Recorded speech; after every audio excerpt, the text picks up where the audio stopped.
We've heard it all before, haven't we? The Catholic Church is the enemy of science, progress, and reason. Well, it's all nonsense, and we're going to debunk it mercilessly. Join me right now for the Catholic Church, builder of civilization.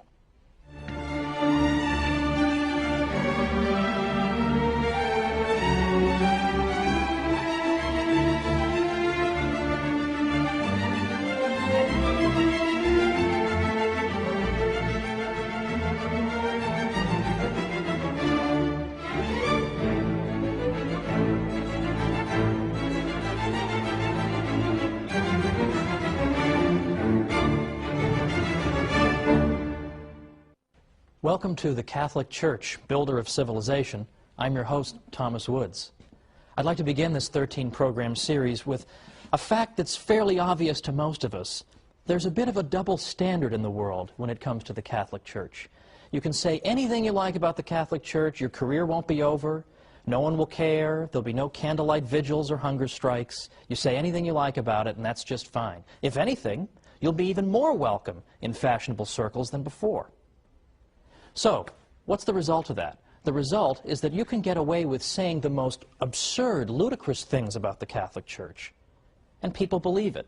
People are inclined to believe every ridiculous calumny against the Catholic Church, but worse still, some Catholics themselves, I think, have begun to interiorize some of these criticisms, and deep down, I think they themselves wonder, has the Church really been a positive influence in history, after all? Hasn't she been responsible only for repression and ignorance? And hasn't she been an opponent of the sciences? We've all been taught to believe this. It would be a miracle if people didn't believe it. But it's not true.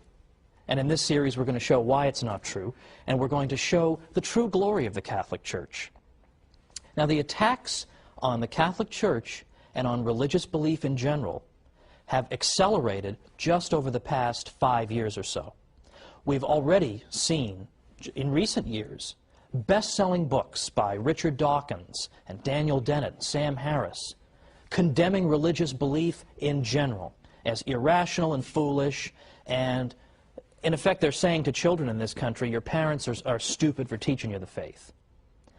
Worse than that is that after the July 7th, 2005 bombings in London, what we began to see is this trend, that Islamic terrorism is now giving intellectuals an excuse to oppose all religion. The argument being that all religion is irrational, all religion can give rise to violence, so it should all be condemned.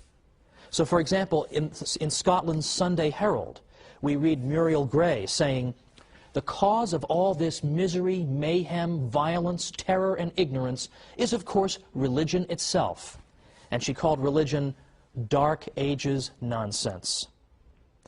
For the government of a secular country such as ours, she said, to treat religion as if it had real merit, instead of regarding it as a ridiculous anachronism, which education, wisdom, and experience can hopefully overcome in time, is one of the most depressing developments of the 21st century. Now, I'll leave aside the fact that she doesn't know how to use the word hopefully correctly. That's another matter. The point is, this is our critic. Another critic, Polly Toynbee in the London Guardian, said, "It is now time to get serious about all religion and draw a firm line between the real world and the world of dreams." In the London Spectator, Matthew Paris said, "What unites an extremist mullah with a Catholic priest or evangelical Protestant minister is actually much more significant and interesting than what divides him from them." Well, these criticisms have become routine. Day in and day out, we hear them. All religion is the enemy of progress. But the Catholic Church in particular is consistently viewed as the enemy of science and progress and knowledge. Consistently. Now, why is that? How did that happen? In part, it began 200 years ago or more in the so-called Enlightenment, which was a period in 18th century European history in which the intellectual classes became extraordinarily hostile to the Church. They disparaged the Middle Ages consistently. In fact, that's why they had the word Enlightenment. Because the idea was that before the Enlightenment, before the wonderful 18th century, all we had was misery and backwardness and ignorance fostered by the Catholic Church. But now, thankfully, we have secular intellectuals to bring us enlightenment. I sometimes think that the most depressing job on earth must be to be a history professor who teaches about the Middle Ages. It must be the most depressing job on earth. All day long, you lecture about the Middle Ages, and you say, the Middle Ages weren't so bad. In fact, a lot of great things happened in the Middle Ages. Catholic Church made a lot of great things possible. You lecture on this all day long. You write books and articles on it. You even appear on television. You appear on radio. And you talk about it. And what happens? You get home at night, you turn on the TV, nothing you've done has made any effect. Everybody still believes the Middle Ages was a time of ignorance and repression, and it was all the fault of the Catholic Church. All of that stuff, in effect, cannot be dislodged. It must be extremely depressing. Now, why are these falsehoods so resistant to the truth? Why is it so hard to get people to change their minds on this? Well, ever since the Enlightenment, what has taken root in our culture and in our way of thinking is that the Catholic Church is assumed to be wrong, and that secularism, that is the idea of organizing society and all of life without reference to God, that is said to be the source of progress. So by definition, anything the Church is connected to involves retrogression, whereas anything that a secular intellectual brings us, well, that brings us progress. And that has been the lens through which history has been viewed over the past 200 years. That's why it's only over the past maybe 50 years that we've begun to see historians finally cracking through this nonsense and finally saying, wait a minute, not only did the Catholic Church not obstruct the sciences, she may have helped to foster them. Not only did secularists not invent the science of economics, for example, but in fact it turns out it was Catholic priests and professors who developed the ideas of economics centuries earlier, and on and on and on. But it's taken a long time to crack through this accepted idea that the Church is responsible for retrogression and ignorance. It's taken forever. Now let's think about some of these areas in which the Catholic Church has really built our civilization. I mean, I choose that word advisedly. Why is it that the Catholic Church can be said to be her builder? Well, for example, consider how we think about charity, charitable work. We think that you're engaged in charity when you help somebody without any expectation of a reward, when you do it because it's good and it's right to do it. You do it because you know that in the grand scheme of things, that unfortunate person is in some sense your equal, having been made in the image and likeness of God. And so you help that person. You don't help that person because you expect 3 years down the road to revisit him and say, remember that 15 bucks I gave you, why don't you cough it up? Or to revisit him and say, I need votes, I need some political support, why don't you come help me? We don't do it so we can tell the whole world, hey, look at what a great guy I am, I just gave that guy 10 bucks. We don't do it for those reasons. We do it out for the reasons that I gave, purely disinterested motives. Well, where do we get that idea? That idea comes from the Catholic Church. Because in ancient Greece or Rome, if you had said, oh, I'm going to go help somebody with no expectation of any reciprocity, I'm just going to go do it out of the goodness of my heart, they would have thought you were crazy. What are you talking about, man? Much less the idea that I would pray for and even try to help my own enemies. What, are you insane? But yet today, we take this for granted as the ideal, that the good man tries to observe these principles. But again, where do they come from? They come from the Catholic Church. The Catholic Church teaches this about charity. The ancient world didn't. So here's an area in which things that we take for granted, this is the way we think, we take it for granted. Where does that come from? It comes from the Catholic Church. We'll have more to say about that in a future episode. How about the idea of rights, that I have a right to own property, or a right not to be killed, for example? Where does that idea of rights come from? Well, we've always been told that secularists in the Enlightenment, or just before the Enlightenment, came up with this idea. In the 17th century, all of a sudden, boom, rights just developed. Well, that's not true either. And once again, modern research is coming to the rescue of Catholicism. I know that sounds odd. You think modern researchers, you want to run the other way. But in fact, honest professors, Catholic and non-Catholic alike, are now saying that the idea of rights goes all the way back to the 12th century and Catholic canon lawyers who gave the idea its birth. And the idea of a right simply means that I have a certain immunity to invasion by you. You can't just arbitrarily kill me or deprive me of my property, things of this nature. That's all a right is, that it would be wrong for you to interfere with me in these areas. And where does this liberating idea come from? From the heart of the Church. Or again, economic science. Did Adam Smith just think of economics in the 18th century? It all just came out of his head. He had this gigantic head, and all of economics just poured out of it. No. In fact, for the past 50 years, what have historians been saying? They've been saying that it was the Catholic scholastics, professors who taught in particularly Spanish universities, and specifically the University of Salamanca, that gave birth to modern economics. They were the founders of economics, not secularists of the Enlightenment. This is now being discovered.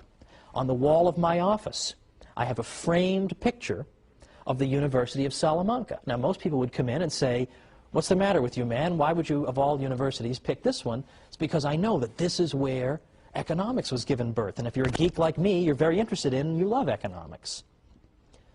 But then finally, for right now, before our break, what about our commitment to reason? Don't we always pride ourselves in Western civilization on our commitment to the use of reason? That we use human reason to resolve disputes and to settle debates? Well, of course. But where does that come from? Where does that come from? That also comes from the Catholic Church. Why? Because the university system that the Catholic Church fostered encouraged debate, rigorous debate. And human reason was held up as the great arbiter to decide all these matters that are up for debate. Again, isn't that the opposite of what you're told? What we're told is that the Catholic Church is an enemy of reason. To the contrary, there has been no greater champion of reason. But it's not just reason. It's more specific applications of reason. For example, the sciences in particular. The sciences, more than we realize, owe themselves to the Catholic Church. Now, why is that? It's the opposite of what we're told, but believe it or not, historians of the past 50 years have begun to say the Catholic Church is more and more responsible for the sciences. Come on back and we'll talk about this after the break.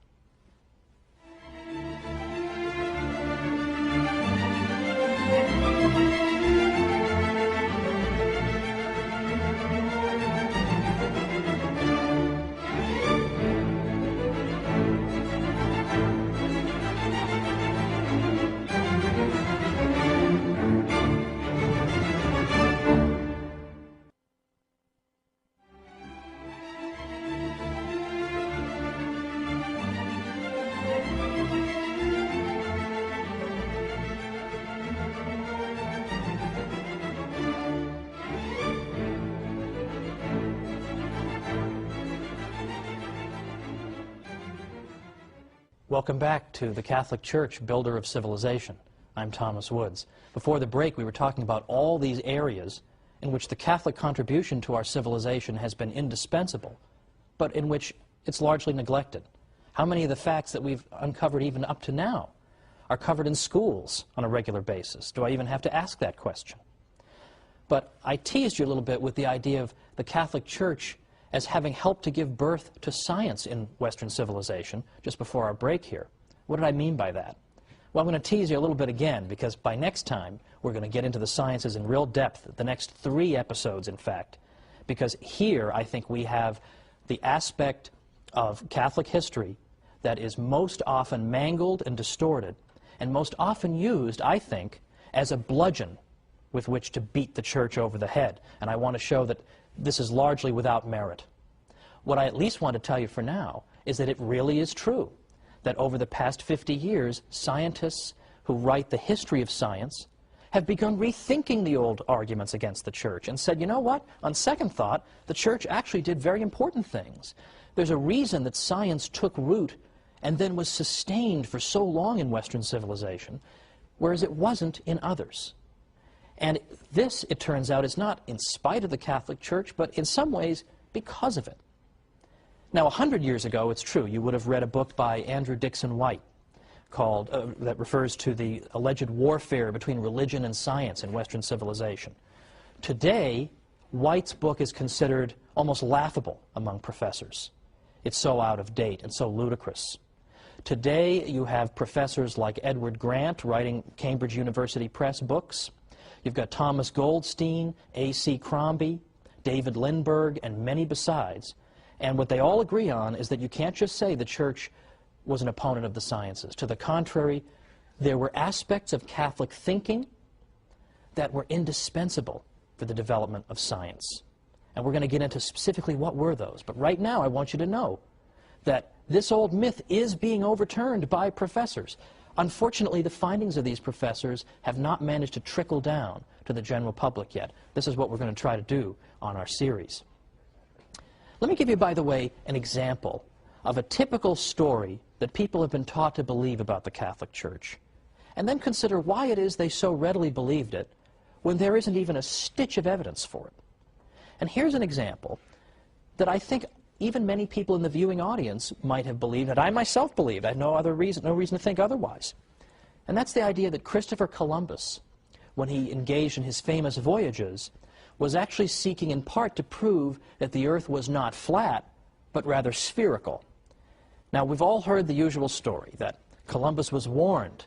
No, Columbus, no, don't go sailing that far. You're going to fall off the edge of the Earth. Don't you know that? The Earth is a big flat disk, and you're going to fall off the edge and get eaten by dragons, or giant radioactive spiders are going to eat you, something like that. He was warned about all this. Don't do it. Well, he did it anyway, and this goes to show how brave and wonderful he was. Now, I don't dispute that Columbus was indeed a brave and skilled navigator. But Columbus himself, were he here today, would tell you that he was not seeking to prove the Earth was spherical. Why? Because everybody already knew it. Everybody already knew the Earth was a sphere. In effect, no educated person in Europe believed the Earth was flat. That is a myth. That's an almost absurd myth. In fact, just try to go back and find anybody in the history of Christendom who believed in a flat Earth. Just look for them. If everybody believed it, that shouldn't be so hard. And yet you can't find any examples. Well, I correct myself. You can find two examples of people you've never heard of.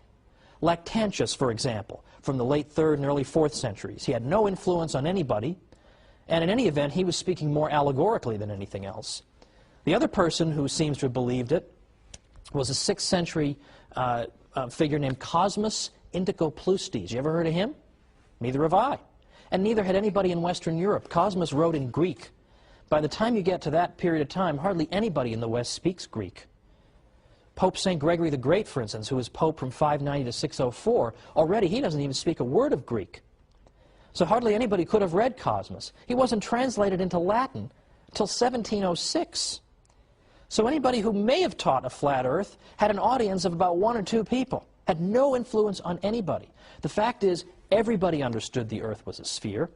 The reason people were reluctant to sponsor Columbus wasn't that they were afraid he was going to fall off the edge. The reason they were afraid to do it was that they thought he had very much underestimated the size of that sphere. Columbus was saying, oh, don't worry about it. It's not a very big Earth. I'll just sail right around. I'll be right back. It'll be fine.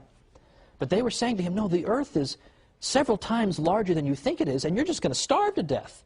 You're going to sail, and you're going to sail, and you're going to sail, and you're not going to be any land. Well, luckily for Columbus, a couple of continents managed to spring up, quite contrary to his expectation, and thankfully for him and for his crew. But that was why they didn't want him to go. It wasn't because they thought he was going to fall off the edge. Now, I realize that is so much the opposite of what you've been told. You almost think that I must be making this up, right? I'm sure people believe in a flat Earth, but I promise you they didn't. And there's actually a whole book that was written to answer the obvious follow-up question. If nobody believed in a flat Earth, how did this myth ever get started? And the answer comes in a small book by a guy named Jeffrey Burton Russell. He wrote a book called Inventing the Flat Earth. And what he found was that it was a very, very tiny group of intellectuals in the 19th century who gave birth to this myth. And they did it because it made the Catholic Church look ridiculous. Because it made the Catholic Church look ridiculous. Because in the 19th century, there was a lot of debate and dispute with the Church about Darwin and other matters. And the idea was that if we can portray the Church as being so ridiculous that it used to actually teach the Earth was flat, then we can show that she is an utterly contemptible opponent. So they invented this story to cast the church in an absurd, ridiculous light. I am sure they had no idea the longevity of this myth, that in the 21st century people would still be taught it. I'm sure somewhere in the world right now as I speak, somebody's being taught the stupid church taught the earth was flat and brave, heroic Columbus proved them wrong. It just won't go away. But why won't it go away? Why does it have such staying power? And the reason is that it feeds into this Enlightenment stereotype, right?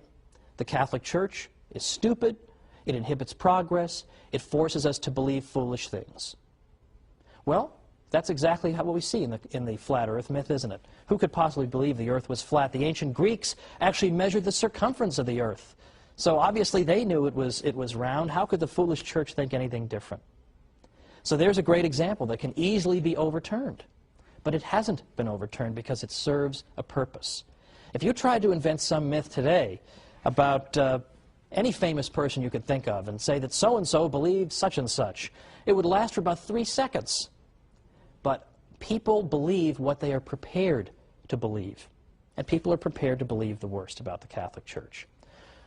So the point of the series, the point of the next 12 weeks in which I'll be joining you, is to go after not simply these little myths, but to build up an edifice to show the glories of the Catholic Church. Not simply to say, well, the church didn't really do this, or the church wasn't really so bad over here. We're not going to make any progress if our message is, the Catholic Church, not as bad as you thought. We need something a little more vigorous, little more vigor in our message. We need instead to say, it's not simply the Catholic Church isn't as bad as you thought, or she didn't really teach the earth was flat. We can't win by always running around putting out fires. Nobody ever built a house by putting out fires. Fires have to be put out, it's true. But we understand that we can't build if that's what we're always doing. If we're always letting opponents of the church define the debate for us, then we're always going to be on the defensive. And it seems to me, given the state of our civilization, that it's about time that we went, shall we say, on the offensive. And we showed people all the glories of the church, and we showed them all this hidden history. So we don't have to say, oh, we're not really as bad as you think. We're far more glorious than we ourselves even realize. And we are going to be up against, well, frankly, very, very influential people in this world. I'm sure many of you remember that the European Union's Constitution excludes all mention of the Christian influence on Western civilization. How willfully blind would you have to be, surrounded by cathedrals and religious artwork and the fruits of what the church has given us? How blind would you have to be not to mention that the church had a little something to do with building this civilization? No. Instead, the European Union Constitution begins and ends with the idea that Western civilization, that comes to us from ancient Greece and Rome, and then from the Renaissance and the Enlightenment. And that 1,000-year period in between, well, I don't know what was going on. Apparently nothing much. That's the standard view, and that was the standard view many people had up until, as I say, as recently as 50 or 100 years ago. But today, any medieval historian worth his salt knows this is a whole lot of nonsense and would reject it with a laugh. But yet, the architects of the European Union exclude mention of the church or of Christ from their founding document. It isn't that they're stupid. If it were just a matter of stupidity, that would be easily overcome. We just come back with the facts and that'll be the end of it. It's that they're hostile to the church. I mean, what could be more obvious than that? Look at what the European Union is up to half the time. Do they seem like pious Catholics, most of these people? They have no interest in spreading the truth about the church. And that's why we as Catholics are under a particular obligation. We have to learn what we can about our faith. And we have to go and spread it. And we have to go and tell people the real history of the Catholic Church, because if we don't defend ourselves, nobody's going to do it for us. I actually wrote a book called How the Catholic Church Built Western Civilization, because I thought it was about time that we told our story. And that's what I'm going to spend the next 12 episodes doing, is telling our story. But for next time, we're going to start 3 programs on the subject of the church and science. And you're going to have more ammunition then you're going to know what to do with by the time we're done with the next 3 episodes. Because did you know, for instance, that the Jesuits, the Society of Jesus, did you know that they were so accomplished in the sciences that right now 35 craters on the moon are named after Jesuit scientists? Did you know that 1 out of 20 of the greatest mathematicians who ever lived belonged to the Society of Jesus? Or that the Jesuits helped to found and then became the greatest practitioners of the study of earthquakes, seismology. And we can go on and on and on. Atomic theory, the study of ancient Egypt, the study of physics, and I can go on and on. There are so many ways in which the Catholic Church contributed to the sciences. So join me next time for the Catholic Church, Builder of Civilization.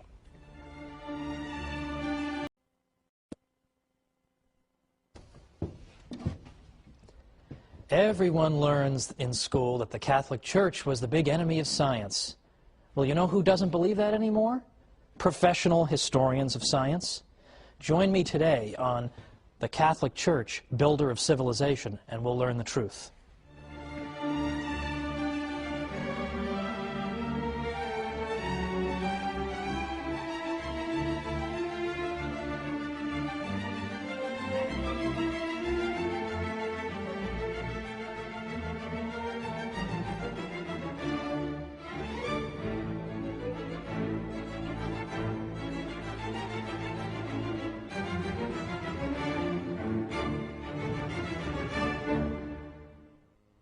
Welcome to the Catholic Church, Builder of Civilization. I'm Thomas Woods. It comes as a surprise, doesn't it, to learn that the Catholic Church may have had a positive role in the development of science, right? Because we're all taught from birth the exact opposite. In school, in the media, in movies, scientists are always brave martyrs against the ignorant church that wants to suppress their findings. Well, you might be excused for this view if you lived 100 years ago, because then the dominant book on the subject was written by a fellow named Andrew Dixon White. I mentioned him in our first program because he wrote a book called A History of the Warfare of Science with Theology in Christendom. This became the defining volume on this subject.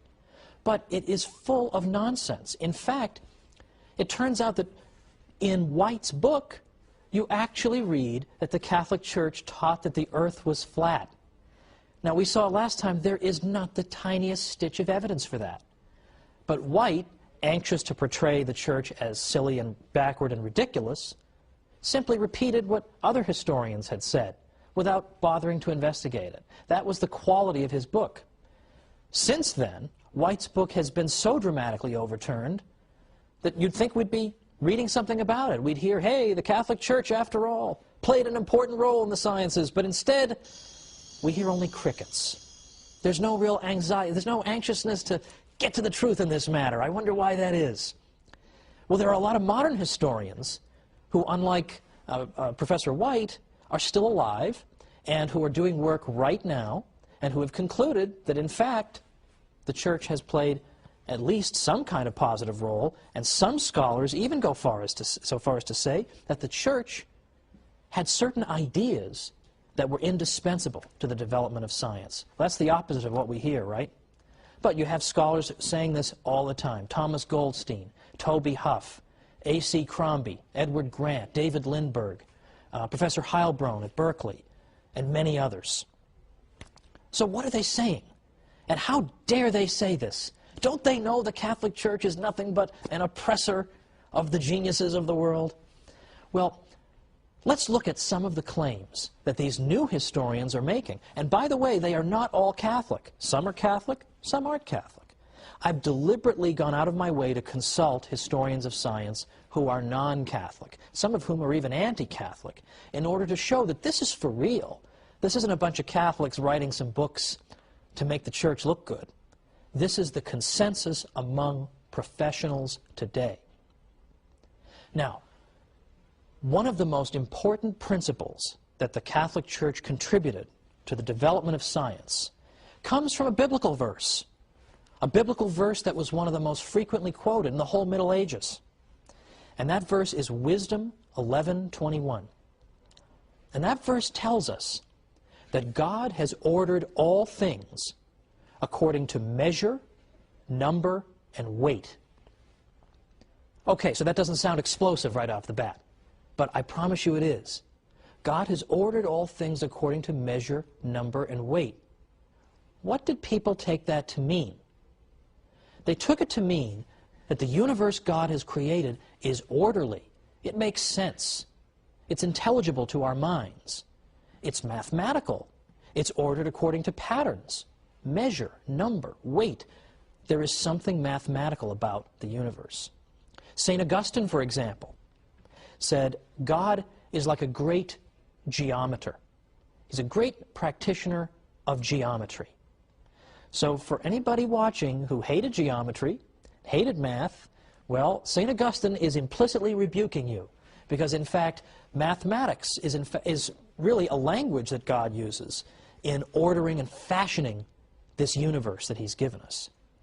So the Christian tradition, through this wisdom verse that was quoted all through the Middle Ages, dramatically amplifies an existing tradition in the West, going back to the 6th century BC, and the great pre-Socratic philosopher and mathematician Pythagoras. In the 6th century BC, Pythagoras had said, you know what the universe is made of? It's not made out of air or water or earth, as some of his contemporaries had said. It's made out of numbers. That's the fundamental constituent of our universe. Not physical stuff, but numbers, math. Math is everywhere. And this Christian tradition, building on Wisdom 11:21, took Pythagoras' obscure insight and in effect developed a whole civilization around it. That's pretty important. And in fact, even scientists who may not have given the matter a second thought lived in a civilization in which the orderliness of the world was taken for granted. So, for example, let's consider the gentleman who drew up for us the first periodic table of the elements, Dmitri Mendeleev. He so believed that the universe was orderly that when he began arranging the elements, and perhaps you've seen the periodic table of the elements, got all the constituent parts of our world, and they're listed according in rows, and then a series of rows creates columns, and he found that elements that were next to each other on the table possessed similar characteristics. Well, then he got to about element number 21, and there was a gap there. He couldn't find an element that should fit there. But he said, the relationships keep working if I skip number 21 and I keep going. But so convinced was he that something had to go there. So convinced was he that God couldn't have given us this universe, or that he couldn't believe we could live in a universe where there'd be a big gap on the periodic table. There had to be something that belonged there. So he predicted, well, someday we'll discover an element that goes there. I mean, what nerve the guy has to say, of course we'll find something to fit into the gap on my chart. But sure enough, what did they find? 10 years later, the element scandium was discovered. Where does it go? It's atomic number 21. So this is a key feature of our civilization. And in fact, the scientific method cannot be pursued unless you believe the universe is orderly. Because what do you do in the scientific method? What's it all about? The scientific method consists of gathering data about the world around you, and then studying that data, looking for patterns, trying to understand it, and then developing hypotheses about the data. Why do I think thus and so is occurring? And then devising experiments to then confirm or disconfirm my various hypotheses. Now, you cannot follow those steps unless you believe the universe is orderly. Because I have to be sure, I have to have a confidence that if I run the same experiment multiple times under the same conditions, I will get the same results. Now, if I live in a disorderly universe, I have no right to expect that. Maybe 6 times when I drop something, it will fall to the ground, but maybe the 7th time, the object will turn into Elvis. How do I know? If I don't live in an orderly universe, I have no right to expect that. And if I don't live in an orderly universe, I can't even begin to do science. I can't even begin to find patterns in the universe if I don't expect them to be there. This is essential for science. And in fact, Albert Einstein even said, it's a miracle that the universe is orderly. We have absolutely no right to assume that. And in fact, many civilizations did not assume it. They did not assume it. Ancient Babylon, for example, the Babylonians did not assume the universe was orderly. It was completely chaotic. Did science get started among the ancient Babylonians? The question answers itself, doesn't it? So these are essential points. These are essential points. That the universe is orderly and mathematical. Now, that does not mean that the universe is so orderly that God can't perform miracles, that that would somehow violate the order of the universe. Of course, as Catholics, we believe in miracles. God can perform miracles. Of course we believe that. But understand what that means. You can only recognize a miracle if it takes place against a backdrop of order. If we lived in a completely chaotic, you recognize a miracle if it takes place against a backdrop of order. If we lived in a completely chaotic universe, how could we recognize a miracle? Everything would be a miracle. Everything's crazy and chaotic and doesn't follow any laws. So we recognize God's miracles because He performs them within a universe of order. St. Anselm very helpfully clarified this point. He said that God has His absolute power, or potentia absoluta for you Latinists, and His ordered power, or potentia ordinata. That is to say, sure, God has the raw power to turn that object into Elvis, but He also has His ordered power by which He behaves according to the laws that He's built into the universe, that it would not befit the dignity of our God for Him to behave in such a whimsical way. He can't do that. He has to, in effect, behave in a way that is consistent with His promises to us. And in effect, the functioning of the universe is one of those promises. So we expect to find order in the universe, and that's why scientists go looking for it. But as I say, not all civilizations have been able to do this, have had this insight. We take this insight for granted. The universe makes sense, we can find mathematical relationships in it, but not every civilization could. And one civilization that could not is Islamic civilization. Now, there's much we can say about Islamic contributions to civilization and even the sciences. For example, in some of what we might call the applied sciences, like medicine and optics. Well, Muslims made great contributions in those areas. But in the more theoretical sciences, Islamic science, in effect, suffered what Father Stanley Yaki calls a stillbirth. It seemed like it was going somewhere, and then, boom, gone. And then today, of course, Islamic civilization is largely a backwater, scientifically. Now, why is that?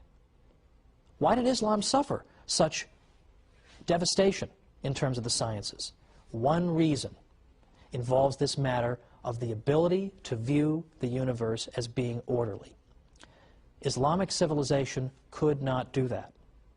Because if you were to say that the universe is ordered according to certain laws that must be observed, that would be an insult to Allah, who may behave as arbitrarily as He wants. What looks like a law to you may just be one of His habits that He can discontinue at any time. Well, we got a break now, but come on back for some more myth-busting about the church and science.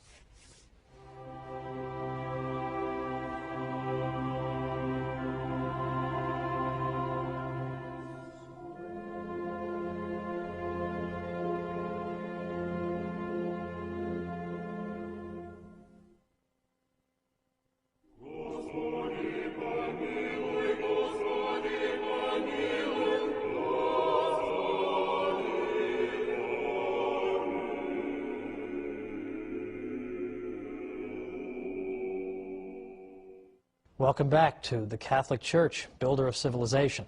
I'm Thomas Woods. Before the break, we discussed some forbidden truths about the church and science. We know what we're supposed to say. We're supposed to say the church has been nothing but an obstacle to the sciences. But that's not what professional historians of science are saying. And if you recall from our first episode, I mentioned that the most depressing job on earth would be to be a professor of medieval studies, trying to tell people that the Middle Ages weren't really so bad. Well, I think a good runner-up for most depressing job on earth would be to be a historian of science, trying to argue that, in fact, the church had, by and large, a positive influence on the sciences. Even your fellow scientists aren't going to believe you, much less the general public. But yet you have an enormous amount of evidence that you can amass. And book after book after book is being written today, and yet you still can't crack through to the general public. One of the reasons I ended up writing a book called How the Catholic Church Built Western Civilization was that I was afraid that all these wonderful studies that professors are doing that are vindicating the church aren't getting to the general public. People are still being taught the nonsense about the church as an opponent of science. So now we've got to go and study this stuff so we can better defend ourselves. But let me tell you something. Today, if you were taking a course on the history of science, and some universities have that as a separate discipline, if you were taking a course in that and you said, oh, religion and science have been nothing but enemies over the years, you would be considered to have written, in effect, a fourth-grade term paper. Like, no one would take that seriously anymore. So let's return to our discussion from before the break, when I was saying that the key insight that allows a breakthrough in science in the West is the Catholic view of God as being orderly, a view that is derived principally, though by no means exclusively, through that wisdom verse, 11:21, that God has ordered all things according to measure, number, and weight. And we saw that St. Augustine took that to mean that God was a great geometer, and other Christian thinkers elaborated on it as well. At the cathedral school at Chartres, for example, in France, there was a lot of elaboration on that critical wisdom verse. Now, cathedral school, first of all, what's that? Charlemagne, who was emperor of the West from about 768 to 814, had established that the various cathedrals should have schools set up, attached to them. And these cathedral schools, in some cases, developed into our earliest universities, although we'll discuss that in a future episode.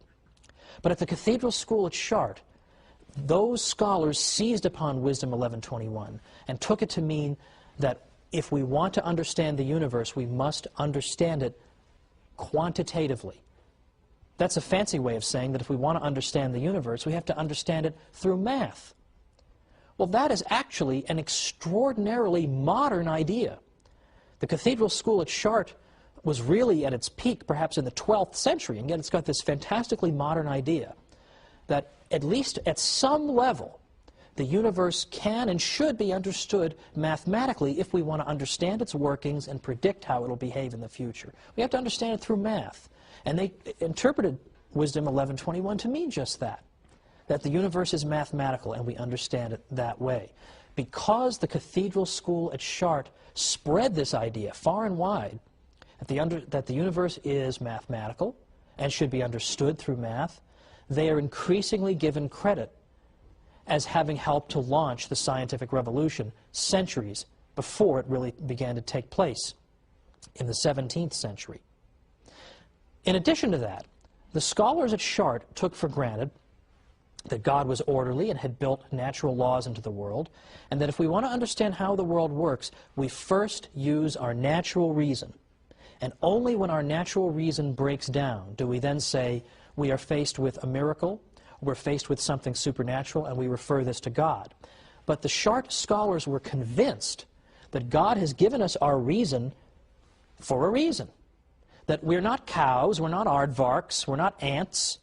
We have the ability to think and to draw cause and effect conclusions and relationships. Why would God give us this faculty unless we were meant to use it? And we become true human beings only when we use the unique gift that human beings alone possess, which is reason. So, for example, one scholar at Chartres said, "It is through reason that we are men. For if we turned our backs on the amazing rational beauty of the universe we live in, we should indeed deserve to be driven therefrom, like a guest unappreciative of the house into which he has been received." Another scholar at Chartres said, "I take nothing away from God. He's the author of all things, evil excepted. But the nature with which he endowed his creatures accomplishes a whole scheme of operations, and these too turn to his glory, because it is he who created this very nature." In other words, God created us with a rational nature. So we give him glory when we have recourse to that rational nature. Now that is very much the opposite of what people are told, isn't it, about the Catholic Church? I think most people are under the belief that The church teaches you that you shouldn't use your human reason, that human reason is in some way phony or something to be despised even. But to the contrary, here we have one of the most accomplished and important schools of the whole Middle Ages telling us that we should use our reason if we want to understand the way the universe works. Now, from that, I return to the point that Chart emphasized the mathematical nature of the universe, and in doing so, they gave birth to a central modern idea, that if you want to understand physical relationships and how the physical universe operates, you have to explain it mathematically. You have mastered the universe only when you have unlocked its mysteries through the language of mathematics.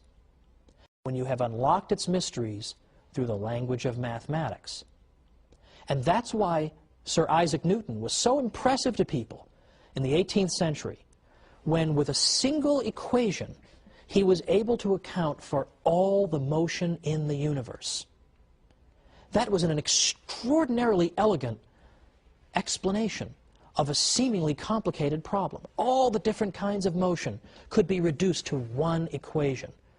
And so in the sense in which we're speaking of, he understood the universe because he was able to take disparate phenomena that are all different kinds of motion, but yet account for them all with one simple, elegant mathematical equation. So he is simply bringing to fruition the mission that the Cathedral School of Chartres gave to the scholars and scientists of the West. Now, another problem that was solved in large part by the Cathedral School at Chartres goes all the way back to the ancient world, all the way back to the world of ancient Greece and Rome. Because as far back as that time, people had believed that the heavenly bodies that you see out there were in fact in some way divine. They must have some kind of divine attributes, or perhaps they even have souls in some way, or they were composed of imperishable matter that operated according to laws different from those of our terrestrial world here on Earth. This was taken for granted for many reasons. For instance, in the ancient world, it was taken for granted that a body at rest tends to stay at rest. But a body in motion can only be in motion if something is forcing it into motion. So in other words, the ancient world took for granted that the natural state of things is to be at rest. Motion needs to be accounted for. And yet they look out in the sky and they see the planets are moving, but there's no big hand pushing them. So what's making them move? They should be at rest. What's making them move? So they had to posit all kinds of theories that maybe they have souls and the souls impart motion to them, or they're divine and that accounts for their movement, or later it was proposed that angels might be pushing them. There were all kinds of theories to account for this. But it was taken for granted that there must be different rules governing motion in outer space and governing motion on Earth, because what's going on? Why do they keep on moving? They just couldn't figure it out. These things must be fundamentally different from the things on our Earth. Now, Isaac Newton later showed that, in fact, the same laws of motion were at work in the heavens and on Earth. That was a breakthrough. But it wasn't something that just came out of left field. Because who really began thinking this for the first time? It was Terry of Chartres, another scholar at the Cathedral School of Chartres, in the 12th century.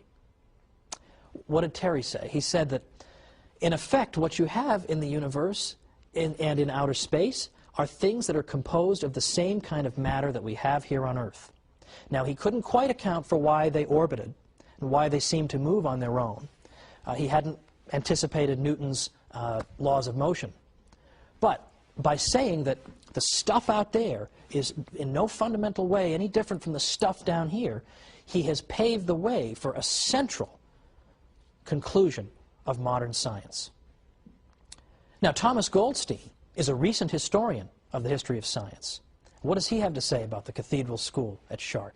He says, in a period of 15 to 20 years around the middle of the 12th century, a handful of men were consciously striving to launch the evolution of Western science and undertook every major step that was needed to achieve that end. Goldstein even went so far as to say that someday Terry of Chartres will be viewed as one of the great founders of modern science. Now, can you believe that? There's a historian writing just in this generation. And not only does he credit the church with lending an important impetus to the development of science, but he even goes all the way back to the 12th century to identify somebody nobody's ever heard of and say he may be one of the great architects of modern science. This is becoming absolutely common among historians of science. Yes, Richard Dawkins is writing his books. Daniel Dennett keeps writing his books as scientific atheists. But as historians of science, you consistently get more and more favor shown toward the Catholic Church. Now the question is, how do we get this information to the general public? And as I say, it's not going to get out there unless Catholics start telling it themselves. But that's only the tip of the iceberg, because what we've discussed today is very theoretical. The idea that the universe is orderly, and so on and on, that it's built according to fixed physical laws. That's all very theoretical. But next time, we're going to get down to the nuts and bolts, because next time we're going to look at how many priests were scientific pioneers. It's not enough to say, oh, look at all these scientists who happen to be Catholic. Well, that could be just a coincidence. They just happen to be Catholic. But when you're talking about priests who occupy such an elevated role in the life of the church, who have taken holy orders and have that sacred vocation, if they are great practitioners of the sciences and are congratulated by the popes for doing so, then surely the Catholic Church cannot be the enemy of science.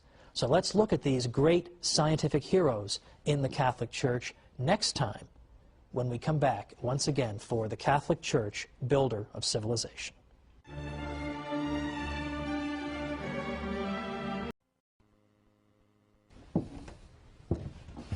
Last week, we started to overturn that firmly established myth that the Church has been an enemy of science. Today, we're going to bury that myth once and for all. So join me for the Catholic Church, builder of civilization.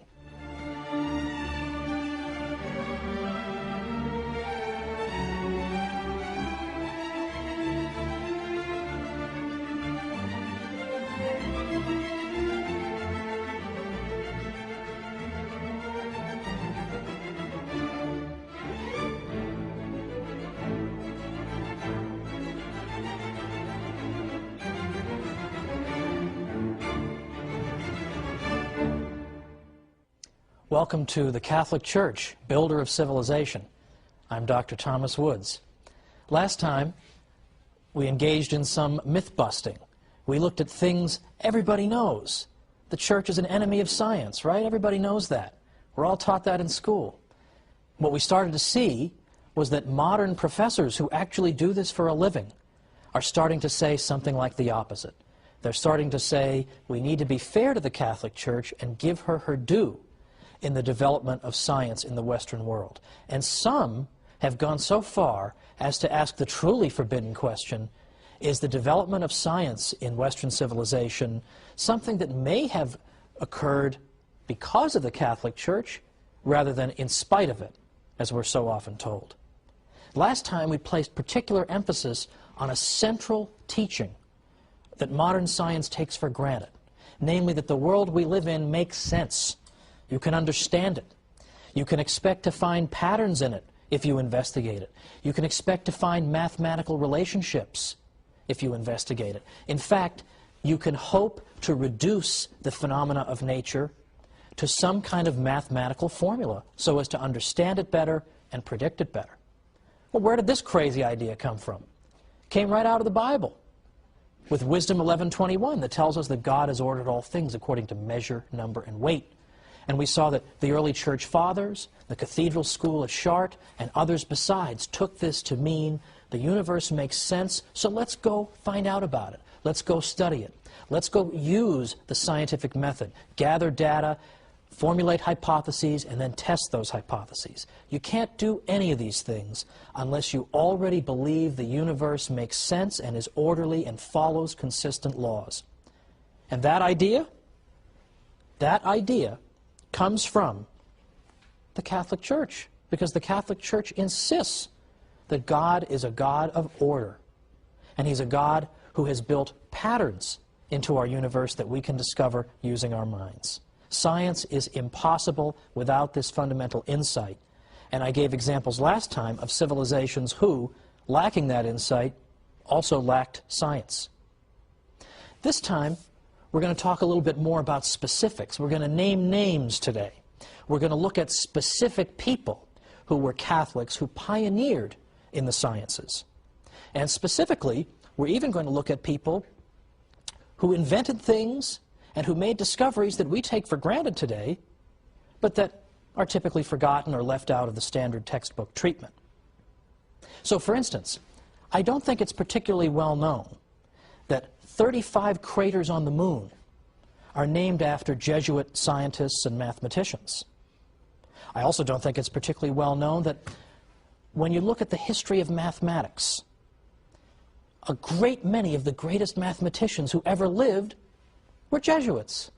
People don't realize that. Is that taught in school? Not usually. But it's very interesting that in the early 19th century, when an early historian of mathematics set about chronicling the 300 or so greatest mathematicians of the previous 27 centuries, so going back to 900 BC, and then going to his day about 1800 AD, those 27 centuries, he found that of the 300, about 5% were Jesuits. Now, consider how significant that is.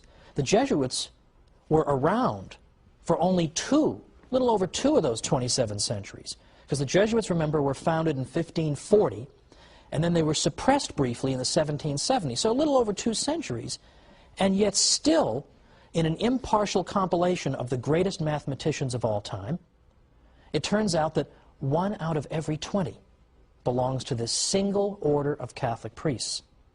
Well, again, rather significant, is it not? But we'll leave even the Jesuit accomplishments to the side now. Let's mention Roger Bacon, a great 13th century figure. Roger Bacon was a Franciscan who taught at Oxford and who's been considered a forerunner of the scientific revolution. Roger Bacon emphasized the importance of experimentation and observation. These are the key aspects of modern science, that we don't simply rely on what other people have said. Well, Aristotle was really smart, so we'll just sort of more or less go with him.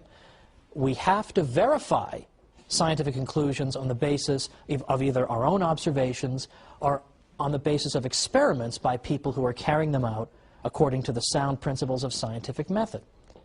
Now, Roger Bacon consistently emphasized this, and he said, without experiment, nothing can be adequately known.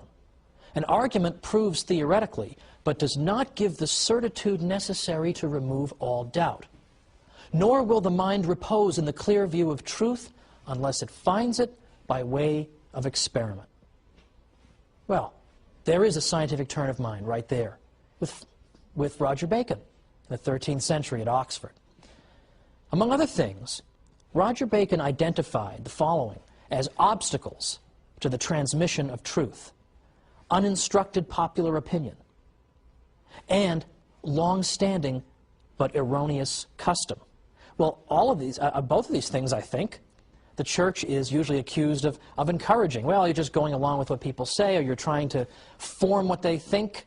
You're trying to get them to believe crazy superstition. But in fact, to the contrary, Roger Bacon is saying these are the things we have to try to avoid. We have to use experimentation and our own observation, because maybe what people believe is untrue. We need to verify things using experiment. Or St. Albert the Great, who taught at the University of Paris. One of his students was St. Thomas Aquinas. St. Albert, according to the Dictionary of Scientific Biography, was proficient in all branches of science. He was one of the most famous precursors of modern science in the High Middle Ages. That's why in 1941, Pope Pius XII named him the patron of all who cultivate the natural sciences. And well, he should. In fact, he was so prolific, his output spanned so many disciplines, that even people who despise the church continue to admire Albert the Great, Albertus Magnus.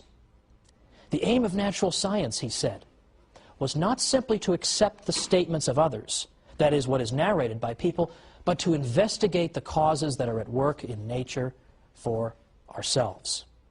Well, there you go.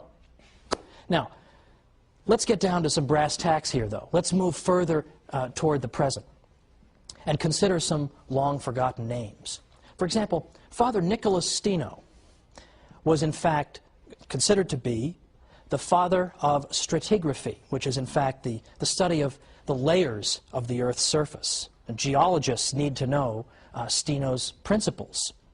He later became a Catholic priest, and in the late 1980s, he was beatified by Pope John Paul II, who praised him for his sanctity and his science. I'd like to focus specifically, though, on the Jesuits, because they, I think, have been criticized like no other religious group in the Catholic world over the centuries. They've been thrown out of countries, they've been banned, they've been suppressed, they've been imprisoned, they've been killed. It's unbelievable, the calumny against the Jesuits. And yet, and here I'm quoting an expert on the Jesuits who has no axe to grind in this one way or the other, the Jesuits by the 18th century had contributed to the development of pendulum clocks, pantographs, barometers, reflecting telescopes and microscopes, to scientific fields as various as magnetism, optics, and electricity. They observed, in some cases before anyone else, the colored bands on Jupiter's surface, the Andromeda Nebula, and Saturn's rings. They theorized about the circulation of the blood independently of Harvey, the theoretical possibility of flight, the way the moon affected the tides, and the wave-like nature of light.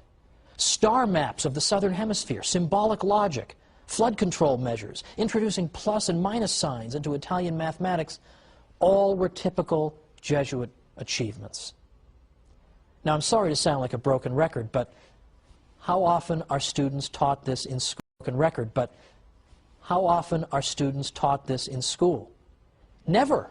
It's not like they're taught it a little, or once in a while they hear about this. They never hear it. They never hear it. I've never seen a Western civilization textbook that takes note of this phenomenon. Not one. And believe me, over many an anguished night when I was a professor in New York, I would search through Western Civ textbooks, one after the other. Which one of these can I assign in good conscience? And it was hard to find any. So what I wound up having to do, in case you're wondering, is assign a not-so-good textbook, but then also assign my own How the Catholic Church Built Western Civilization. And I took some comfort in knowing that, okay, maybe the students won't read my book, but these are the same students who won't read the textbook either. And so one encouraging thing about the fact that we live in a world in which students don't read is that they won't be reading the propaganda either. And so it'll be easier for me to de-brainwash them because they won't be reading anything. They won't be reading anything to contradict that. They'll actually finally get to hear the truth for a change, unmediated.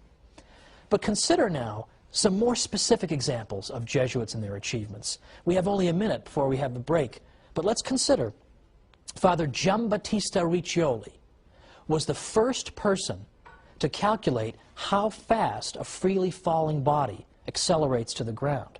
Surprising, isn't it? Father Francesco Grimaldi first discovered and named the phenomenon of the diffraction of light. Now, Father Francesco Grimaldi, you may be thinking about pasta sauce, but that's Francesco Rinaldi, and I'm sure Francesco Grimaldi would be appalled at that sauce. But what's interesting about the two of them is that they worked together to produce a selenograph, which is a detailed description, or pardon me, a detailed map, in effect, of the surface of the moon, depicting all the various aspects of it. And their selenograph adorns the entrance to this day to the National Air and Space Museum in Washington, D.C. These were not stupid idiots. Now, there are still other scientists we have to cover, and we'll be getting to them a little bit after the break. But for now, let's just note that it isn't just that we've got a bunch of scattered scientists here and there. It's that in practically every scientific discipline, there are priests who are involved, not just Catholic laymen, but priests who occupy this most important vocation in the Church. So join me in a minute. Let's keep doing some myth busting.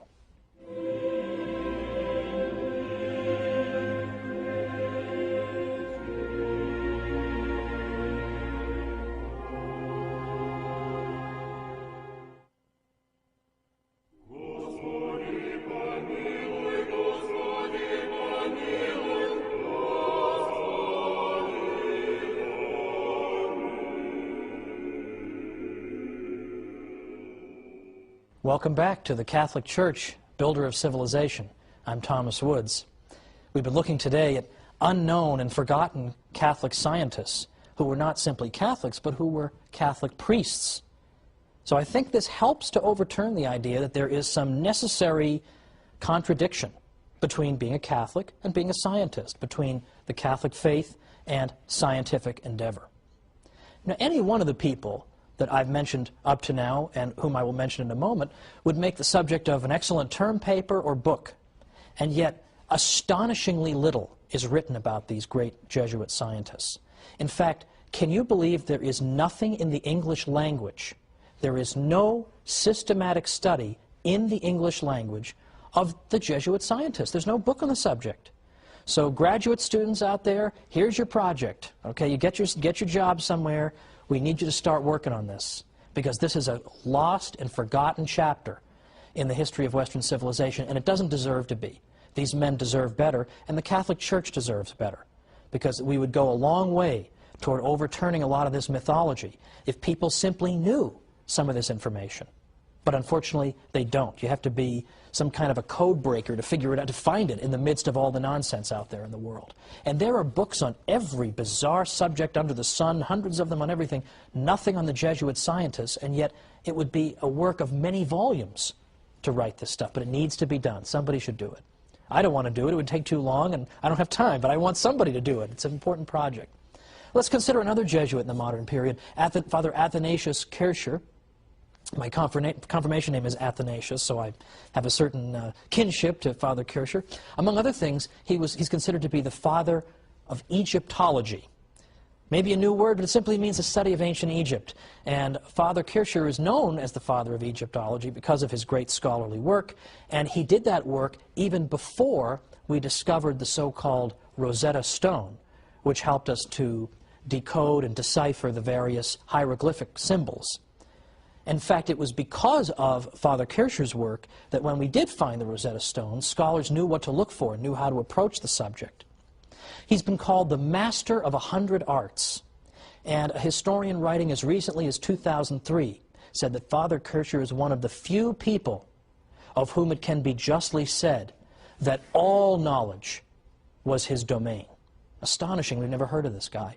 His work in chemistry helped to debunk alchemy, which was this sort of phony science that alleged that you could take base metals and somehow transmute them into gold. There were serious scientists, even Isaac Newton and Boyle, who took this seriously. And it was Father Athanasius Kircher who helped to throw cold water on it. Again, forgotten, down the Orwellian memory hole. Roger Boscovich was a Catholic priest who is known to many as the father of atomic theory. In fact, Werner Heisenberg, in the 20th century, of Heisenberg uncertainty principle fame for all you scientists out there, gave a paper in which he praised and honored Father Boscovich. And a great many other scientists have also pointed to him in the 18th century as being the father of atomic theory.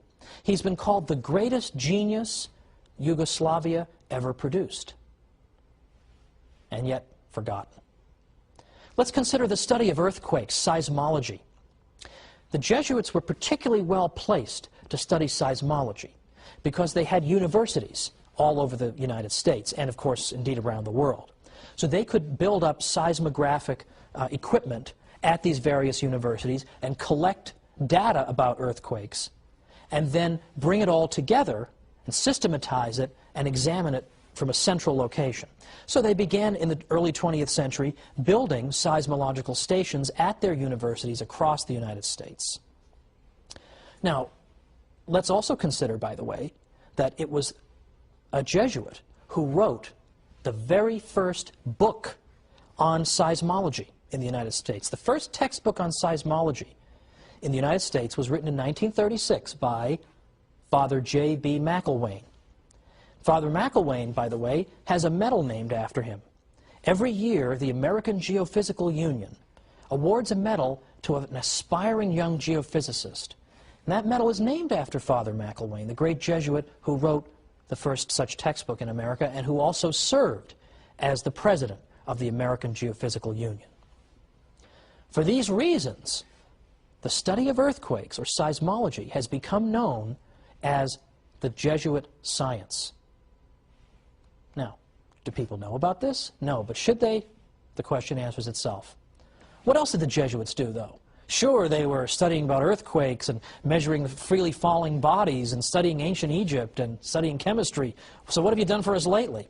Well, it so happens that from the beginning, at least from the 18th century all the way up to the present, Jesuit scientists have traveled around the world, bringing knowledge of Western science everywhere they went, to places as far off as China and India. They built up, in effect, the scientific infrastructure of a great many countries around the world, ranging all the way from Ecuador to the Philippines and beyond. Throughout South America, for example, they set up meteorological and seismological stations all over the place, which were particularly helpful in, obviously, in predicting the weather and keeping an eye on various kinds of natural disasters. People have the Jesuits to thank for that.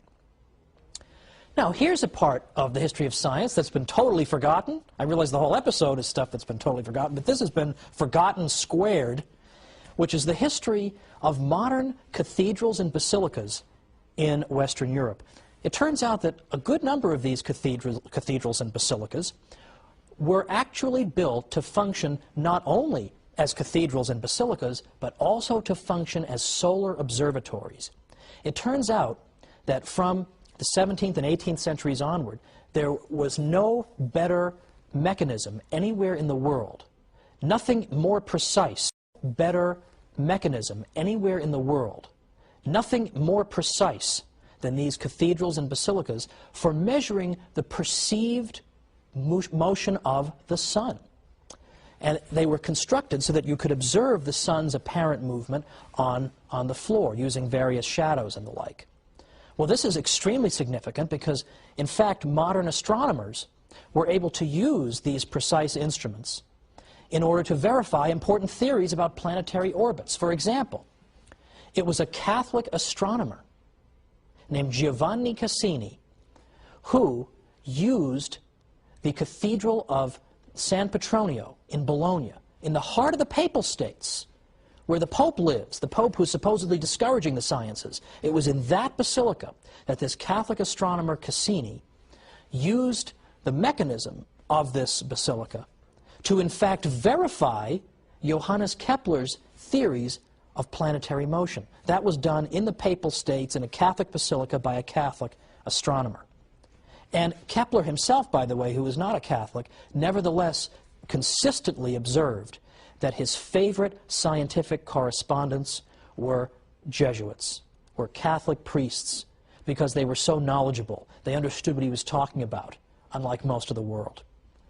Again, these are forgotten chapters, but they don't need to be. And they're starting to be brought out little by little. Isn't it interesting that it was a professor at UC Berkeley? University of California at Berkeley is not exactly known as being a big cheerleading institution for the Catholic Church. We'll put it that way. But Professor Heilbronn there wrote a book, about 5-6 years ago, called The Sun in the Church. And he told the story, this forgotten story, about the use of cathedrals and basilicas in the advancement of our knowledge of astronomy. In fact, Heilbronn went and said that there is no institution anywhere on earth that had done more for the advancement of astronomy or contributed more resources to this study than the Catholic Church. Now, in large part, the Catholic Church did that because we wanted to be able to predict equinoxes, for instance, so that we could establish when Easter should be celebrated and establish it far enough in advance that we could enjoy a 40-day period of penance in advance, namely Lent. But nevertheless, once they're built, scientists begin to use them, Catholic scientists, and advances science. A totally forgotten chapter, finally being brought forth by a figure, as far as I know, isn't Catholic at all, but just is interested to recover important work and discoveries that, for one reason or another, we've forgotten about. Now, the objection in the back of people's minds, and it's an understandable one at this point, is, what about Galileo? Because you can talk all you want about all the wonderful things the Church did for science in general, and astronomy in particular, but what about Galileo? I mean, wasn't he tortured, and didn't they try to kill him or something because he disagreed with the Church? But that is part of a mythology that, let's say, is extremely difficult to dislodge from people's minds.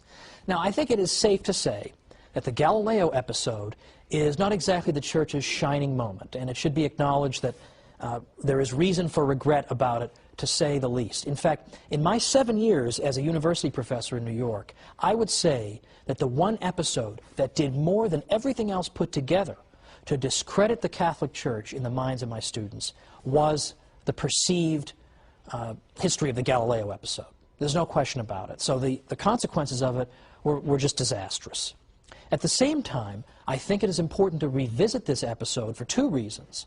First, because so that it won't seem as if we're just trying to duck it, or that I'm just trying to find the good news and not dwell on the not so good.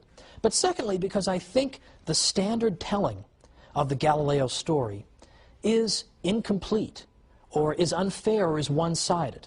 Yes, it's, as I say, it's nothing to be particularly proud of, but at the same time, there are facts, I think, that deserve mention. And before getting into the details of Galileo, we'll just simply say this.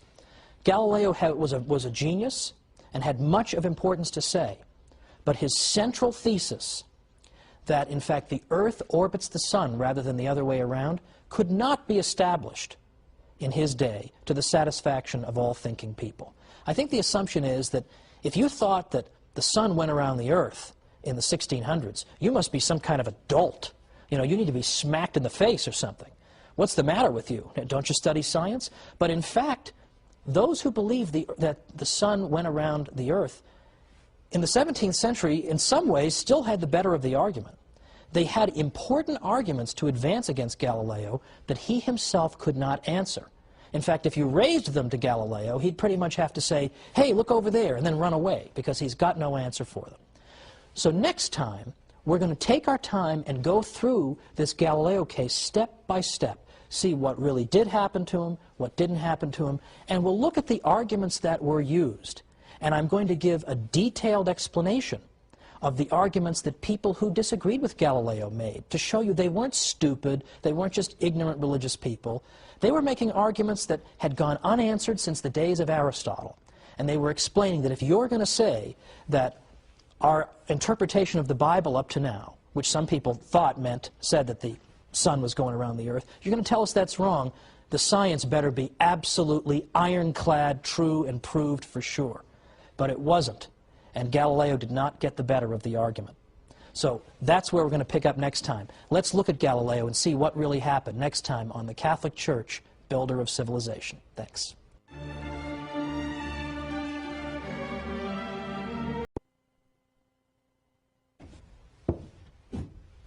The Galileo case. Does it really prove that the Church was an enemy of science? What really happened in the Galileo incident? Let's look at it today on the Catholic Church, Builder of Civilization.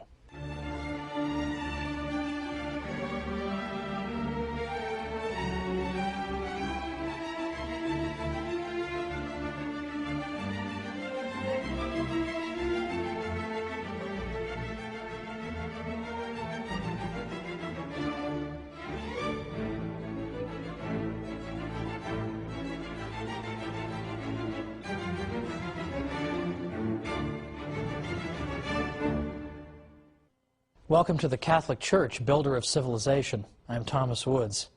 Today we're taking on the difficult question of Galileo, because for the past couple of episodes I've been trying to explain that modern scholars reject the old idea that the Catholic Church was nothing but an opponent of the sciences. In fact, you would be considered almost beyond help if you continued to argue that to a professional historian of science. Nobody takes that seriously anymore, believe it or not. They really don't. However, the Galileo case still occupies such a prominent place in the popular mind that it's, I think, perhaps the greatest obstacle in our paths to trying to persuade people that, in fact, the Church has not consistently been an opponent of the sciences or any such thing. So I think it's important to go into this Galileo case in a little more detail than we usually get. And I will say up front, as I said last time, that I'm not here to suggest that every course of action pursued by important churchmen, and even in this case a pope, was wise or prudent. In fact, I think it has damaged the Church's reputation tremendously. At the same time, though, in all fairness, I think it's only fair that both sides receive a fair hearing. And typically that's not what happens. What happens is Galileo is portrayed as the great hero who is irrationally put upon by ignoramuses from the Catholic Church. Well, it's time to at least hear both sides. Now, John Henry Cardinal Newman was the great 19th century convert from Anglicanism. A great many of you, I'm sure, have heard of Cardinal Newman. And he was a great historian in his own right. And he used to say that the Galileo case was, quote, the one stock argument against the Church with regard to the Church's relationship to science. Because he said, in effect, that this is the only argument people typically have. And that if you say to them, what if for the sake of argument I granted you the Galileo case, do you have anything else? What else have you got? Again, most of the time people will just kind of stand there, stare at you blankly, or run away, because that is all they have. So even if you were to grant the Galileo case, Cardinal Newman says this is the one stock argument that's always brought out. But people unjustly extrapolate from this one incident and then draw general conclusions about the Church and science. It's unjust. Well, what we're going to start with is a gentleman who lived before Galileo, who was a 16th century figure. Copernicus, Nicholas Copernicus, was a Polish astronomer. Copernicus believed, in general, in what we would call the Ptolemaic system, or system of the universe or of our solar system.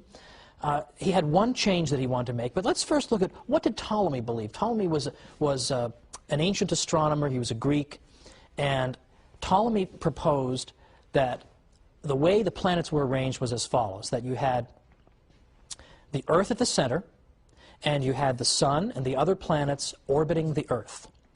And according to the Ptolemaic system, or sometimes called the Ptolemaic Aristotelian system, the planets orbited the Earth in perfect circles, and they orbited the Earth at a perfectly constant speed.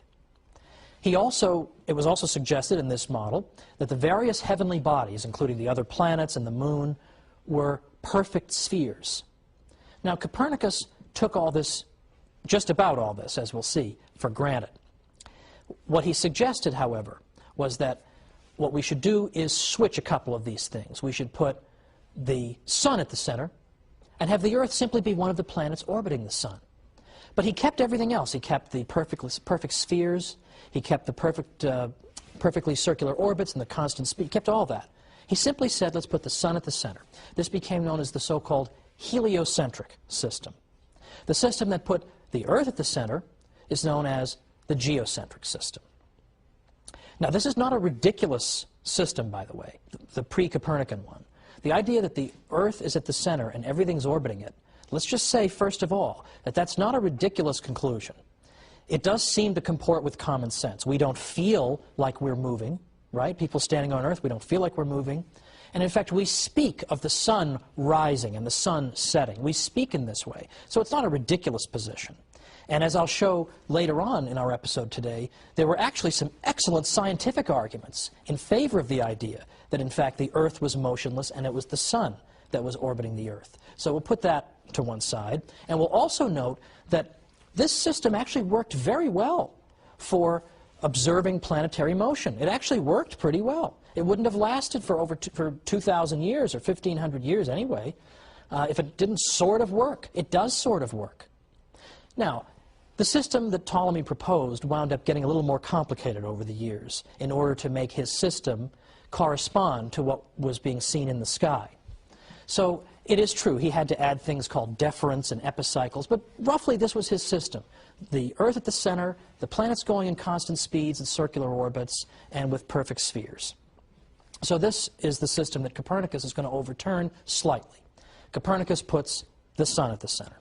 Now, Copernicus died in 1543, and he, in fact, as he was practically on his deathbed, he got to see, he had just published his work at the urging, in fact, of cardinals. Catholic cardinals urged him to publish his work, and he dedicated his famous book to Pope Paul III when it was published in 1543.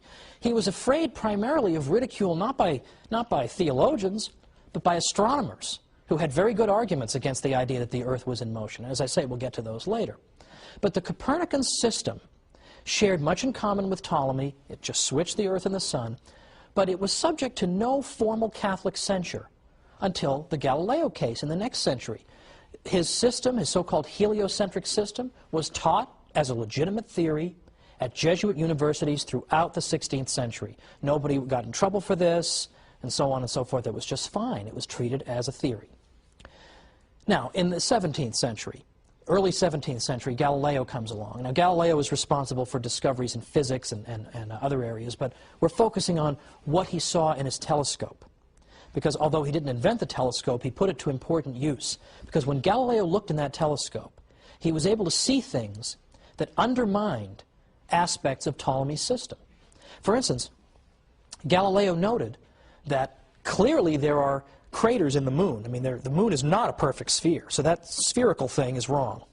He noted that there were moons orbiting Jupiter. This contradicts Ptolemy because here we have something orbiting something other than the Earth. These moons are orbiting Jupiter. But more than that, as Jupiter is moving in its orbit, its moons are staying with it. One of the arguments against the idea that the Earth could be moving was that if the Earth moved, it would leave the moon behind. But here's Jupiter moving, and its moons are orbiting with it. And he observed other things through his telescope as well. These things could not be reconciled with the model of Ptolemy, in which everything orbits the Earth, and so on and so forth. Now, Galileo and his work were in fact welcomed and celebrated by prominent churchmen. For instance, in late 1610, Father Christopher Clavius wrote to tell Galileo that his fellow Jesuit astronomers had confirmed the discoveries that Galileo had made through his telescope. Galileo was greeted with enthusiasm in Rome in 1611. There was a day of lectures given in his honor. He wrote, "I have been received and shown favor by many illustrious cardinals, prelates, and princes of this city." He enjoyed a long audience with Pope Paul V and enjoyed a day of activities in his honor at the Jesuits' Roman College. In 1612, for the first time in print, Galileo said that he favored the Copernican system, at least the part about the sun being in the center. He believed in the heliocentric system. Well, this did not get him in trouble. In fact, in this particular writing, one of the many enthusiastic letters of congratulation he got came from the future Pope Urban VIII, who in fact was the Pope who, as we'll see, later got Galileo in some trouble. But in 1612, there was no trouble at all with what Galileo said, and yet it's the same thing. So what's going on here? Well, again, the Church is arguing that the Copernican model is okay as a theoretical model, but it hasn't yet been proven to be the literal truth. The literal truth. He believed that the sun really was in the center. It wasn't just an elegant model. The sun really belonged in the center. That really was it. The Earth really was moving. But as I say, he couldn't really prove this. The evidence that Galileo had that the Earth was in motion consisted, for example, of arguing from the evidence from the tides. Of course, we know the waves at the ocean. He argued that the reason that we see waves at the ocean is that the Earth is both rotating and it's revolving. So it rotates and it goes around the sun, and the result of all this is it's shaking up the water and creating the waves in the ocean. Well, if that sounds like a silly explanation, that's because it is. So people didn't necessarily buy that. But meanwhile, Galileo is walking around claiming that all biblical verses that make it sound as if the Earth is motionless need to be reinterpreted. This was the problem. Can a layman just run around demanding the reinterpretation of biblical verses on the basis of a scientific theory that he can't even prove? And this was at a time, remember, when the Protestant Reformation was not exactly yet a distant memory. And Protestants were always hounding the Catholic Church for not giving the Bible its due and not listening to the Bible enough. So here's Galileo going around saying the Bible's got to be reinterpreted. So let's come back and try and make sense of what ended up happening to Galileo and who was right and who was wrong.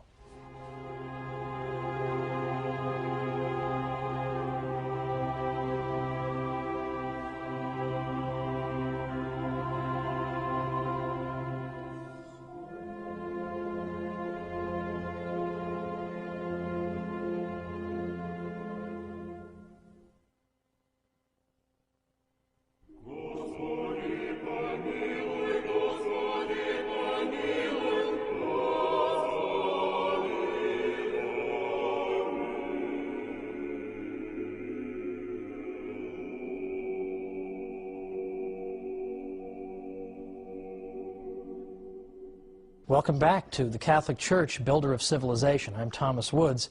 We're talking about Galileo, and before the break we noted that Galileo believed very passionately in the Copernican model, by which he meant that the sun was at the center of our solar system, so to speak, and that the Earth was one of the planets that orbited it. But as I also suggest, that he did not have ironclad proof of that by any means. And if you talk to any historian of science who knows anything about the 17th century, he will tell you that the geocentrists, those who disagreed with Galileo and put the Earth at the center, still had a very good and reasonable scientific argument. And I want to amplify that point and just show that it wasn't a question of complete morons irrationally opposing Galileo, and Galileo being a wonderful genius who has to tolerate all these stupid ignoramuses. To the contrary, they had extremely good arguments that he could not answer. The main argument involved something called stellar parallax. Now that sounds very complicated, but you'll be amazed at how simple it is. Let's first just look at that word parallax. This is a phenomenon that we're all familiar with. We see it every day. Parallax shift works as follows. Let's suppose, for lack of a better prop, that this candle is my mother, and I'm on a merry-go-round as a child, and I'm looking at my mother watch me go around the merry-go-round. And let's suppose that over in the distance there's a tree over here. But let's say that over here there's a hot dog stand. So here I am, I'm going on the merry-go-round, and I'm looking at Mom, and I'm waving, and when I get to this part of the merry-go-round and I look at her, I see her against the tree. But when I get to this part, and I look at her from this angle, I see her against the merry-go-round. Well, I don't say to my mother, hey, how come you're shifting around while I'm on the merry-go-round? I just know that in each case, it's because I'm looking at her from a different angle. When I look at her from this angle, I see her against the tree. When I look at her from this angle, I see her against the hot dog stand. This is called a parallax shift. It's why, if you look at a close-up object against a background, and you look at it with one eye, and then you look at it with the other eye, it seems to shift against the background. It's not because the object is actually moving. It's that you're looking at that object from a slightly different angle when you look at it from either of your eyes. Now, stellar parallax simply means a parallax shift that involves stars. And here, I'm going to refer you now to this diagram. What we see here in the diagram, you'll see on the left-hand side there are two human eyes. A little disturbing, but just work with me here. Look at the top eye in the upper left-hand corner. When that eye is looking at the object in the middle is that yellow star. From that angle, it sees the yellow star against the blue background at the lower right of the diagram. Now let's look at the bottom eye. In the lower left corner, we see the bottom human eye. When it looks up at the object, it sees it against the red background. So the apparent shifting of that object is the parallax shift. Now let's look at our second diagram. This one is portraying outer space. And here, instead of two human eyes, we have two solid circles. The top solid circle is the Earth on, let's say, January 1st. The bottom one is 6 months later, when the Earth has gone halfway around the sun. Now, what's going on here? Well, notice that, again, we have a closer-up object and some farther-away objects. In the case of my merry-go-round example, my mother was the close-up object, and the tree and the hot dog stand were farther away. Here, we have a closer-up star, and then we have stars that are farther away. Now, on January 1st, when we look at that close-up star, we see it against the background of other stars more in the distance. Now, 6 months later, when we look back at that star, we're looking at it from another angle, so we're going to see it against a different background of stars. In other words, in the same way that my mother seems to shift, depending on where I am on the merry-go-round, close-up stars are going to seem to shift depending on where we are on the Earth's orbit around the sun. So we should see a parallax shift. We should see the closer-up stars appearing to move against the background of the farther-away stars. Okay, that's the end of the diagram segment today. Well, what does this all boil down to? It boils down to this, that in fact, at that time in the 17th century, geocentrists were making that argument. They were saying, okay, Galileo, if you're so sure the Earth is going around the sun, how come we don't see parallax shifts? Now, that's not a stupid argument, is it? Does that sound like a dumb guy argument? That's a very sophisticated argument, isn't it? But Galileo had no answer for that. And again, the church's attitude was, if you can't prove to us that this is absolutely true, then the best we can do for you is say you can use it as a theory, but you certainly can't go around saying, well, the whole Bible needs to be revisited and reinterpreted. Can't do that till you prove it. And as I say, it had not been proven. The stellar parallax question had not been dealt with. And in fact, it wasn't until a very long time afterward that we got sensitive enough equipment to be able to detect the parallax shift. It is there, but the distances involved, with the stars being so far away from us, were so much greater than anyone thought. No one had any idea they'd be so far away. No one realized that the parallax shift would be so tiny because of the distances involved. It looked as if there were no parallax shift, and so therefore the Earth is motionless. So I think that's important, just as a matter of justice, to point out that these were not just stupid heads. That's a serious objection to Galileo. Now, Galileo refuses the compromise that's offered to him, whereby you can teach this as a theory, but at this point, it has not been proven. And again, the Church, as I said, is sensitive to Protestant charges that Catholics aren't paying proper regard to the Bible. So you have all these factors at work.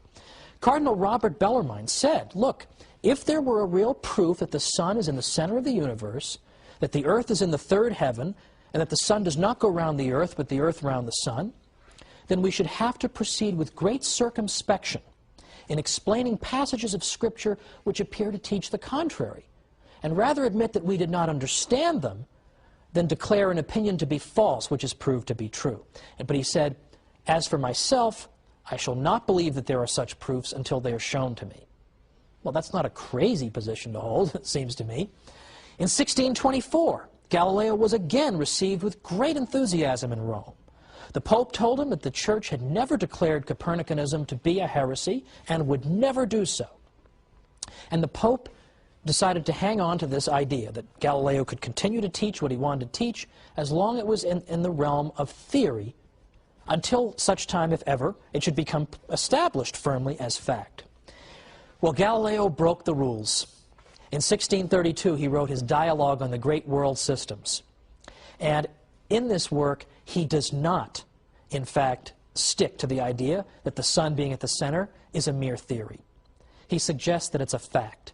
But worse than that was that Galileo wrote this dialogue as a dialogue. And one of the characters in this dialogue was a dunce, a dummy. And into the dummy's mouth, he put the Pope's opinions. Well, you're not exactly going to ingratiate yourself into the Pope's favor by taking his view and putting it in the mouth of the idiot.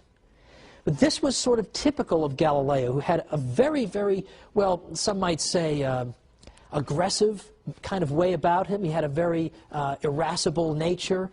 He had a personality that left a bit to be desired sometimes. So, for instance, if you disagreed with Galileo on something like the nature of sunspots, he would come out and publicly call you a blockhead. And this was not a subtle person. And there's no subtlety at work when you take the Pope's opinion and you put it in the words of the fool in your dialogue. Well, Father Greenberger, who was a Jesuit, who was a big fan of Galileo, had said that if he had just kept to the idea that this is a theory and had not tried to make it stick as absolute fact before it could be proven, there would never have been an issue. But what seems to have happened here, the way I read it, is that you've got several factors coming together simultaneously to bring about this unfortunate outcome in the Galileo case. You have the fact that Galileo can't actually prove this, and that there is a very good argument against it, the parallax shift argument. He can't answer that. You have the fact that Protestants are putting pressure on Catholics, saying you've got to stick to the Bible, you can't just indiscriminately go and adopt novel interpretations unless you've got really good reason.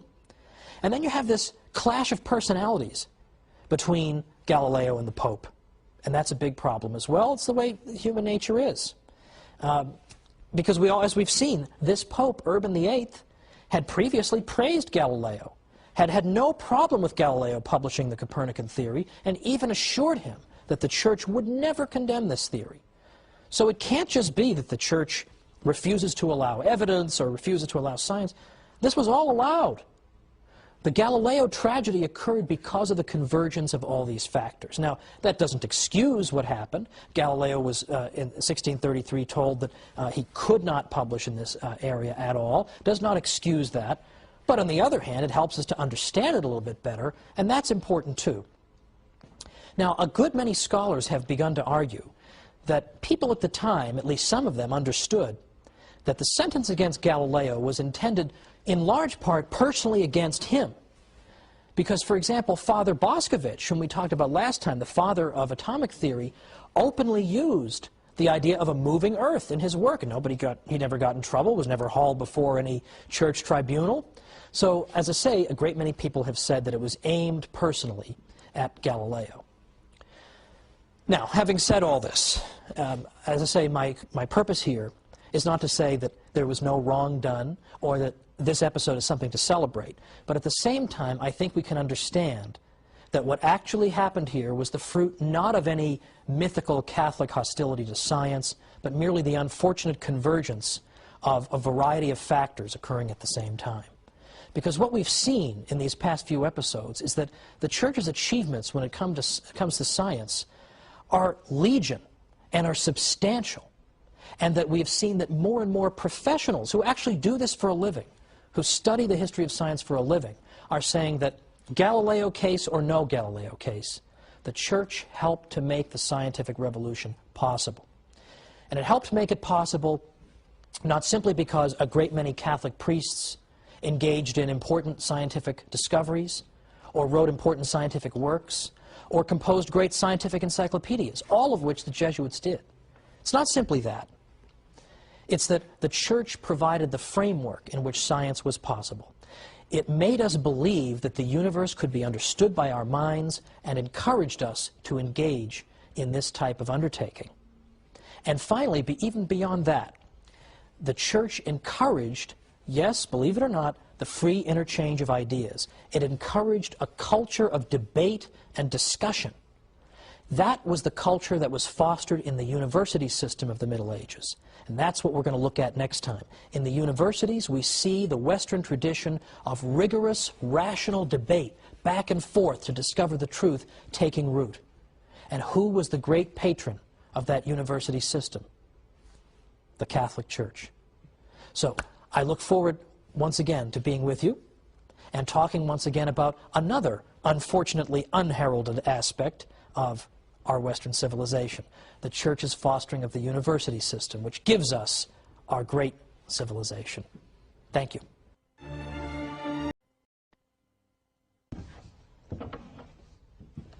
The Church is the enemy of knowledge and learning, her opponents say. Well, then why did she give birth to the university system? It's another forbidden question. We're going to look at it today on the Catholic Church, builder of civilization.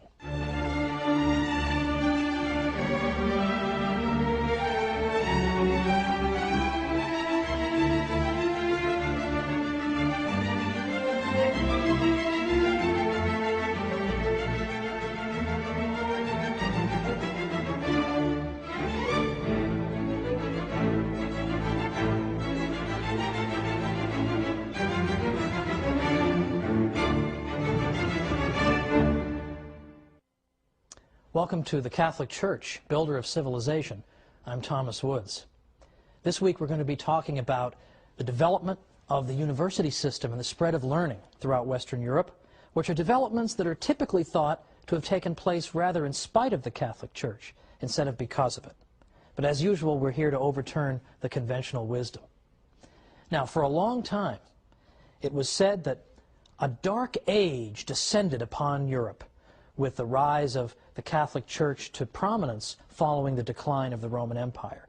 That for 1,000 years there was nothing but backwardness and darkness in the West. We've perhaps all heard this. But today, more and more we see historians are scaling back the time period that they would designate as dark. No one in his right mind refers to the 1,000 years from the late 400s to the 1400s as dark. Only a lunatic would call, for example, the 13th century dark. In fact, there was a great book written once called The 13th Greatest of Centuries. Now, it is true there was a dark period after the fall of Rome. There was a time where education declined, culture declined, civilization declined. But was that the fault of the Catholic Church, with barbarian groups in control politically of various parts of Europe? Was that the Church's fault? Now, it's interesting to note what historian Will Durant said. Now, who is Will Durant? Why do we care what he said? The interesting thing about Will Durant is not only that he wrote a zillion books, he was the Stephen King of history, seemed to be writing, sitting at his typewriter 24 hours a day.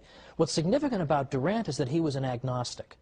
He had no dog in this particular hunt. He was not out to defend the Catholic Church, and sometimes he could be kind of vicious toward the Church. But even Will Durant understands that it's not fair to blame everything that goes wrong in Western Europe on the Catholic Church. Durant said, the basic cause of cultural retrogression was not Christianity, but barbarism, not religion, but war. The human inundations ruined or impoverished cities, monasteries, libraries, schools, and made impossible the life of the scholar or the scientist. And then he says, perhaps the destruction would have been worse had not the Church maintained some measure of order in a crumbling civilization.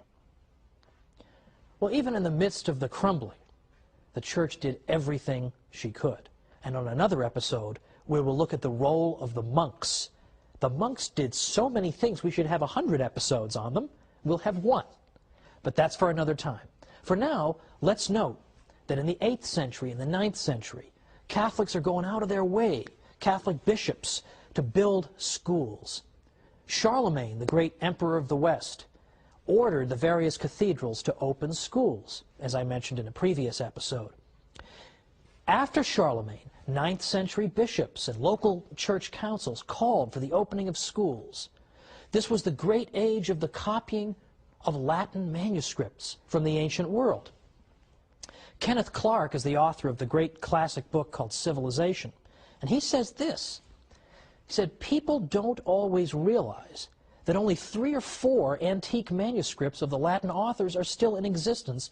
Our whole knowledge of ancient literature is due to the collecting and copying that began under Charlemagne, and almost any classical text that survived until the 8th century has survived until today.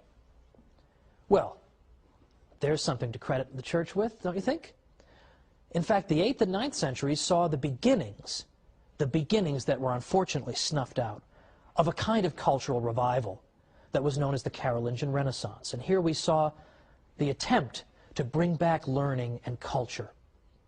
And we see, for instance, the copying of manuscripts, which is important. We see, in addition to that, the development of something called Carolingian minuscule. Carolingian minuscule was a kind of writing. Before the existence of Carolingian minuscule, you would see writing that had only capital letters, and if you ever get an email from somebody who sends you an email in only capital letters and you just can't bear to look at it, you know, who is this barbarian writing to me in all caps? It's annoying, it's hard to read, it takes longer to write. They also had no spaces between the words before Carolingian minuscule, no punctuation. So imagine just a big block of capital letters. That's a lot of fun to read. Beyond that, because of geographical isolation, people in this part of Europe, rather than this part of Europe, would develop their own script that was largely indecipherable to people from another part of Europe. Whereas it was monks who helped develop what was called Carolingian minuscule. Minuscule because it introduced the idea of lowercase letters. It also introduced spaces between the words, punctuation, and it constituted a single script, a single standardized kind of writing, so that people could travel throughout Western Europe and could understand each other. Well, that's no small contribution. That's one of the great contributions to the cause of literacy in the world. And that came out of this Carolingian Renaissance. Unfortunately, the Carolingian Renaissance died a premature death, largely because of more waves of invasion by still other barbarian groups. The 9th and 10th centuries, the 800s and 900s, saw wave upon wave of invasions by various groups, by the Muslims, by the Magyars, and by the Vikings. And these waves of invasion were devastating to the West. Monasteries were sacked and destroyed, as were centers of learning. Now, Western Europeans were often very, very good fighters. but they also tended to be very slow to organize. So by the time they could get themselves together, the raid was all over and they'd been sacked. And this happened year after year. Well, it's not the church's fault if it's hard to maintain civilization when the Vikings are attacking you every single year. And when we consider that one of the best known of these attackers was a man named Thorfinn Skullsplitter, we can get a little flavor of what this must have been like to live at that time. And yet, the monasteries of the Catholic Church had incredible staying power. They were among the most resilient institutions that ever existed, because you can destroy one of them, but there's still hundreds more, and even if you destroy all but one, the one can restore the culture. Christopher Dawson was one of the great Catholic historians of the 20th century. For a while he taught at Harvard. That's never going to happen again, but Christopher Dawson taught at Harvard, and he said, among other things, he said, 99 out of 100 monasteries could be burnt and the monks killed or driven out, and yet the whole tradition could be constituted from the one survivor. And the desolate sites could be repeopled by fresh supplies of monks who would take up again the broken tradition, following the same rule, singing the same liturgy, reading the same books and thinking the same thoughts as their predecessors. Well, if you want to revive a civilization, having monasteries around certainly doesn't hurt, does it? So the monasteries, as we'll see, as I say in another episode, played an indispensable role. They could, no matter how many of them you destroyed, it could start all over again because of the remnants. Now, historian Lowry Daly once said that the Catholic Church was the only institution in Europe that showed consistent interest in the preservation and cultivation of knowledge. Isn't that surprising to hear a historian say that? The Catholic Church is the only institution that's consistently interested in the cultivation and preservation of knowledge and the pursuit of truth. Well, it so happens that that institution, the Catholic Church, did more than any other institution to give birth to the university system in Europe. The university was a unique creation of the High Middle Ages in Europe. And when we say High Middle Ages, we typically mean perhaps 1150 to 1200, all the way to perhaps 1350 or 1300, that time period. And it's an extraordinary time because, as I say, it gives birth to the university system. How could you call an age dark that gives us the universities? Now, where did the universities come from? Where did the universities come from? All different sources. In fact, they come from, on the one hand, some of the universities, some of the cathedral schools. The cathedral schools that were built and encouraged by Charlemagne and later bishops. Some of them turned into universities. Other universities got started as informal gatherings of scholars that eventually built up the infrastructure of a university. And we can't identify with exact precision a date that they got started, but certainly we can say that by the latter half of the 12th century into the 1200s, the universities are getting going. And you start to see some of the great universities of the Western tradition.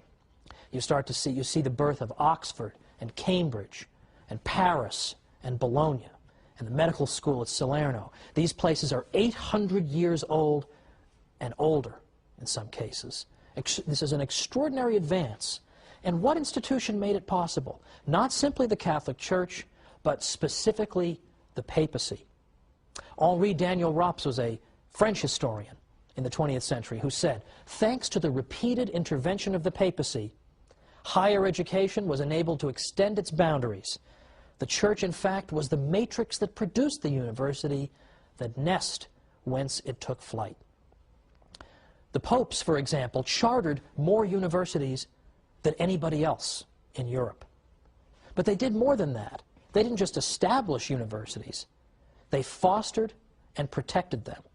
They extended all kinds of benefits to universities that made it possible for them to function and survive and indeed to flourish. Sometimes, I'll just say this before we go to our break, we who live in a university town, I live in a university town, I'm not going to tell you, I don't want to hurt any feelings, but we sometimes love the money the students bring to the town, but we can't stand the students because they're so rowdy and noisy. That happened in the Middle Ages too, and the popes protected the students from sometimes the abuse of the townsmen. Let's see how he did it after we come back with the church builder of civilization.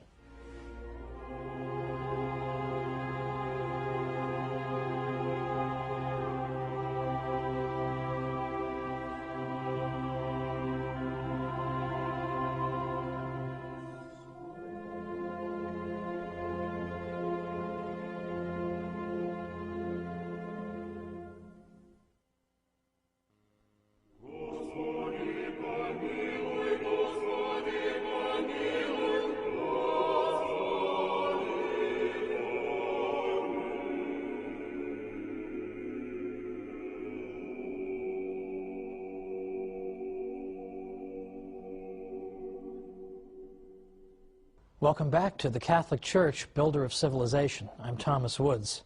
Before the break, we were looking at the development of the university system in Western civilization and noting that the Catholic Church played a larger role than any other institution in spreading knowledge, cultivating the pursuit of knowledge, and allowing the university system to blossom. There was no institution that did more, and the papacy in particular consistently intervened.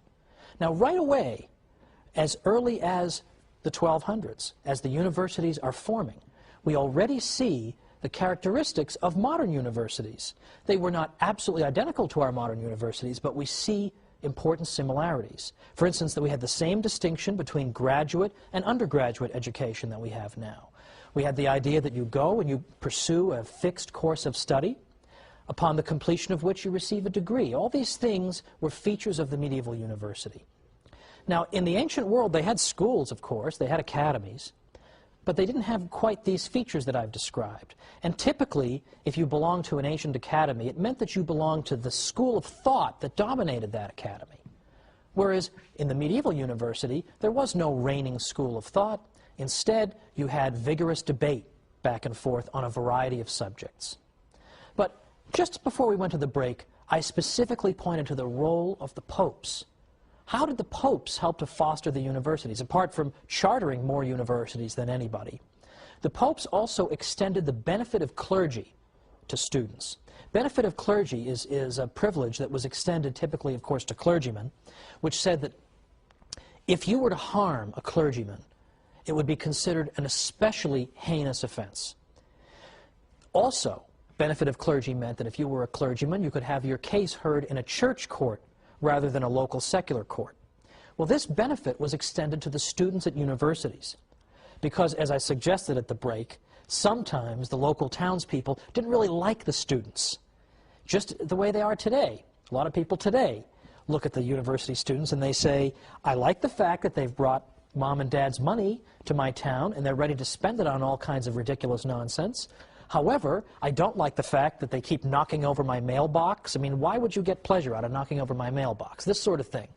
People love the money and they hate the students. That's exactly how they felt in the Middle Ages. So sometimes the students would find themselves being hauled into some local court on trumped-up charges and just being harassed in general. The Pope prevented that from happening and allowed the life of the university to flourish by extending benefit of clergy to the students. Anytime there was any need to intervene in the university system, if there was some kind of problem, people knew you appeal to the Pope and he will resolve it. In fact, on numerous occasions, the Pope had to intervene to ensure that the professors' salaries were being paid. Now think of how pro-Catholic European universities would be today if Pope Benedict could do that, if he could intervene and get them a raise or something. Well, anyway, those days are gone. However, it is important to recognize that among the universities that were chartered by the Pope, there was something called, in Latin, and I'm using the church pronunciation, ius ubique docendi, which literally means the right of teaching everywhere. What that means is that if you got a degree at a university that the Pope had founded, had given its charter to, that you had the right, automatically, no questions asked, to go to any university in Western Europe and begin teaching. No questions asked.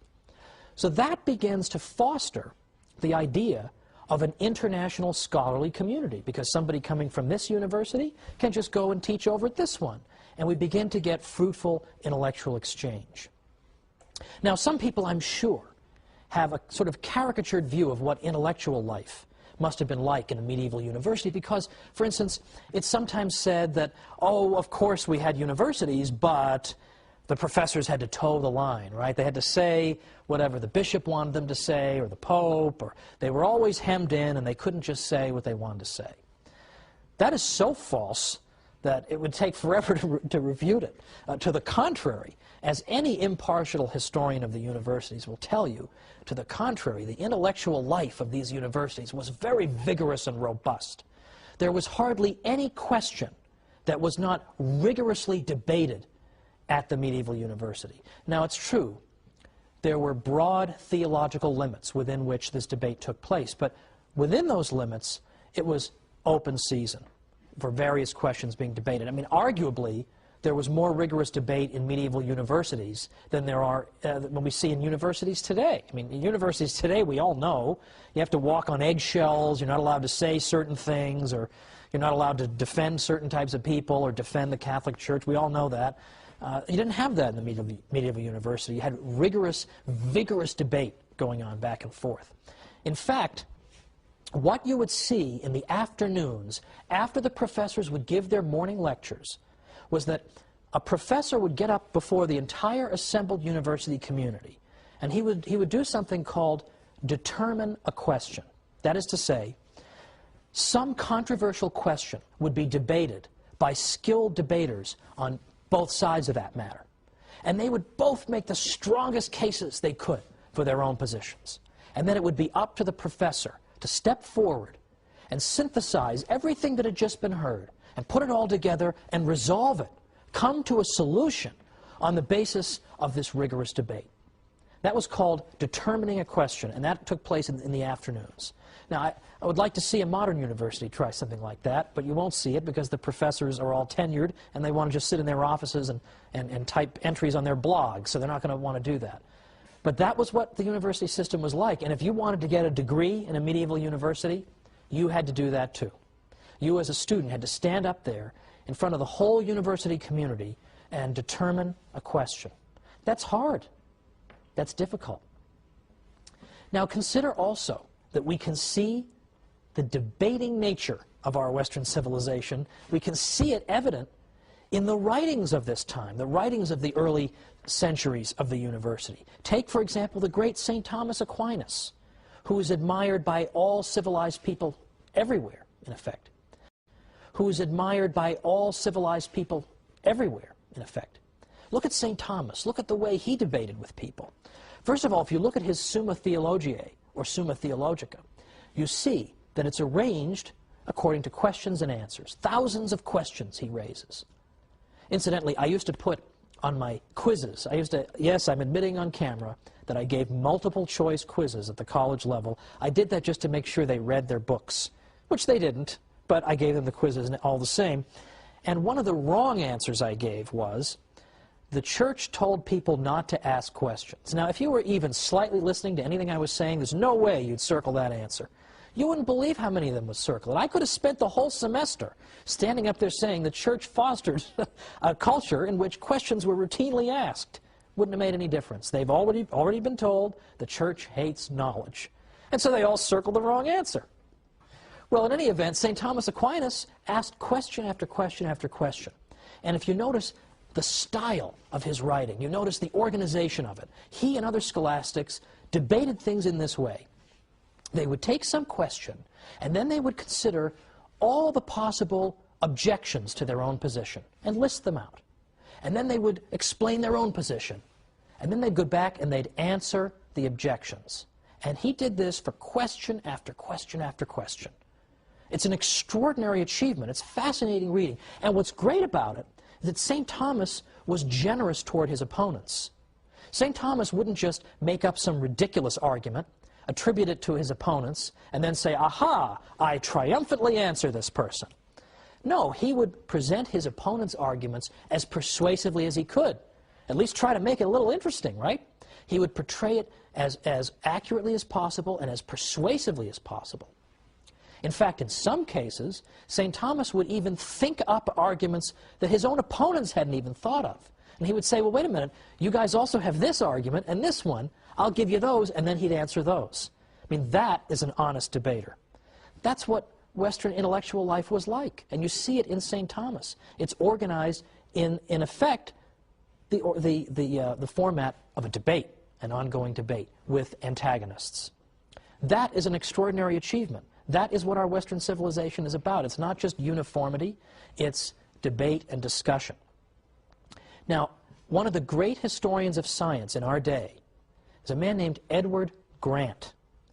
And he looked back at these medieval universities not long ago, and he found something very, very important there. And he said this, he said, what made it possible for Western civilization to develop science and the social sciences in a way that no other civilization had ever done before? The answer, I am convinced, lies in a pervasive and deep-seated spirit of inquiry that was a natural consequence of the emphasis on reason that began in the Middle Ages.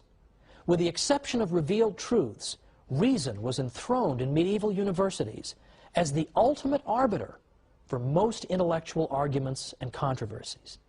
It was quite natural for scholars immersed in a university environment to employ reason, to probe into subject areas that had not been explored before, as well as to discuss possibilities that had not previously been seriously entertained. And Professor Grant went on to say that the commitment to reason and rational discussion that we see in the Middle Ages and that we see in our modern world, this is one of the great gifts of the Latin Middle Ages to our world. But nobody knows about it. And he said it must, unfortunately, remain one of the best-kept secrets of the past hundreds of years. Isn't that astonishing? We shouldn't keep it a secret, however. We should go around telling people about this, because it's an extraordinary aspect of our civilization. Let's just end with St. Anselm, for example, is another example of what I'm talking about. St. Anselm, although he lived just before the universities were getting started, but he had the same spirit of rational inquiry. St. Anselm, for instance, had a book in Latin, Cur Deus Homo, which has been usually rendered in English as Why the God-Man, or Why Did God Become Man? Because St. Anselm used purely rational argument to try to consider, why did God do the extraordinary? Why did he become man and dwell among us? If he wished to reconcile the human race to himself, why did he not simply make a declaration from heaven? Why did he become man? And St. Anselm explained this by using his own reason, thinking about it.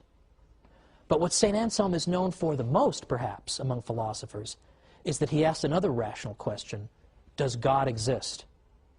And he began to use reason to try to uncover the answer to that question. Does God exist? St. Thomas picked up this question, of course, and he had 5 ways that he used to demonstrate that God existed. And this is where we're going to pick up next time, because this intellectual tradition of debate and discussion and reason turns itself on the faith itself and asks questions like, does God exist? And if so, can we demonstrate it? And I'm going to suggest that they did it. How did they do it? We'll see next time on The Catholic Church, Builder of Civilization. See you then.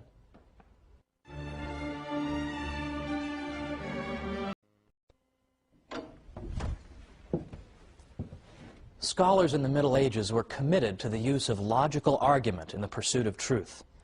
Today, we're going to explore how they used logical argument in pursuit of the ultimate question, whether God exists. How did they use reason to demonstrate that? Join me today for The Catholic Church, Builder of Civilization.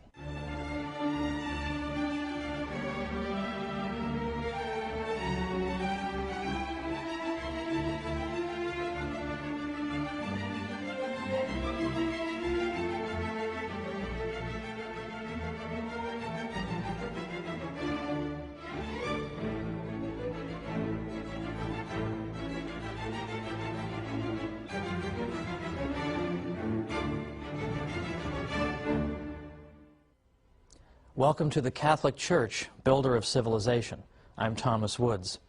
Last time we looked at the development of the university system and the indispensable role that the Catholic Church played.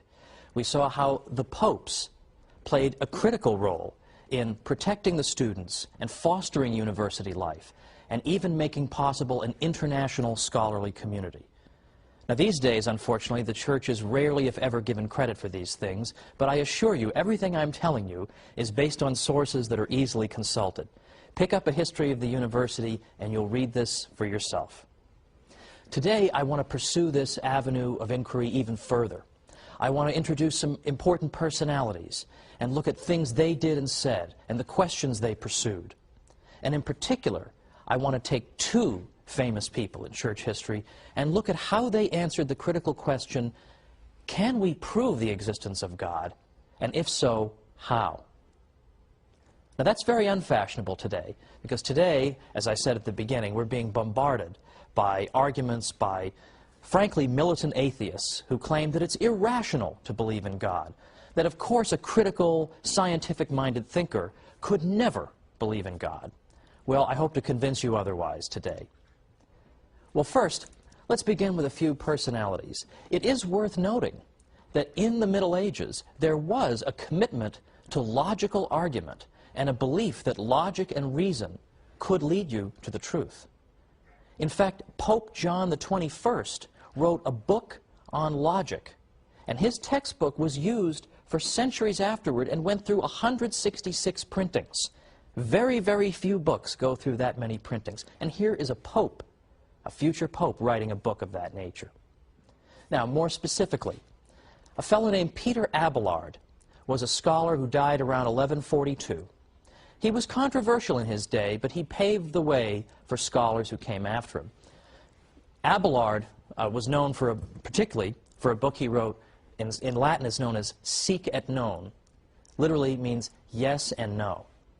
Because what Abelard did was he took apparent contradictions, for example, apparently contradictory biblical verses, or apparently contradictory statements from church fathers, and he deliberately juxtaposed them so that they were right next to each other on the page. And there you were, face to face with an apparent contradiction. How would that contradiction be resolved? Well, the reason that Abelard's book was a bit scandalous for his time was that he didn't answer that question.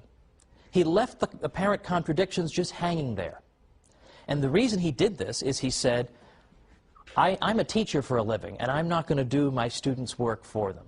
His students had the task of reconciling these apparent contradictions. So I always get a kick out of it when young students in college would come up to me and say, well, aren't there a lot of contradictions in the Bible? Ho, ho, ho. Well, Peter Abelard was talking about this in the 12th century and was using reason to try to resolve them, so I don't think I need some kid from Long Island to tell me this.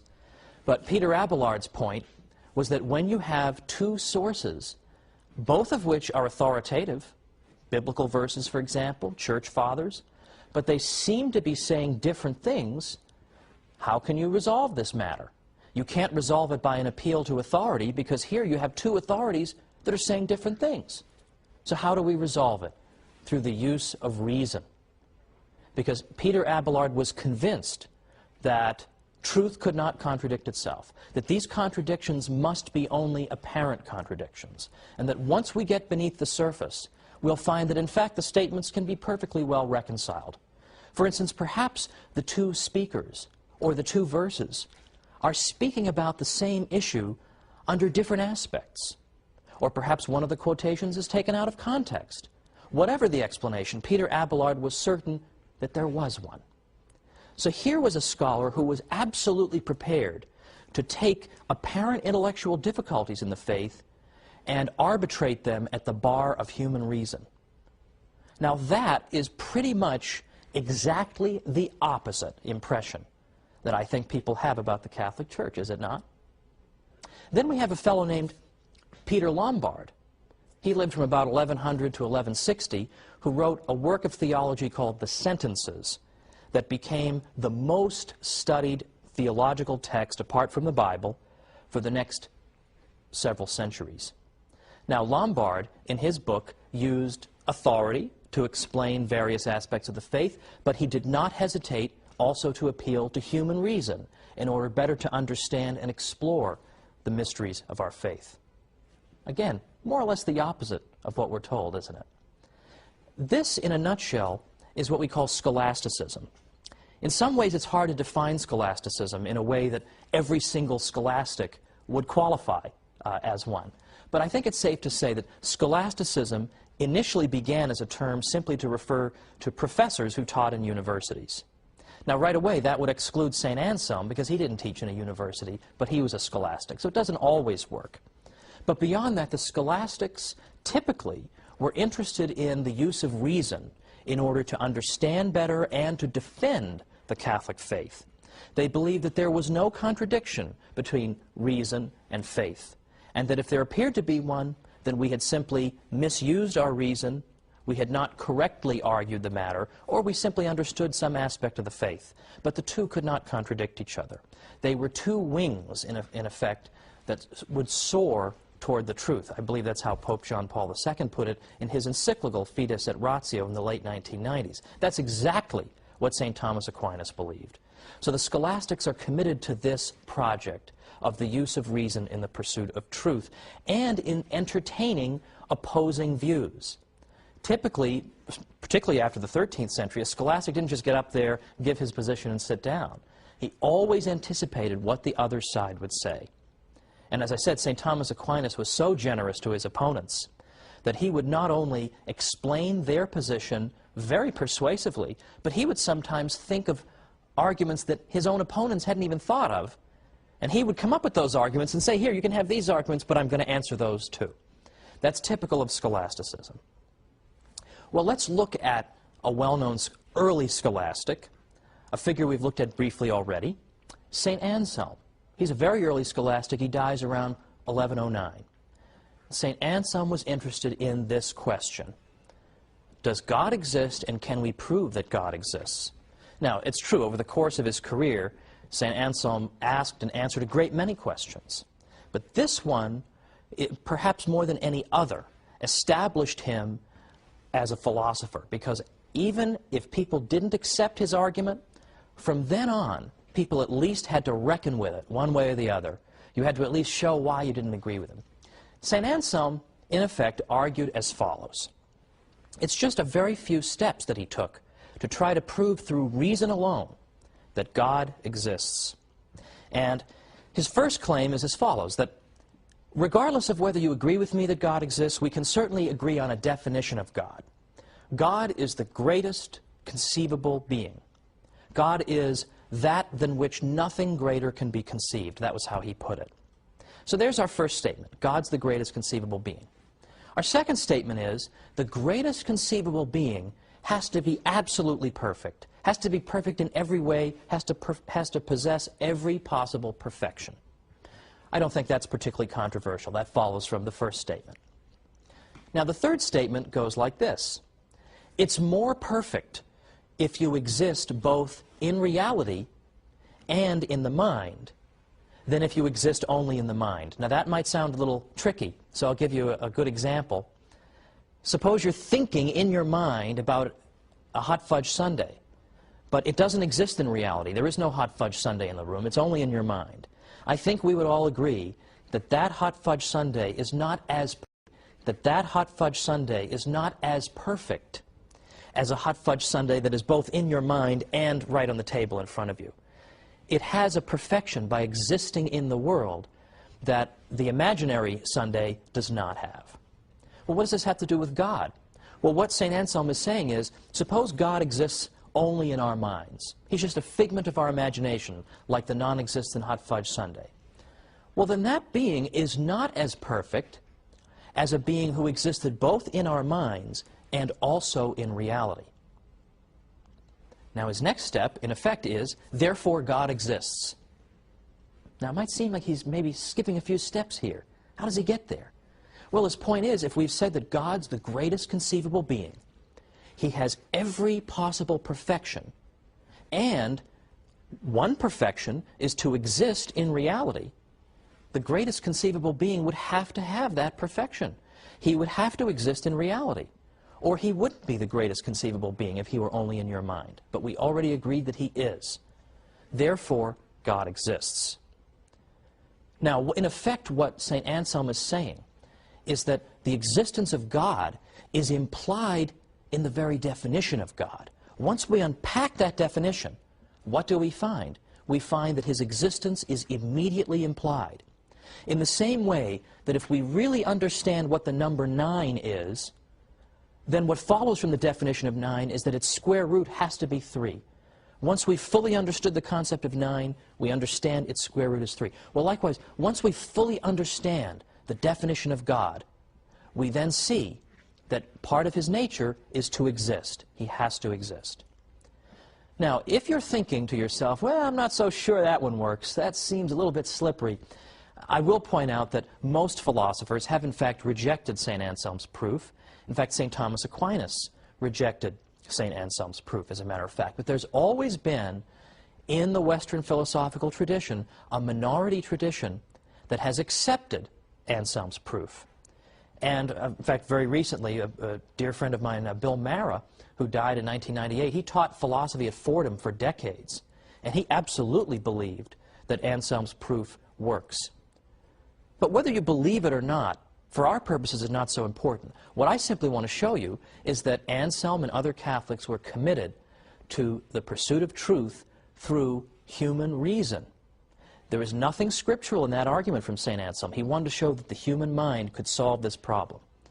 Well, after the break, we're going to see how St. Thomas Aquinas solved this problem, and I think much more persuasively. So join me after the break.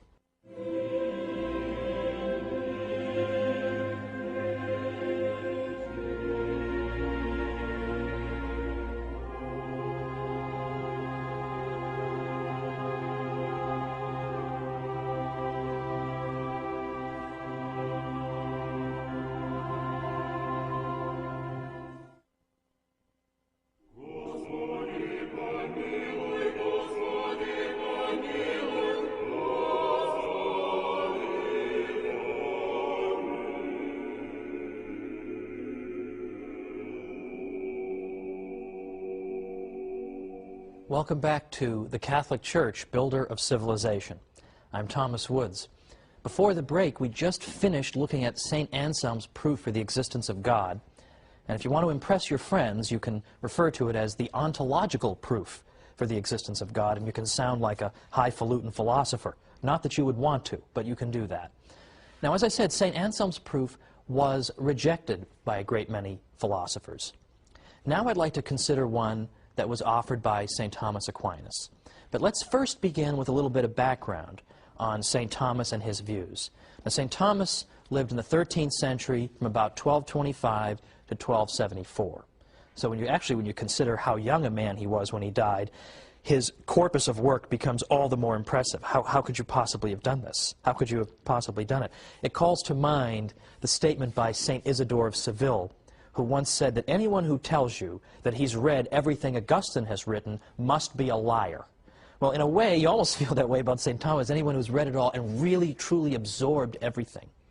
Well, St. Thomas was convinced, as were the typical run of scholastics in his day, that faith and reason could not contradict each other. And St. Thomas believed that our knowledge consisted of 3 different kinds. For instance, he argued that some of our knowledge we know through divine revelation alone. Some knowledge we know both through divine revelation and through human reason, and still other kinds of knowledge are known through reason alone.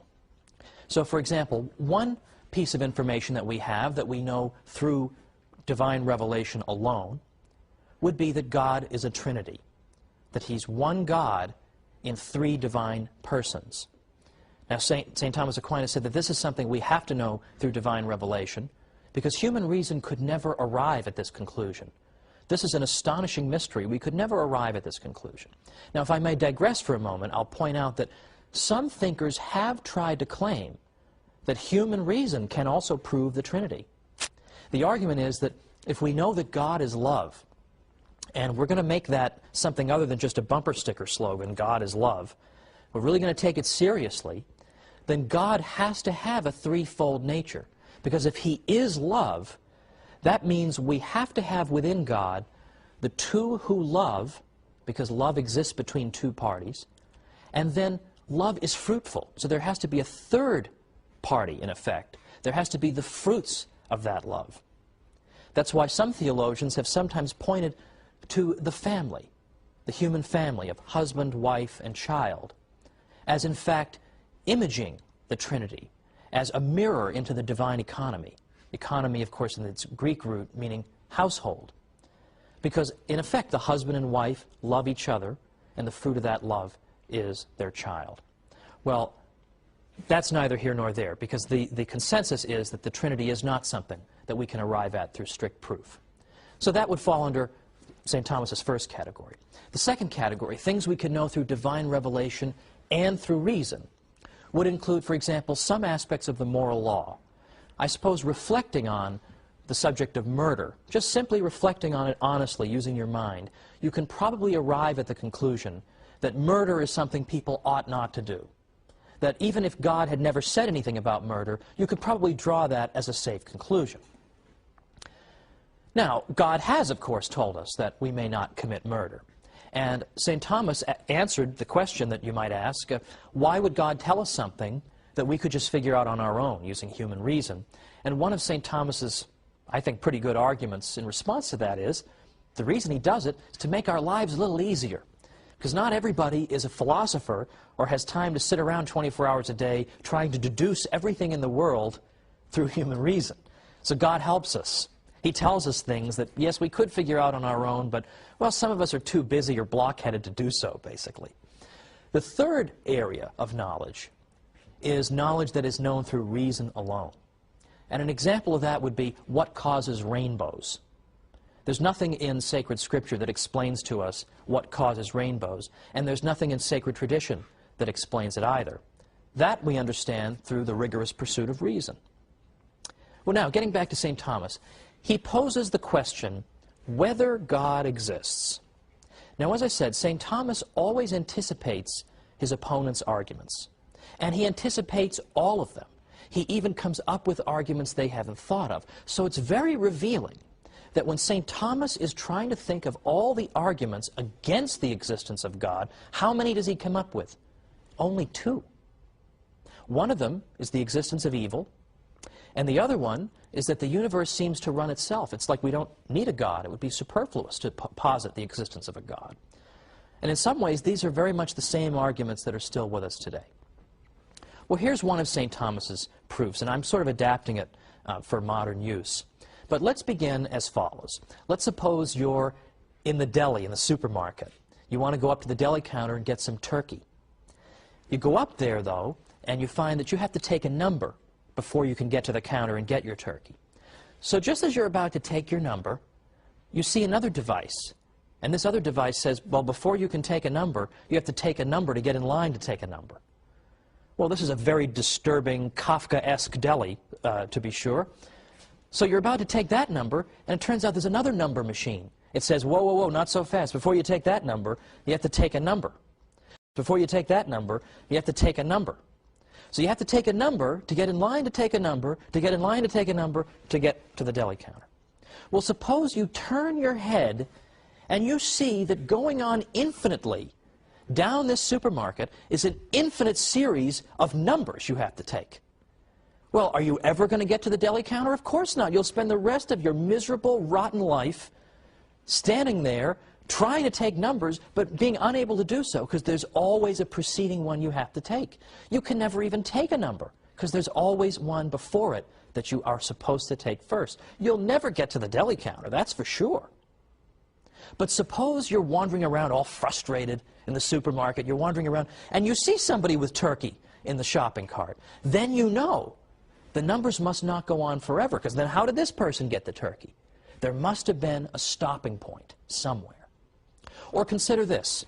You want to sign up for a course at a college, a special course, and you're told, well, if you want to sign up for that course, you have to go see Mr. Jones. You go see Mr. Jones, and he says, oh, sorry, before you can see me, you've got to see Mr. Brown. Mr. Brown says, before you can see me, you've got to see Mr. Johnson.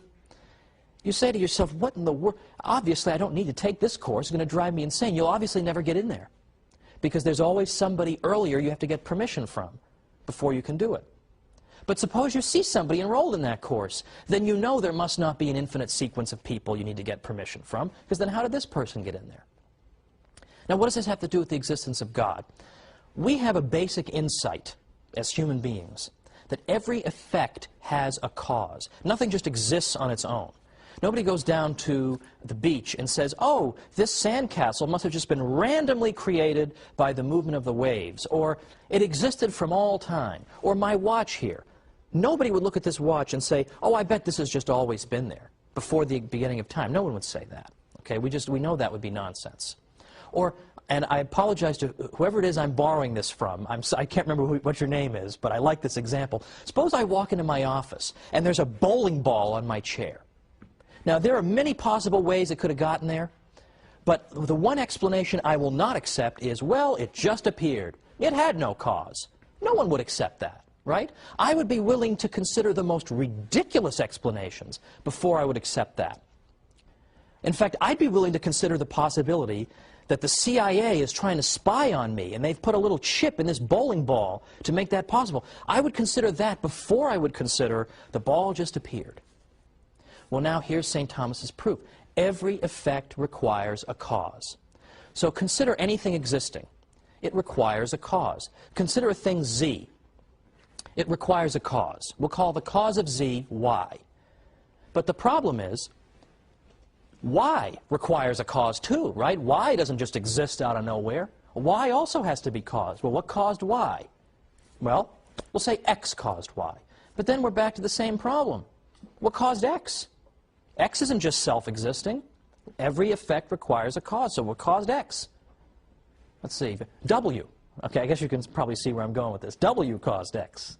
And then we keep on going because that doesn't solve the problem either.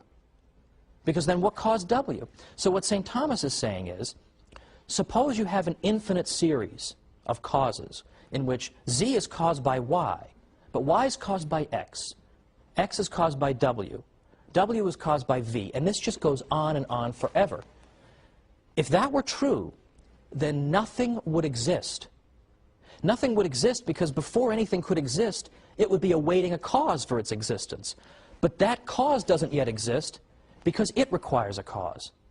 And that cause doesn't yet exist because it's awaiting a cause. If everything is always awaiting a previously existing cause, the sequence of causes could never get started. It would be like waiting to try to get turkey at that hideous deli. It just goes on forever. You can never get it started. You can never get that number to get started. It just goes on forever. You'd never get any turkey. And in this case, nothing would exist in the world. But look around you. Things do exist. Okay? Things do exist. The TV you're watching this on exists. All these things do exist. So the series of causes cannot logically go on forever. There must be a stopping point. There must be something that exists entirely outside the causal sequence that gets this relationship going, that begins to cause the next thing, which causes the next thing, which brings all the things we see into existence.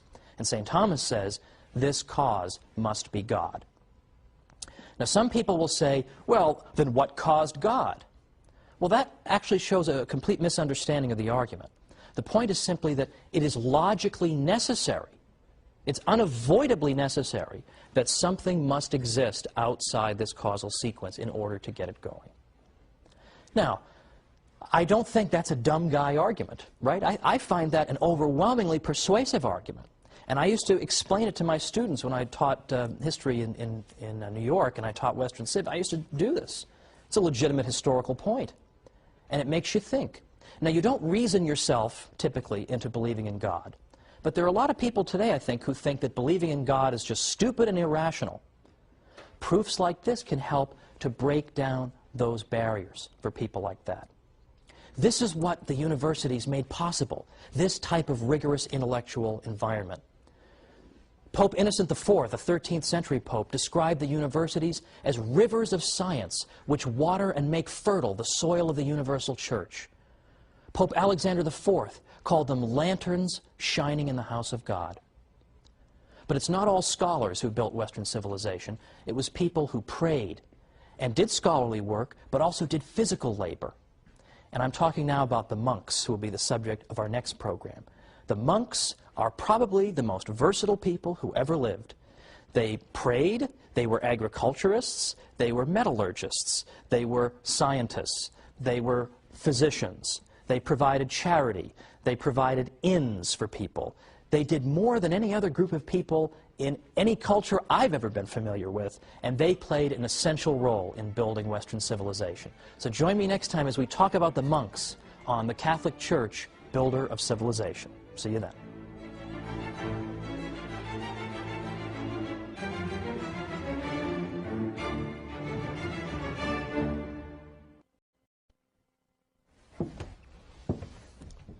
Perhaps nowhere on earth has there ever been a group of people more versatile than the monks of Europe.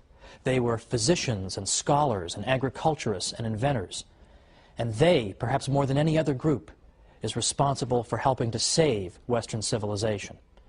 Let's talk about that today on the Catholic Church, builder of civilization.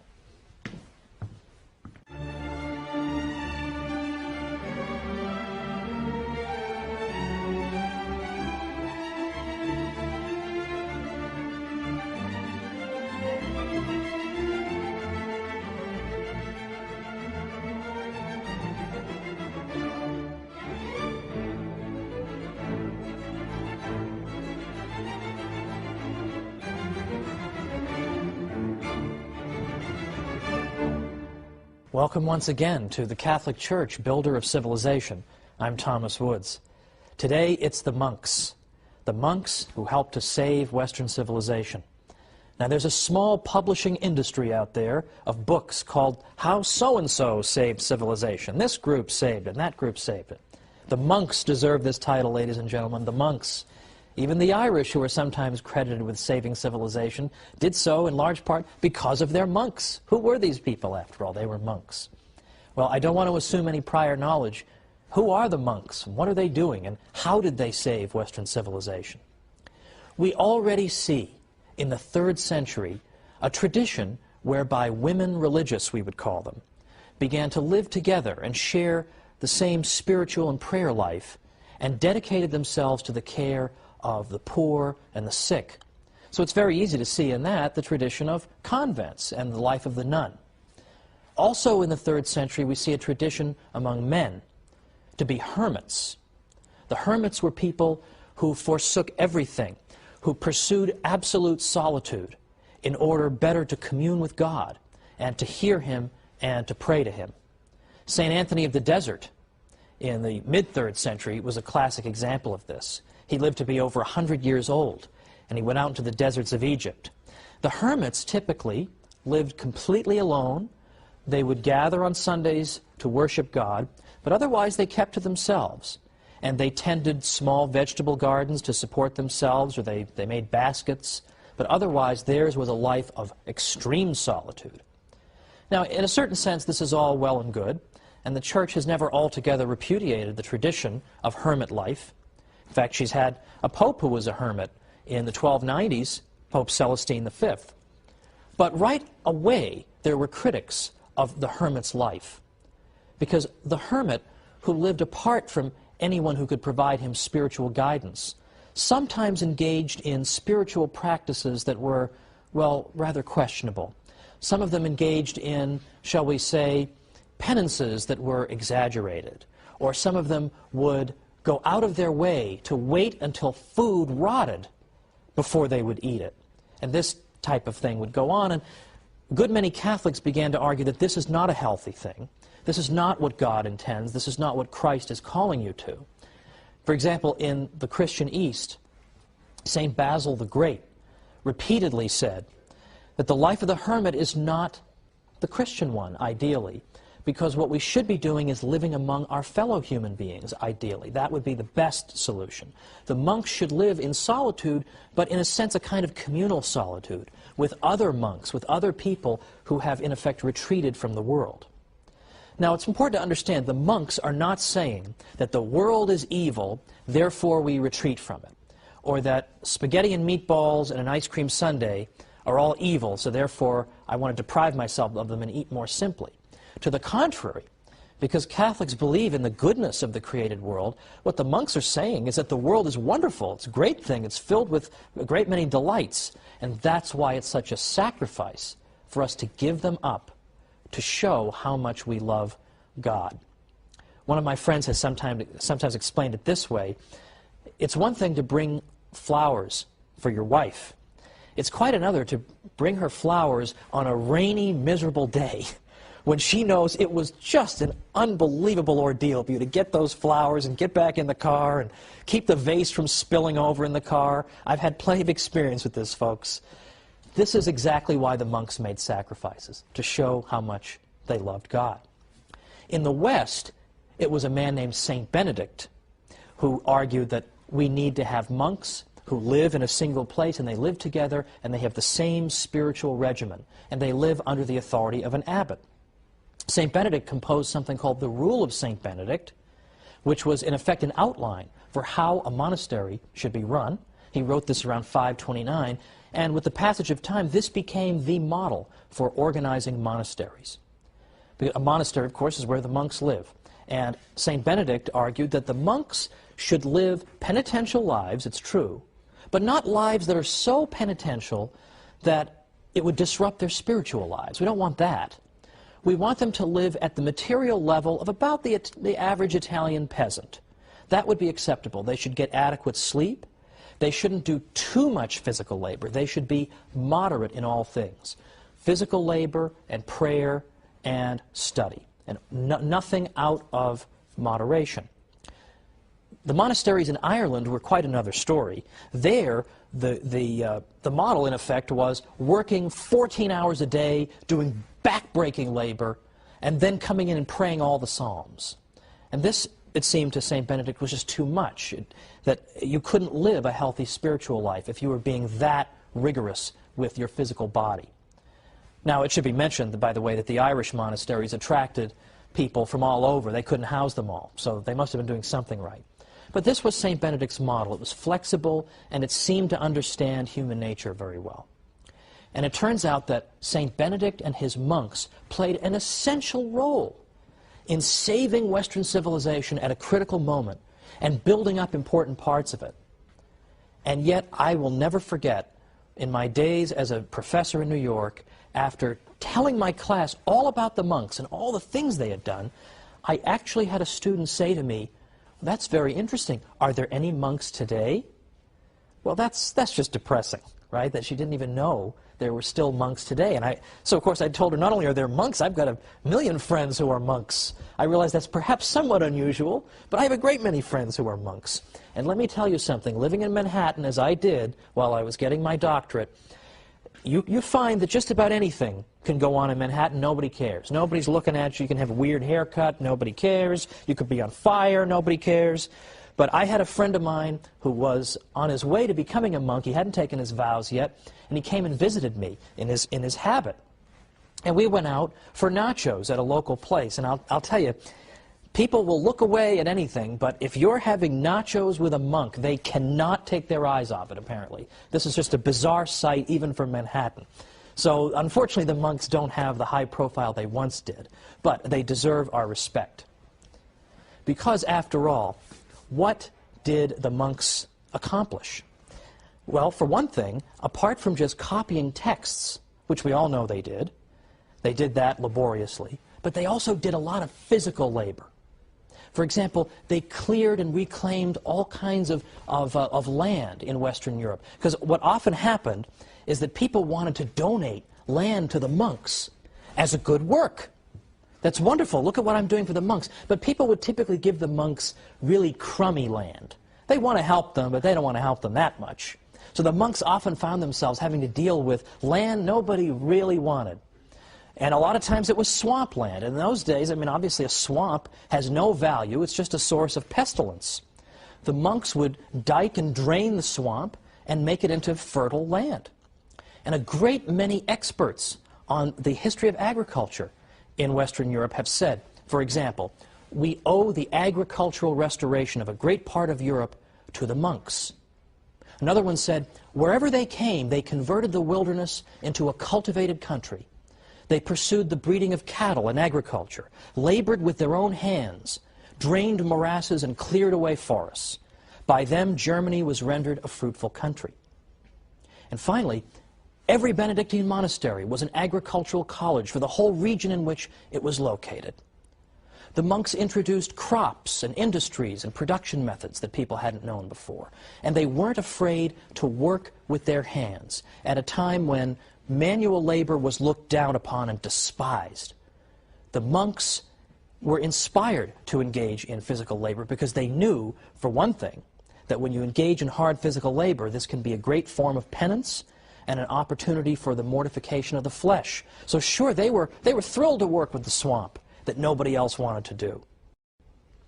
So at a time when you were despised for doing physical labor, the monks, in effect, made it something honorable. At a time when agriculture was collapsing, the monks' labor helped to bring it back. The monks were involved in rearing cattle and horses, brewing beer, raising bees and fruit. And all over Europe, they introduced essential aspects of local economies. For example, in Sweden, it was the corn trade that owed its existence to the monks. In Parma, cheese making. In Ireland, salmon fisheries. And in a great many places, the finest vineyards. The monks were also intensely practical in that they stored up the waters from springs in order so that they could distribute them if a drought ever struck. In Lombardy, the peasants learned irrigation from the monks. The monks have also been credited with being the first to work toward improving breeds of cattle instead of just leaving the process to chance. So there's agricultural labor from the monks at a critical time in European history. With the Roman Empire collapsed, the monks show up and do all this critical work. Beyond that, the monks pioneered in machinery and mechanization. The ancient world of Greece and Rome was not particularly heavily mechanized, but Europe of the Middle Ages changed all that. Particularly the Cistercians, which are a reform-minded group of monks from the late 11th century, they built water-powered factories at hundreds of their 742 monasteries around by the 12th century. They used water power for all kinds of purposes, for crushing wheat and fulling cloth and tanning. Far more mechanized were they than anything that had ever been seen in Europe up to that time. They were also great metallurgists. They used the slag from their furnaces as fertilizer. So they were constantly thinking of practical things they could do for the life of Europe. And they instructed Europeans as to how they themselves could do these things. They were also technologically advanced in practical things like clocks. The first clock we have any record of was built by the future Pope Sylvester II in 996, but much more sophisticated clocks were built in the 14th century. But it's not just clocks, and it's not just agriculture. It's charity and education and inventiveness. All these things we're going to look at as soon as we come back from the break. So join me after the break, and let's talk more about these monks.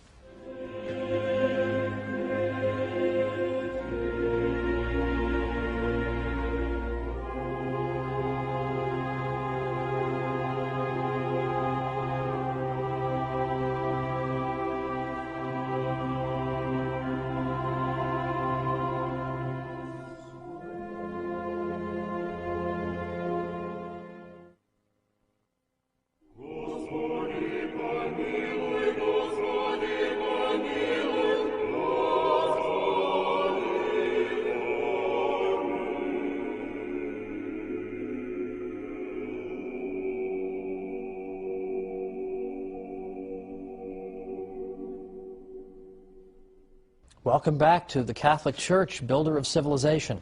I'm Thomas Woods, and we're talking about the monks today and their unsung heroism in helping to build and even save Western civilization at critical moments. Let me give you a little quotation from a French scholar writing about the achievements of the monks, because this sums it up in terms of their practical contributions. He writes, in effect, whether it be the mining of salt, lead, iron, alum, or gypsum, or metallurgy, or quarrying marble, running cutler's shops and glassworks, or forging metal plates, also known as firebacks, there was no activity at all in which the monks did not display creativity and a fertile spirit of research. Utilizing their labor force, they instructed it and trained it to perfection. Monastic know-how would spread throughout Europe. In fact, even today, we're still only beginning to appreciate fully the extent of monastic technological cleverness. In the late 1990s, an archaeometallurgist at the University of Bradford named Jerry McDonnell found evidence in North Yorkshire, England, of a degree of technological sophistication that pointed ahead to the great machines of the 18th century Industrial Revolution. He found that the monks had built a furnace to extract iron from ore. Now, in the 16th century, which is when the period that MacDonald is looking at, 16th century England, the typical one of these furnaces in the 16th century had not advanced very far over its ancient counterpart. It was very inefficient. The slag, or another word for the byproduct of these primitive furnaces, had a very substantial concentration of iron in it, because they couldn't get to high enough temperatures to get all the iron out of the ore. So the leftover still had a lot of iron in it. But MacDonald found that when he was investigating, that in fact the monks in England had in fact built a furnace where the slag was low in iron content. They were somehow able to get to high enough temperatures to get more and more of the iron out of it, very similar to a modern blast furnace today. So MacDonald says the monks were on the verge of building dedicated furnaces for the large-scale production of cast iron. This is the key ingredient, perhaps, that ushered in the industrial age. And he says that the furnace that he investigated in England was a prototype of such a furnace. Now, what ended up happening to that? Why didn't they develop all these big furnaces? Why do we just see this one prototype? Well, remember, this is the 16th century in England. What's King Henry VIII up to? Well, he's closing down monasteries and confiscating their property so as to reward his well-connected friends. And so Henry VIII helped to destroy this outstanding example of creativity on the part of the monks. Thank you very much, Henry VIII. We'll have time to talk about you in a future episode. But we also now have charitable work. Now, charitable work we're going to spend a whole episode on, but I want to at least pause and say something about the monks' specific contributions to charity. The rule of St. Benedict called for the monastery to dispense alms and hospitality to whatever extent its means permitted. Specifically, it instructed monasteries that all guests who come shall be received as though they were Christ. Now, the monasteries served as free inns where foreign travelers and pilgrims and the poor could find a safe resting place. I love this quotation from an old historian of the Norman Abbey of Bec. He said, "Let them ask Spaniards or Burgundians or any foreigners whatever how they have been received at Bec. They will answer that the door of the monastery is always open to all and that its bread is free to the whole world." In some cases, the monks were even known to make efforts to track down poor souls who, being lost or alone after dark, found themselves in need of emergency shelter. They established contrivances for warning sailors of perilous obstacles. Or, in fact, nearby monasteries often made provision for shipwrecked men in need of lodging. All these were typical contributions of the monks. They also built up the medieval infrastructure and built and repaired roads and bridges. But as part of their charitable work, they were also great physicians for their day. In fact, it was the church that helped to create the hospital in the first place. But the monks went even further, because there weren't hospitals everywhere. But there were a lot of monasteries. And initially, the monks provided medical care to their fellow monks. But as time went on, they realized that they possessed a critical skill that local townspeople also needed. So oftentimes they would go out into the local towns and seek out sick people who were in need of their medical care. Again, I would say that's a fairly unsung aspect of the monastic contribution. But in addition to being great physicians and agriculturists and inventors, they were also great educators.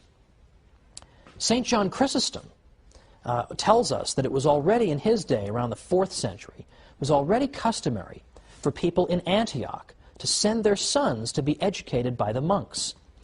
St. Boniface established a school in every monastery he founded in Germany. In England, St. Augustine, and here we're talking not about St. Augustine of Hippo, but St. Augustine of Canterbury. St. Augustine and his monks set up schools wherever they went. St. Patrick is given credit for encouraging Irish scholarship. And of course, the Irish monasteries developed into very important centers of learning, and they dispensed instruction to monks and laymen alike. Now, sometimes it's been said that the monks did engage in some education, but they were really only educating their fellow monks. Well, that's, as we've seen, not entirely true. There are plenty of cases we have on record of the monks. There are plenty of cases we have on record of the monks providing education to people in the local area. But let us say that that accusation is true. Let's even grant it for the sake of argument. Let's say that the monastery's contribution had simply been to teach other monks how to read and write. That's all it was. Well, even if that had been their only contribution, that would have been no small accomplishment. Because consider what happened in the Greek Dark Ages. Now, people have typically forgotten about this, but it's very important. From about 1100 to 800 BC, we had something called the Greek Dark Ages. And what happened here was that the Mycenaean Greeks had some kind of terrible disaster befall them. The nature of that disaster is still debated. But something terrible happened to these people. And when the smoke had cleared, for the next 300 years, we find that, in effect, the ancient Greeks, the Mycenaean Greeks, had lost literacy. They had lost the ability to read and write. Now, you wonder, how could you lose the ability to read and write? How could you forget that? Well, partly it happened because people were scattered following whatever disaster it was that befell them. And they had to think solely of their own survival. And learning how to read and write was not exactly critical when you just needed food and sustenance. Secondly, it's been speculated that maybe whatever disaster struck the Mycenaean Greeks struck in particular the educated classes, so that those who would have remembered literacy were in fact wiped out. Well, whatever the explanation, the fact is they lost literacy at a time of general civilizational collapse. Well, let's remember that the monks were functioning and carrying out all these wonderful tasks I've described at a time in Western European history that was very similar. There was general collapse. There was political disorder. There was an abandonment of education by and large. There was an abandonment of urban life. That was the environment in which the monks functioned. And so, even if all they had done was to keep literacy alive, well, that's very important, because that means they prevented a repeat of the Greek Dark Ages, when literacy was lost. Thanks to the monasteries, literacy was not lost, but Western Europe managed to hang on to it. That's no small contribution, is it? In fact, the contributions of the monks have been so great that even scholars who are inclined to be unsympathetic to them have conceded it. And I've always tried to go out of my way, when I've written about Catholic history, to cite not only non-Catholics, but anti-Catholics when possible, so that people won't come back and say that I'm just picking and choosing among my sources. When people who don't even like the Catholic Church are saying, okay, the monks did a lot, that says something. So, for example, one unsympathetic scholar said, the monks not only established the schools and were the schoolmasters in them, but also laid the foundations for the universities. They were the thinkers and philosophers of the day and shaped the political and religious thought. To them, both collectively and individually, was due the continuity of thought and civilization of the ancient world with the later Middle Ages and with the modern period. That's no small compliment. A century ago, another historian said, it was the monks, and they alone, who carried to a successful issue the tremendous undertaking of mollifying the rampant invader, softening the rudeness of his manners and the harshness of his spirit, familiarizing him with the restraints of Christian morality, and bringing home to him with convincing power the necessity of observing the fundamental principles of law and order, instructing him in the use of arts and instruments of industry and social progress, in a word, of assimilating, civilizing, and Christianizing 20-odd barbarian tribes, many of which, by the way, were very impressed with the morality and the conviction of the monks. They were very moved by their witness. A Protestant historian says, "Had it not been for the monks and monasteries, the barbarian deluge might have swept away utterly the traces of Roman civilization. The monk was the pioneer of civilization and Christianity in England, Germany, Poland, Bohemia, Sweden, Denmark. With the incessant din of arms around him, it was the monk in his cloister, for instance on Mount Athos, who by preserving and transcribing ancient manuscripts, both Christian and pagan, as well as by recording his observations of contemporaneous events, was handing down the torch of knowledge unquenched to future generations and hoarding up stores of erudition for the researches of a more enlightened age. The first musicians, painters, farmers, statesmen in Europe after the downfall of imperial Rome, under the onslaught of the barbarians, were monks." Now these are critics of the monks. You can only imagine what their friends have to say. These are their critics. Here is the monastic contribution. And you'll notice that in this brief overview, I've not even mentioned, or at least hardly so, the contributions they made to the literature of the Western world by preserving ancient classics and indeed the Bible itself through laborious copying. Because that is the one thing that's conceded to us. The monks did this. But what I want to show you is they did so much else in so many areas, one can hardly even believe it. Now today we touched briefly on the subject of charity, because we saw the monks as great dispensers of charity. Guests are to be treated as if they were Christ himself.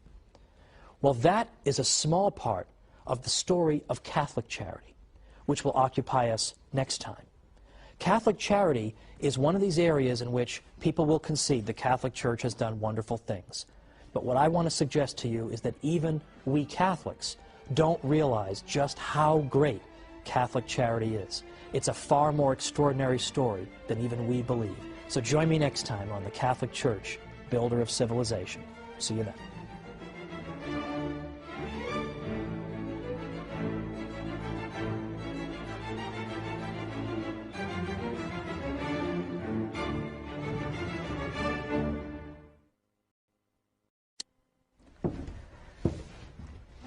Even her detractors admit that the charitable work of the Catholic Church has been extraordinary. But today we're going to see that Catholic charity has historically been even greater than Catholics themselves may realize. So join me today for the Catholic Church, Builder of Civilization.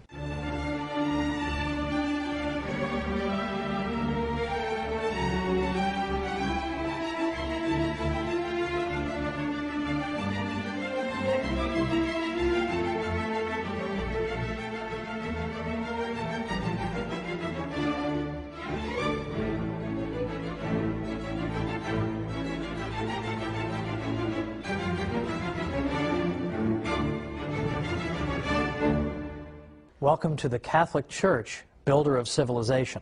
I'm Thomas Woods. Today we're talking about Catholic charity. Now we all think we know all about Catholic charity, and indeed we do know a great deal about it. Even her opponents admit that the Catholic Church has done more charitable work than you can possibly believe.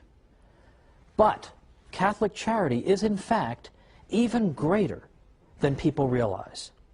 And today we're going to explore why.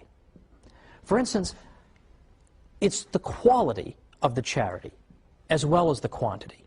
It's not simply that the Catholic Church did a lot of good work for people. That we'll look at in a moment. But it's the spirit that animated that charity as well. So, for instance, the Catholic Church taught that you should help somebody not because you expect a reward or you're going to keep hectoring this person forever that you owe me something, remember I helped you 3.5 years ago, or you don't do it so that you can show the world what a great person you are. You do it because it pleases God, because you respect a fellow human being as being made in the image and likeness of God, and that you know that charitable work pleases Him. This is why you do it. You do it out of a love for God and your fellow man, not because you expect any kind of reciprocity. Beyond that, we have even the counsel from the Church that you should even help your own enemies. What, are you crazy? In the ancient world, they would have thought that was crazy. In ancient Greece and Rome, that would have been considered absurd. And indeed, in the ancient world, a lot of the giving was self-interested. It was not given out of the pure desire simply to help a fellow human being. So the quality, the kind of charitable work, the spirit that animated it, was very different in the Catholic world than it had been in the world that preceded the Church. But we should not at the same time disparage the question of quantity, because here too the Church excelled. Because for the first time you had institutionalized care for the sick and widows and orphans and the poor. Now again, there had been generosity shown in the ancient world, no one would deny that, but nowhere near the level that we see under the Catholic Church. Now remember my rule, I want to cite anti-Catholics whenever I can to show that what I'm saying really is true, because even an opponent of the Church admits it. Well, I'm fond of citing a historian from the 19th century named W.E.H. Lecky, because he was known to be an opponent of the Catholic Church, and yet, when he wrote about this subject, and he spanned the historical record, he concluded that there is no question that neither in practice nor in theory, neither in the institutions that were founded, nor in the place that was assigned to it in the scale of duties, did charity in antiquity occupy a position at all comparable to that which it has obtained by Christianity. So it's both the quality and the quantity of the Catholic charitable work that distinguishes it and makes it so historically interesting and compelling. Now, one objection can be raised to what I've said so far. There was an ancient school of philosophical thought called Stoicism. And the Stoics did indeed seem to be people who called for doing good deeds out of a sense of duty and without any expectation of reciprocity. The Stoics, in effect, believed that the wise man was a man who had no emotional connection to the world, who was such a master of his own person that he was utterly unperturbed by outside events, no matter how tragic. Well, it was in that spirit, that very, in a sense, empty kind of spirit of merely discharging your duty, that the Stoics engaged in charitable work. Yes, they taught that the wise man knows that he is a citizen of the world and all men are, in effect, to be cared for, but they are to be cared for without lending any emotional attachment to the relationship. So, for example, Seneca, who was a Stoic, said, "The sage will console those who weep, but without weeping with them. He will succor the shipwrecked, give hospitality to the proscribed, and alms to the poor, restore the son to the mother's tears, save the captive from the arena, and even bury the criminal. But in all, his mind and his countenance will be alike untroubled. He will feel no pity. He will do good, for he is born to assist his fellows, to labor for the welfare of mankind, and to offer each one his part. His countenance and his soul will betray no emotion as he looks upon the withered legs, the tattered rags, the bent and emaciated frame of the beggar. But he will help those who are worthy, and like the gods, his leaning will be toward the wretched. But it is only diseased eyes that grow moist in beholding tears in other eyes." Well, that was the spirit of the charity of the Stoics. So they themselves were to be unperturbed by outside events, by the misfortunes of those whom they helped. And so naturally they were perhaps not as eager to go out looking for evil, because they in effect tried to ignore the existence of evil. They did not make the kind of emotional connection that we see, for example, in a Mother Teresa. Mother Teresa, these people were not. In fact, we have example after example of Stoics being given bad news. For instance, "Sir, your child has just perished." And we hear the Stoic reply so flippantly, saying things like, "Well, had to go sometime." Who on earth would say that when losing a child? But that was how the Stoic demonstrated his complete mastery of the outside world. "I'm unperturbed by this. Nothing can affect me.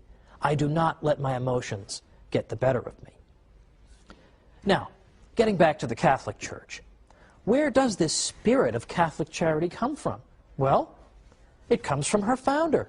It comes from the teaching of Christ himself, who of course said to us, "A new commandment I give unto you, that you love one another as I have loved you, that you also love one another. By this shall all men know that you are my disciples, if you have love one for another." St. Paul went to an even greater extreme to some people when he specifically noted that you should show charity even toward your enemies. Now, Christ instructed that of us as well. But St. Paul was cited repeatedly on this front, and his letters were cited repeatedly by early church fathers to encourage people to follow the counsel of St. Paul, and in fact to do good even for their enemies. Now, we're going to talk more about Catholics doing good for their enemies a little bit later. But for right now, let's look at early church history and see them taking the words of Christ and making them into reality. We already see that in early church history, during the context of the Mass, the faithful's offerings for the poor would be placed on the altar. Early Christians also imposed fasts on themselves so that they could save the money they would otherwise use to buy food and give that to those who were in need. Now, the church fathers even, who, as I said in a previous episode, were prolific writers, and that St. Isidore of Seville once said that if you tell me that you've read everything St. Augustine wrote, you're obviously a liar. Yet they found time to do this because this is an indispensable part of the Christian life. St. Augustine, for instance, established a hospice for pilgrims, ransomed slaves, and gave away clothing to the poor. In fact, he told people, "Don't give me expensive clothing as a gift. You may like me, you may be impressed with my writing and my speaking, but don't give me expensive clothes because I'm not going to wear them. I'm just going to sell them and give the proceeds to the poor." St. Cyprian and St. Ephrem organized relief efforts during times of plague and famine. Now, St. Cyprian in particular instructed Christians, this is the 3rd century, during a pestilence in Carthage. He said, "If we only do good to those who do good to us, what do we more than the heathens and publicans? If we are the children of God, who makes his sun to shine upon good and bad, and sends rain on the just and the unjust, let us prove it by our acts, by blessing those who curse us, and doing good to those who persecute us." Now, there was a fellow named Pachomius in the Roman army in the early 4th century who was very impressed that at a time when famine and disease struck the army, who came out and helped them? Who came out and lent their undiscriminating assistance? It was those who believed in Christ. And here they were helping some of the very people who had persecuted them in the past. This amazed Pachomius. He wondered what kind of religious tradition could it be that could inspire this kind of disinterested benevolence, in which you would indiscriminately do good, even to those who had done evil to you. He couldn't believe these people. So what do you think happened? He began investigating the faith. What is this all about? And before long, he himself was a convert. This is, in large part, how a great many Catholics have converted non-Catholics. It's not always by debating them into the church or bashing them over the head into the church, although, by the way, that's how I came in. People bashed me over the head over and over and said, "It's the one true church. What's the matter with you, you Lutheran?" And it made me think, and I came in. But other people have been brought into the church because Catholics have just niced them to death. They're just so nice to them all the time, they just can't take it anymore. "Okay, I will look into this. How can you people be so good to me?" And that's what brings them in. That's what brought in Pachomius. This is the great witness of Catholic charity. Now, as I say, it's always fun to see what anti-Catholics have to say. And there are many of them. But even anti-Catholics have admitted, as we'll see after the break, famous anti-Catholics have admitted that they don't know how to account for what the Catholic Church has done. They look at Mother Teresa, they don't know how to explain this without using a supernatural explanation. Well, let's go ahead and come on back after the break, and we're going to see some of the Church's most outspoken opponents and what they've had to say about Catholic charity. So come right back.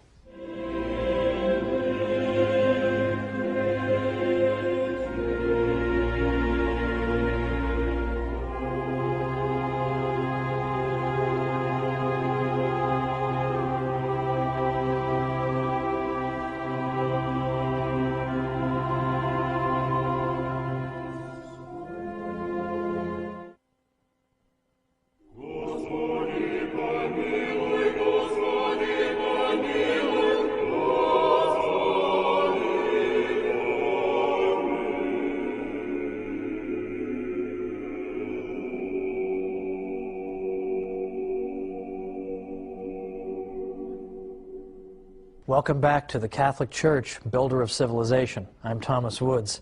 Today we're talking about the extraordinary story of Catholic charity and arguing that in fact it's been far greater than even the Church's greatest friends, I think, have sometimes appreciated. So we've gone through and seen, for example, what the early Church Fathers did in terms of charity. I gave a few examples of that. Or we've seen in the Scriptures where Catholics are urged to display an exemplary degree of charity.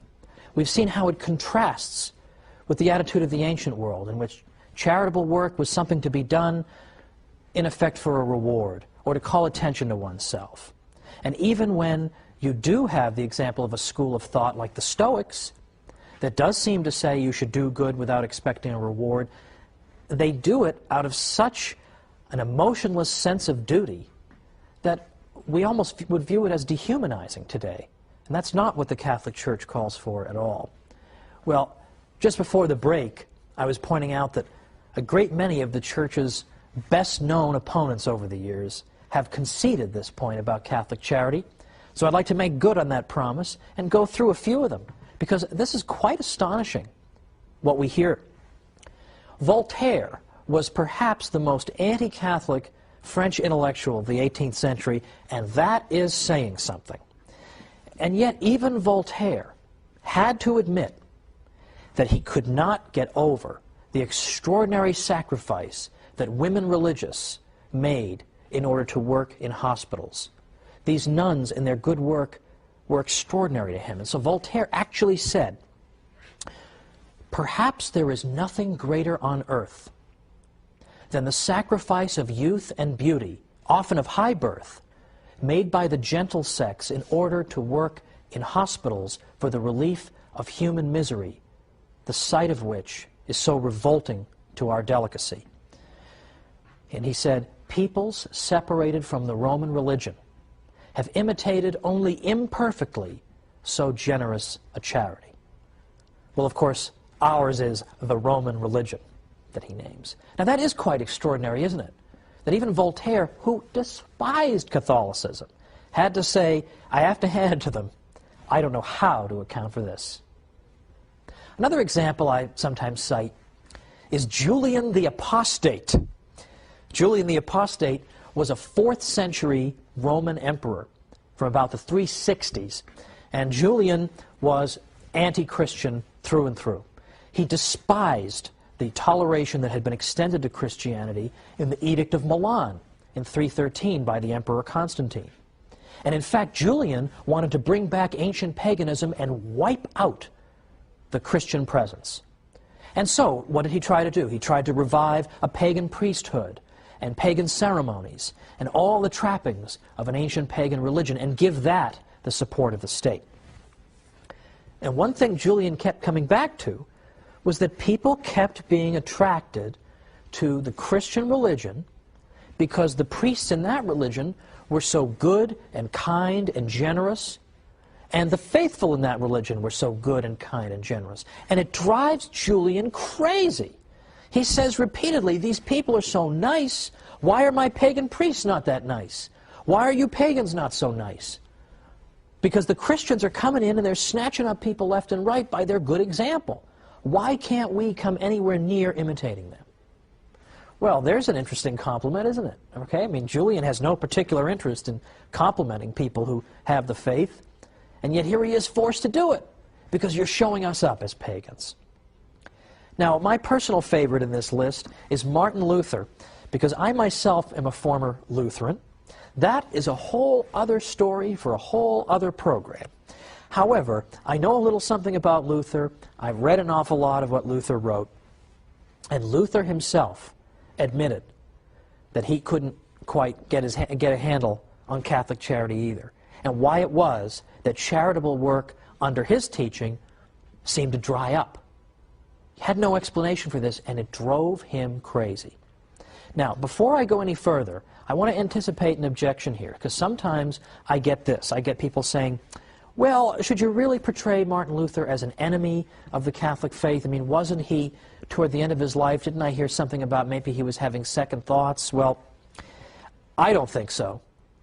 Because, in fact, the last book Martin Luther wrote was called Against the Papacy at Rome, an Institution of the Devil. So if he's having second thoughts, he has a very funny way of showing it. Well, Luther, of course, taught the doctrine of justification by faith alone. And he repeatedly said that we don't need to do good works in order to get into heaven. Now, this is a very technical theological discussion here. And Luther, by the way, was not saying that nobody should do good works. In fact, Luther argued that a Lutheran could do good works in an even purer spirit than a Catholic could, because a Lutheran would know that the good works were not going to do anything for him salvation-wise. He was doing them only because he loved God, whereas a Catholic is always thinking in terms of self-interest when he does good works. But Luther's point was that good works aren't going to do anything in terms of your salvation, whether they're done in the state of grace or whatever, not going to do anything. But what some people took Luther to mean, and Luther is partly to blame for this, was that you don't need to do good works, period. Because Luther would speak in such exaggerated language that at one point he actually said, you can commit adultery 100 times a day, and you can commit 100 murders a day, but as long as you have adultery 100 times a day, and you can commit 100 murders a day, but as long as you have a lively faith, this will not tear you away from Christ. Well, I think people can be forgiven if they conclude from that good works are not that important. So what Luther started to see in his day was this phenomenon, whereby a tradition of good works began to dry up completely. In fact, Luther himself deeply regretted this and said, at least under the papacy, that is to say, at least under the Catholic Church, you didn't have to force people to be charitable. You didn't have to hold a gun to their heads. They would be charitable spontaneously. He says, whereas living under the gospel, and by under the gospel he means under Lutheranism, he says, not only do I see no charity, to the contrary, people are grasping at each other's belongings. People have become envious and self-centered.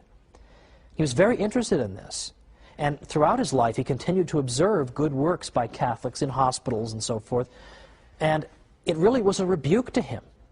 In fact, at one point, he got so frustrated with his fellow Germans that he tried to leave altogether. He just said, I just had it with you people. Nobody's living the gospel. Nobody's living the Christian life. That's interesting. He had to concede. The Catholic Church had helped to make people charitable. Now, a couple years ago, I was interviewed in the Washington Post. So obviously somebody was fired over that, but I was interviewed in the Washington Post in their live online segment, which I really like, because it's a live question and answer session on the internet. And so readers can type in questions, and then I'm sitting at my computer and I'm seeing all the questions come in, and then I answer them. Well, the questions are coming in fast and furious, so if you didn't have carpal tunnel syndrome before this process, you definitely have it afterward. One of the questions I got I thought was very interesting, and I thought a fair question. The person asked, after all, however, isn't Catholic charity really at its root self-interested? Because, in fact, isn't the person engaged in charity because he expects a reward? He expects to go to heaven. So can't we really say that really Catholic people are no different from people in the ancient world? They're all seeking rewards.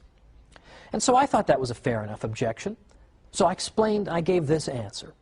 And I hope this is a good enough answer. If you don't think it's a good enough answer, write to me and I'll give a better answer the next time. But I gave an answer that was twofold. I said, first of all, the Catholic Church recommends to us in effect tells us there are 3 different levels of sanctity when it comes to doing good. Some people do good simply because they're afraid of going to hell, and that's the only motivation that will reach those people. Now, that's considered to be sort of good enough, but it's certainly not the ideal. At the next level, people do good because, as the questioner suggests, they seek heaven. And now, I personally see nothing wrong with that. But even that is not the ultimate level that the Church recommends to us. The Church says there is a top level. There's a level at which people do good solely because they love God and they want to please God. And that's why they're doing their good works. Not for any expectation or hope of reward, but because they want to please the God they love. And I said to the questioner, this is what the Church is calling us to, is precisely this level of benevolence at which we're not thinking about ourselves. We're thinking only about God and only about doing good for its own sake. But then secondly, I said, consider Mother Teresa's missionaries of charity, because they're such an excellent example. I said, consider them. Now you may say, they're doing all these good works and helping all these people who are in wretched conditions oftentimes, and the sickest of the sick and the poorest of the poor, and they're helping those people simply because they want to go to heaven. But they could go to heaven by working in an air-conditioned office.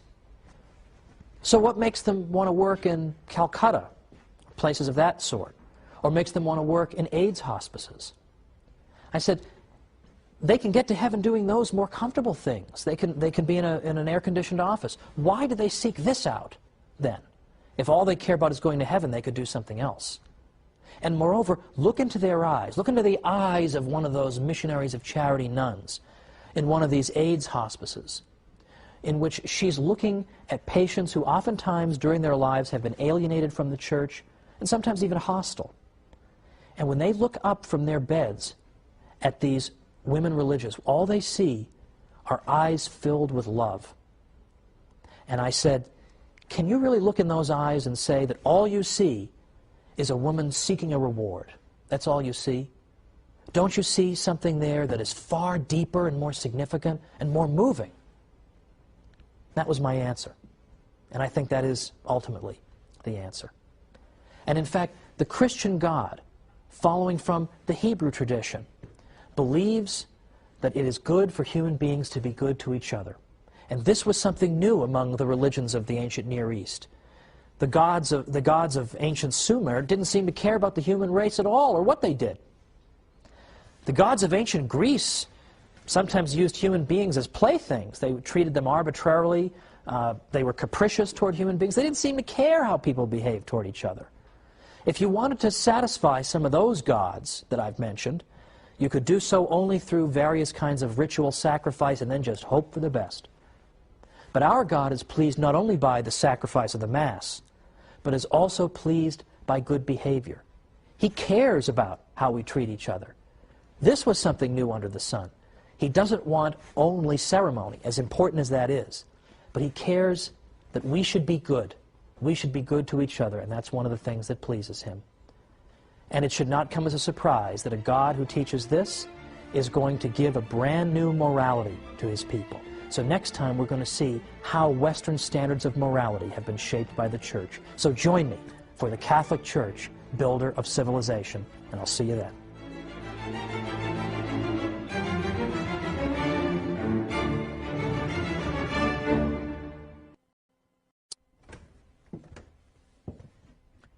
We've been talking about a lot of things the Catholic Church has introduced into the world. But how about the sanctity of life, the dignity of marriage? Let's talk about these things and a whole lot more today on the Catholic Church, builder of civilization.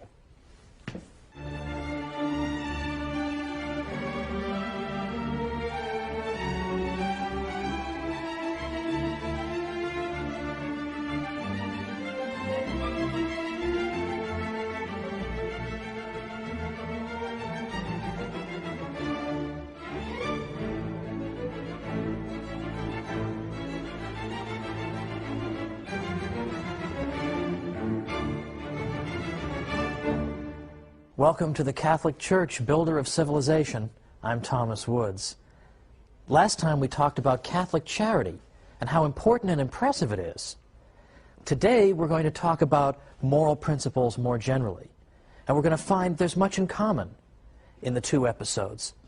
Because it's not as if we have some views on charity and then some views on morality and some views on this and some views on that. It all comes down to the same message.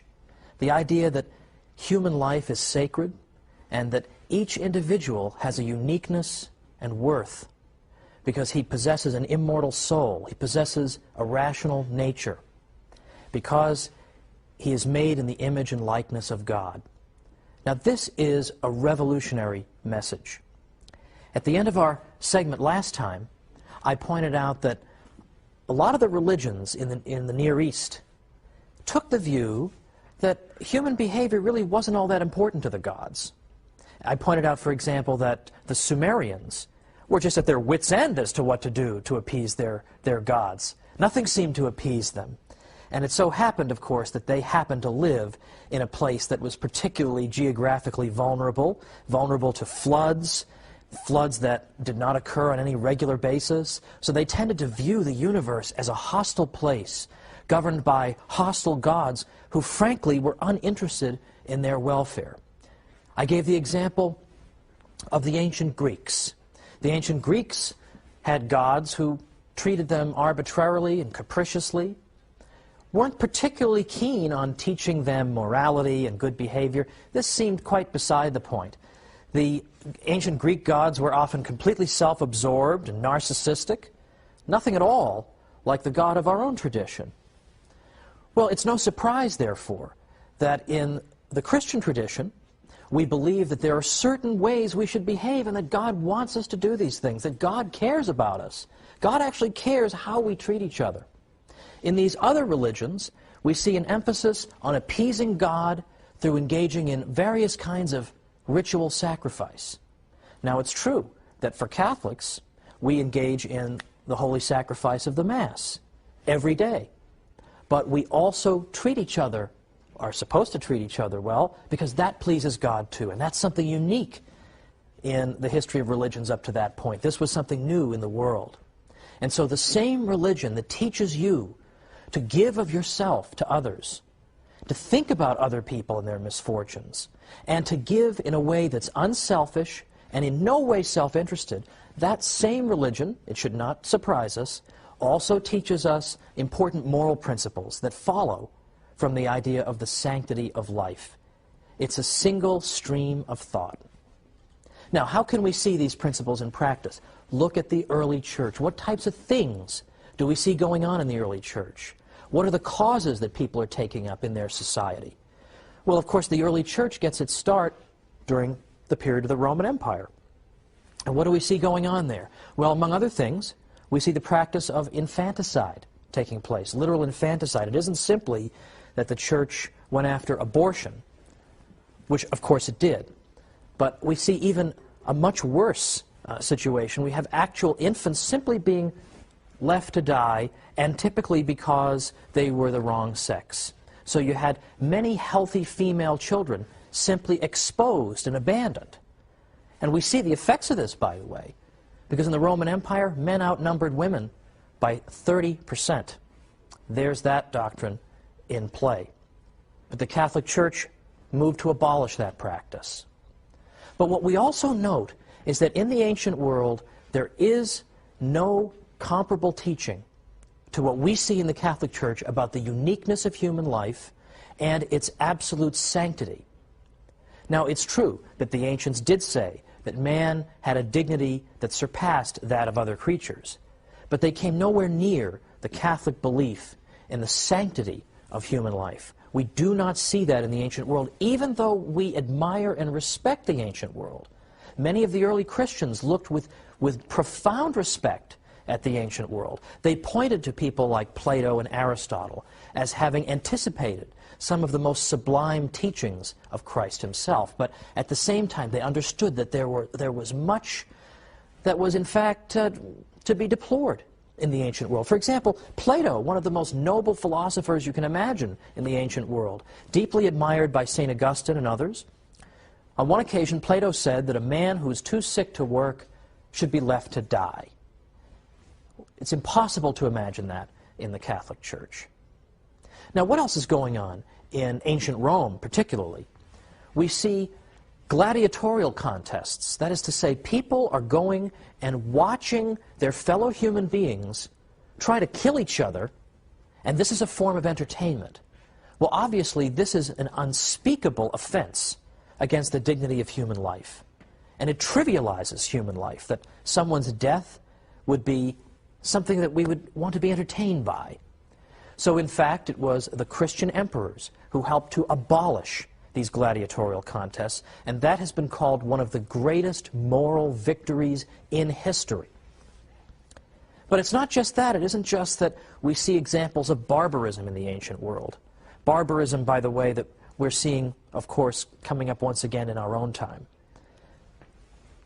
We're also finding that there's a difference between the way the ancient Romans and Greeks treated the interaction of men and women and the ideal that we have for that. The ancient Greeks were utterly contemptuous of women, whereas in the Catholic faith, we see, in fact, a profound respect for women. And I realize this is the opposite of what people say. Supposedly, the Catholic Church is anti-woman, and it's pro-man, and it's patriarchal, and all the rest of it. But for heaven's sake, let's think about it. Where else in the ancient world, or even going up into the Middle Ages, where in the world could you see women who were able to run their own institutions? They ran their own convents and schools and orphanages and so on and on. Where do you see that other than in the Catholic Church? We have a legion of female saints. We have tremendous devotion to the Blessed Mother. We have all these aspects of the faith that are pro-woman, and there are still others as well. And this is why in the early church it so happens that the Catholic religion was accused of being a woman's religion because so many women belonged to it. So much for the idea that the church is an opponent of women. It was called a women's religion. Now we see also an emphasis in the church on the dignity of marriage, that intimate relations between men and women were to be confined to the marital bond, such that even Edward Gibbon, some of you may know Edward Gibbon, was the historian in the 18th century who blamed the fall of Rome on the Christian religion. So he was not inclined to be sympathetic, but even he had to admit that in fact the Christians have helped to restore dignity to the marital bond. Likewise, the church taught what we might call the equalization of adultery. That is to say, it's not simply something to be deplored when a wife cheats on her husband, but it is equally to be deplored when a husband cheats on his wife. And Edward Westermarck, who was an expert in the history of Western marriage, has said that in fact it was the Christian religion that finally equalized adultery. So we have an emphasis on the equality when it comes to adultery, an emphasis on the sanctity of the marital bond. We have women in, to use a modern phrase, leadership roles. And in fact, incidentally, by equalizing adultery, in effect, the church is saying that men can't just get up and leave their wives, and leave them with nothing. So these things, in fact, attracted women. But it's more than even this. What else do we see with the Catholic Church's emphasis on the dignity of human life? Well, we see a campaign against even the practice of suicide, dignity of human life. Well, we see a campaign against even the practice of suicide. Now, this may seem strange. Isn't everyone opposed to suicide? Not so, actually. Ancient Greeks like Aristotle were against suicide. But others in the ancient world, in fact, believe it or not, had supported suicide. You'll recall from an earlier episode we talked about the Stoics.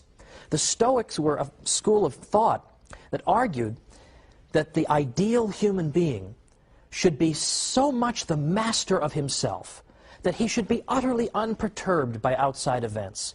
He should be have complete mastery over himself and his emotions. He should never allow his emotions to get the better of him. Well, the Stoics argued that in fact suicide was in some ways even an admirable way to depart this world, because there, more than in any other case, the ideal man was showing that he was utterly unperturbed by the world, so much so that he, at the moment of his choosing, would decide when he would depart that world. How else can you see an even better example of the idea of the Stoic values in practice?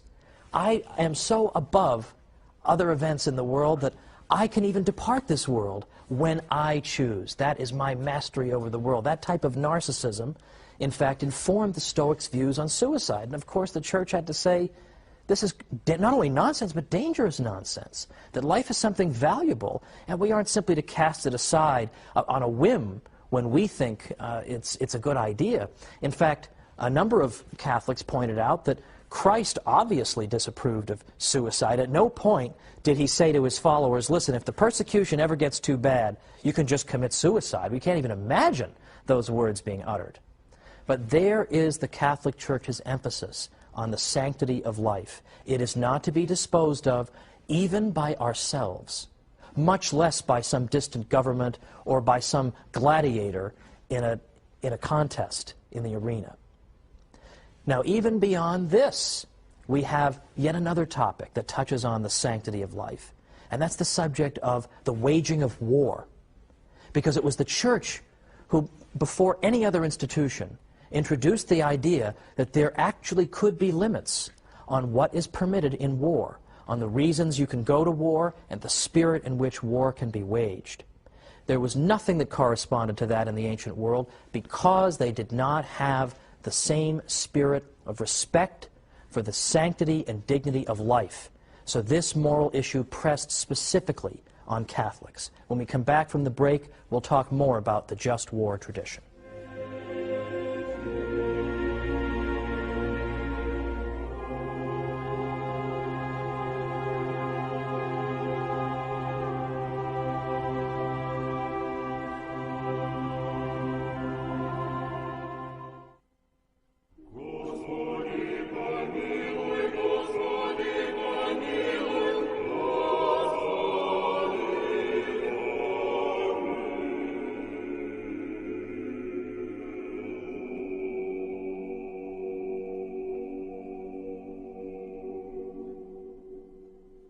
Welcome back to the Catholic Church, builder of civilization. I'm Thomas Woods, and we're talking today about Catholic moral principles that most people, non-Catholics included, have come to take for granted. In fact, so much so, they hardly even look for their source. But their source, as in the case of so many wonderful fruits of our Western civilization, is in fact the Catholic Church. And so we've looked at infanticide and gladiatorial contests, and suicide, and now we're beginning to look at the subject of war. The just war tradition develops in the Catholic world, perhaps beginning with Ambrose, but definitely beginning with St. Augustine. St. Augustine had a great deal to say about the justice of war. What's interesting to note, as I said before the break, is that there really wasn't anything like a just war tradition prior to Catholic reflection on the subject. And this is very much different from the views that we see in the 16th century with a famous political philosopher named Machiavelli. Machiavelli was in effect of the opinion that governments could not be held up to moral standards the way individuals were. Governments in effect had to do what they had to do. But the Church condemned that view and was condemning it as early as St. Augustine. So, for example, some of the principles that were laid out by Catholic thinkers, according to which war could be justly waged, were as follows.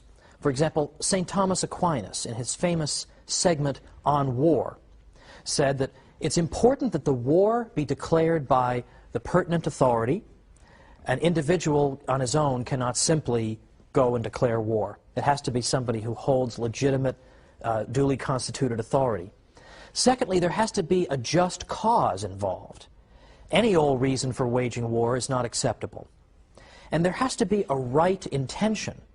You can't go to war solely out of desire for vengeance or just for a desire for conquest.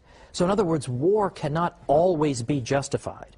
Just because a war is going on does not make it just. So St. Thomas set down these important principles. And then with the passage of time, we begin to get the development of the just war tradition in the Catholic Church even further. In the 16th century, for example, a great man at the University of Salamanca named Francisco de Vitoria had much to say on the subject of the just war. And a couple of Catholic historians have recently summed up his view, I think very nicely and eloquently. Vitoria, in effect, said as follows, that assuming that a prince has authority to make war, he should first of all not go seeking occasions and causes of war, but should, if possible, live in peace with all men, as St. Paul enjoins on us.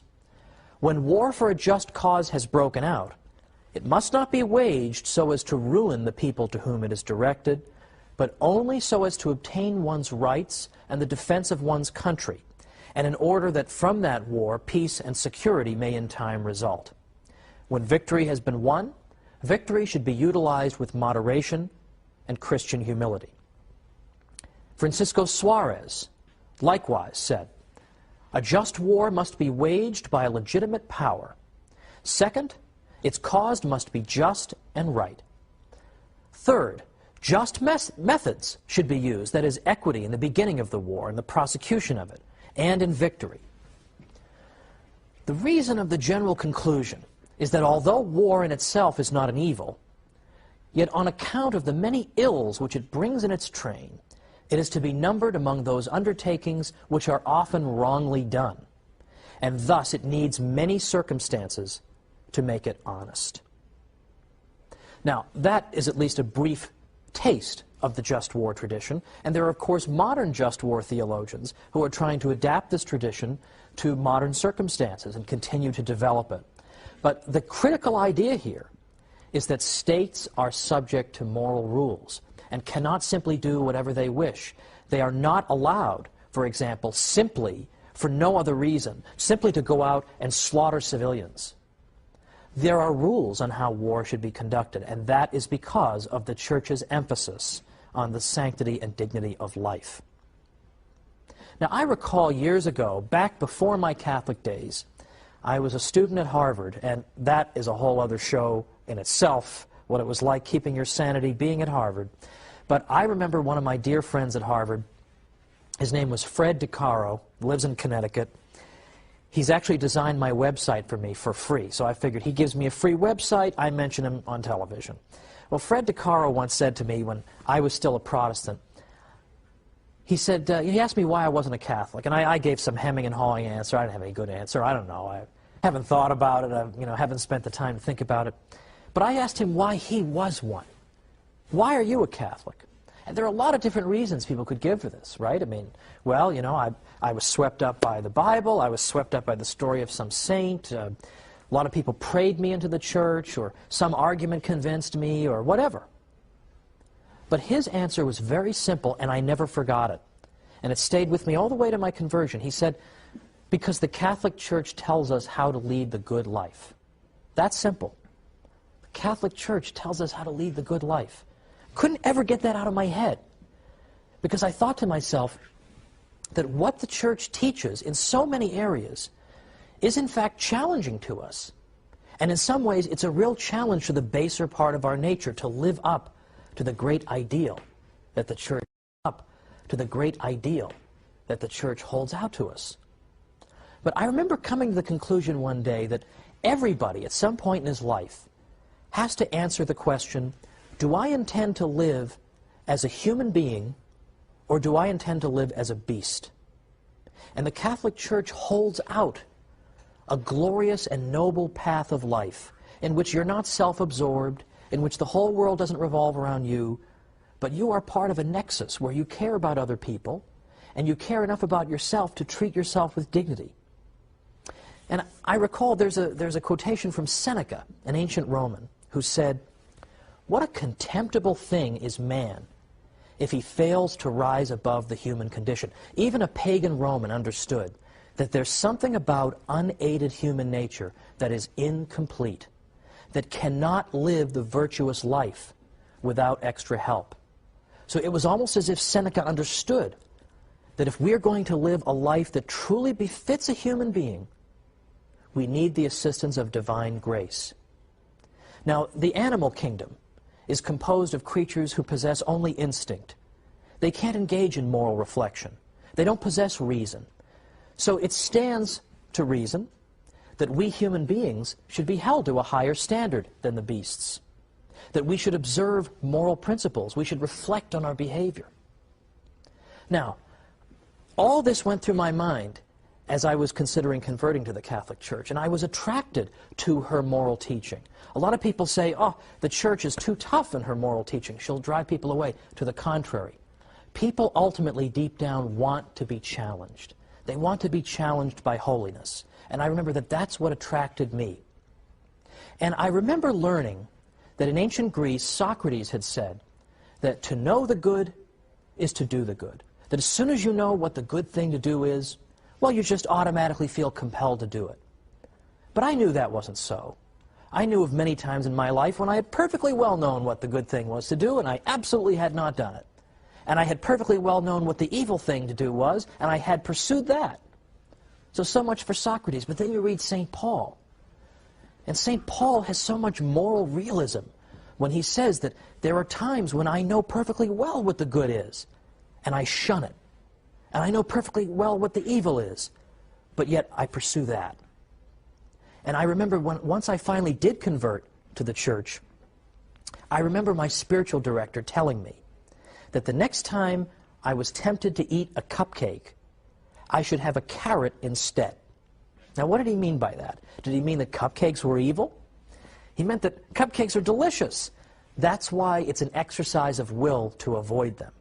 And that by avoiding something like a cupcake, which is morally neutral, I can train my will. I can, in effect, tell myself, I am in control. I'm not going to be swept away by passions. I'm not going to be swept away by irrationality. I can train myself because by avoiding cupcakes and eating carrots, I train my will to be able to say no. So that when the moment of temptation comes and I really am faced with a choice between good and evil, I will have a will that is trained to face it and come out victorious. Now, what a beautiful message this is, that as a human being you have such a dignity that there is a special kind of life that God wants you to live that is appropriate for you as a human being. And I was recently at DePaul University. They had an event called Catholic Week. I won't get into Catholic Week at a Catholic university. What about the other 51 weeks? That's another matter. But when I was at DePaul, a reporter for the student paper asked me, how would you sum up your talk? Give me one sentence. Well, I couldn't give her one sentence. Gave her two or three. But I said, here's what I would say to the students at DePaul. I would say that the Catholic Church is the most beautiful institution on earth. And if you want to live a good life, if you want to live a life that befits a human being, the Catholic Church has much to say to you. And that's a message I think a lot of young people who are totally adrift could stand to hear. Of course, I feel old anytime I start talking about young people, but such is life. Now, let me conclude with this. The Catholic Church consistently emphasizes the dignity and value of human life and tells us that we are to live in constant awareness of our created nature in the image and likeness of God, that we are not to live as beasts, that we're not just to do whatever brings us pleasure, then we might as well be a cow. You're not a cow, you're a human being. Christ didn't die for cows, he died for you. And he died in part so you could live a good life, so that we may be worthy to join with God in heaven. What an astonishing statement. It's particularly beautiful that the Eastern Fathers talked about deification, that in effect, as we live the life of the sacraments, we become like God. Now there is some real dignity. There is the idea that human beings aren't just random assemblages of cells, but they are worth something. They matter. And here's something you can finally tell to teenagers, that you don't have to live this crummy life that MTV is holding out for you. What in the world is there to compare between MTV and the Catholic Church? 2,000 years of heroism and holiness. and they think so little of young people they're going to hold out the MTV alternative? Forget it. Ditch it. Don't live as beasts. Live as human beings. That's what the church has to tell us all. Now, there's another way that the church has emphasized the dignity and rights of the individual, and that is with the very idea of rights. And that's what we're going to pick up next time. Where does this idea that I have a right to life and a right not to be robbed or expropriated, that comes also from the Catholic Church. So join me next time for the Catholic Church, Builder of Civilization. See you then.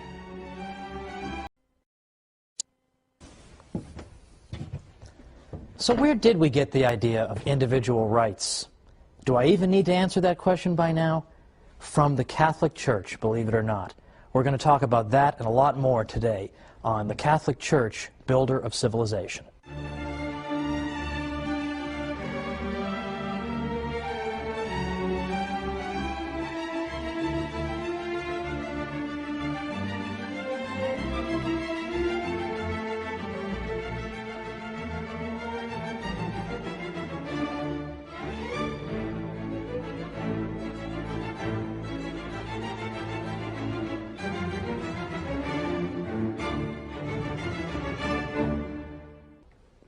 Welcome to the Catholic Church, Builder of Civilization. I'm Thomas Woods. In all the episodes up through today, we've been talking about aspects of Western civilization that are indebted to the Catholic Church. And yet, most people know nothing about this. So it's time we rectify that. Now today, I've got something else interesting for you that I think most people don't know about and they're not taught in school. But what was the first modern legal system in Europe? Guess what? It wasn't English common law, it was the canon law of the Catholic Church.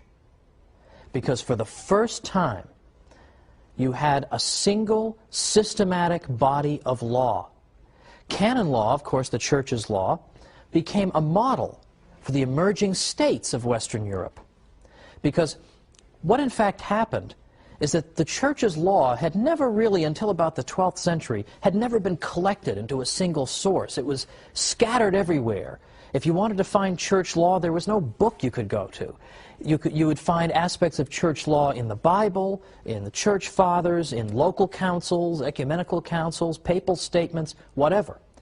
But there was no systematic source that you could consult. And that came to an end in the year 1140, when a man named Gratian wrote the Concordance of Discordant Canons. And this work brought together and synthesized all these various sources of the Church's law, brought them together and made them into a single coherent whole. And in effect, by doing that, Gratian showed the Western world how you put together a legal system, how you take disparate elements that are scattered and you bring them together into a single whole that makes sense. Now, this is not always so easy, because when you have so many sources of law, it's not surprising that sometimes you find contradictions. One source says you should do A, another source says you should do B. When you're bringing the law all together, how do you resolve that? Should you do A or B? And what Gratian and other canon lawyers showed is that you use the idea of natural law to arbitrate between these two alternatives.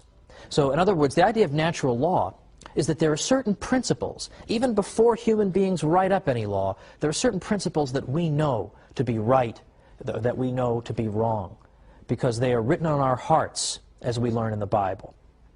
So the natural law becomes the way you decide, is this the rule we should abide by, or is this rule? Natural law can help you adjudicate that. Well, the countries of Western Europe, as they were coming out of the feudal period of Europe, they had totally scattered legal systems too. They had this kind of law, that kind of law, all kinds of directives all over the place, and no coherence. So when they went to put together a modern legal system, what did they consult as a model? The canon law of the Catholic Church. Don't you think that's kind of interesting? Well, it's not just the structure of the canon law that's important. It's not simply that it showed people how to take a lot of different sources and put them together into one code of law. That's important. But it's also the content of canon law that matters. It's also some of the things that canon law taught rubbed off on law in general. For instance, the church had jurisdiction over marriage in the Middle Ages, and the canon law of marriage held that a valid marriage involves the free and informed consent of both the man and the woman. So you can't force people to get married, you can't get them drunk and then get them married, you need to have their free and informed consent. Well, what does that mean?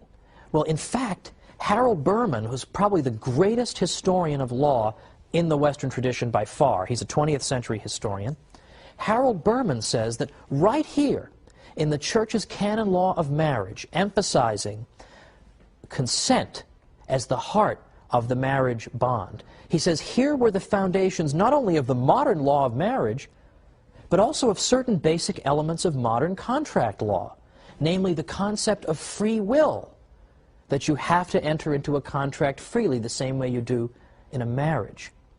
We also see, he says, the related concepts of mistake, duress, and fraud, because the Church's canon law of marriage also told us that if people have made a mistake about the identity or some important quality of their putative spouse, that the marriage is also not valid. So these are basic aspects of all contract law, and yet here they are deriving from the canon law of marriage, not particularly well known. What's also important is that it was very common, the practice of what we might call infant marriage in Western Europe. This was a barbarian custom, and infant marriage, of course, is incompatible with the Church's canon law of marriage, because how can an infant give his consent to a marriage? So it was with the implementation of the canon law of marriage that the barbarian custom of infant marriage was abolished altogether. Now, one of my favorite aspects of all this is that the Church's canon law, coming into being in a systematic way in the 12th century, for the first time is now bringing into Western European practice, for the first time since the barbarian invasions, a clear emphasis on the importance of rational trial procedures. Now, what do I mean by that? Typically, in barbarian modes of law, reason was not employed to determine who was guilty and who was innocent. Rather, magical modes of determining guilt or innocence were used, modes of ordeal. So, for instance, one barbarian method of determining whether you were guilty or innocent consists of what we might call the ordeal by hot water. And here you'd take the accused person and you'd bring him over to a cauldron in which boiling water had at the bottom a stone. And it was required of the accused to reach into that scalding water and pull the stone out. Then they would bandage his arm, because of course it's scalding water and his arm's not doing too well at this point. Then they'd wait 3 days. When they take off the bandages, if he has begun to scab up on his arm, then that means he's innocent. But if he hasn't yet started to scab up, that is indication of his guilt. Well, who wants to be subject to this kind of procedure? This is exactly the kind of thing that the rational trial procedures emphasized in canon law helps to bring to an end. Now, another barbarian method of determining guilt or innocence is the ordeal by cold water. Well, that sounds fine. Cold water, refreshing, right? Well, the ordeal by cold water consisted of tying a person's hands together and his feet together and throwing him in the river, and then observing to see whether he sinks or floats. Now, in many versions of the ordeal by cold water, if you float, that is indication of your guilt. You might think that floating would mean you're pure, like ivory soap, you're 99.44% pure, but to the contrary, the thinking was that perhaps the divine principle in the water is trying to eject you by not allowing you to sink. So that's an indication of your guilt. Well, again, nobody would want to live under that system. And in fact, that system doesn't really tell us who's guilty, who's innocent. It just tries to end the dispute. Look, this is how it turned out for this guy. He floated. That's the end of it. Let's just stop the fight right here. Instead of pursuing justice, barbarian law simply tried to stop feuding and fighting by just coming up with some kind of an answer, even though it was a totally arbitrary answer, whether the guy floats, whether his arm scabs up. This is exactly what canon law was opposed to. So, canon law, the first modern legal system in Western Europe. But there's much more to be said about the Church's contributions here, because as long as we're speaking about law, we can speak about the concept of rights. That I have a right to life. I have a right to own property. I have a right to enter into a contract or enter into a marriage. I have the right to defend myself in a court of law. All these things are rights. Where does that idea of rights come from? For a long time, rights come from. For a long time, it was assumed that the idea of rights just sort of spontaneously emerged somewhere around the 17th century, give or take. That was the standard view. All of a sudden, people thought of the idea of rights. That is no longer a sustainable view. And once again, modern scholars, believe it or not, are coming to the defense of the Church and showing that, in fact, the idea of rights is not confined to the 17th century. It goes all the way back to the 12th century, where we see the language of rights beginning. Now that's interesting, but before we get into that any further, I think I should address some, I think, discomfort that Catholics may sometimes have with the concept of rights. Because I think today we live in a culture in which everybody claims that anything he wants to do is a right. I have the right to do this, the right to do that. It almost makes rights language seem empty or even dangerous. So I simply want to clarify, a right simply means that you possess a kind of immunity from invasion. If I have a right to life, it means that it would be wrong for you to invade my life violently. That's all that means. It's a kind of immunity I have against aggression. That, in effect, is what a right is. Now, what interests us particularly is the concept of natural rights. A natural right is a right that you have because you're a human being. By nature, you enjoy this right. So a natural right is not given to you by a government. It's something you possess by virtue of being a human being. And it's a good thing that natural rights are not given to you by government, because what governments give, governments can take away. So the concept of natural rights is what really matters. And the reason that the concept of natural rights can be born in the 12th century is that that was a culture in which the language of rights was already very prevalent. And so the concept of natural rights had fertile soil in which to grow. For example, in the late 11th century, popes and kings were having a war of words in the investiture controversy. Who's allowed to appoint and install bishops? Well, popes would speak about their rights, and kings would speak about their rights. Lords and vassals in feudal Europe, they have rights and obligations. Medieval towns had rights against the king. So, in fact, the concept of rights is embedded deeply in the 12th century. But what develops out of it is the concept of natural rights. Now, how is that different? The right I have as a pope to install bishops is not a natural right. Not all human beings have the right to install bishops. That's a right you have as a pope. A natural right is a right that everybody possesses by virtue of being human.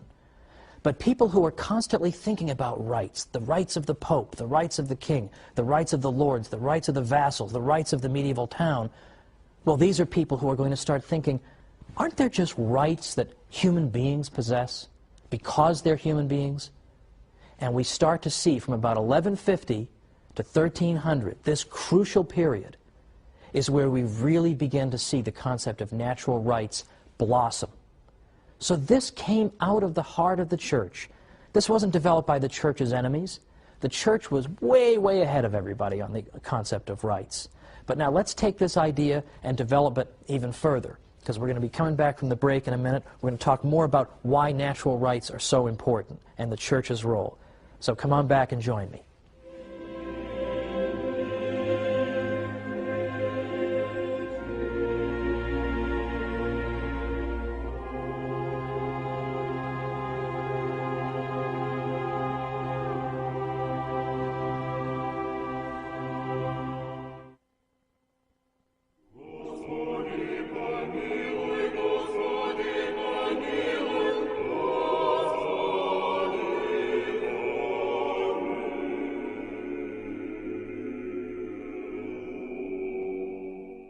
Welcome back to the Catholic Church, builder of civilization. I'm Thomas Woods. Today we're talking about law and rights. And we've seen so far that the Church gave Western Europe its first modern legal system with its canon law. There was nothing like that up to that time.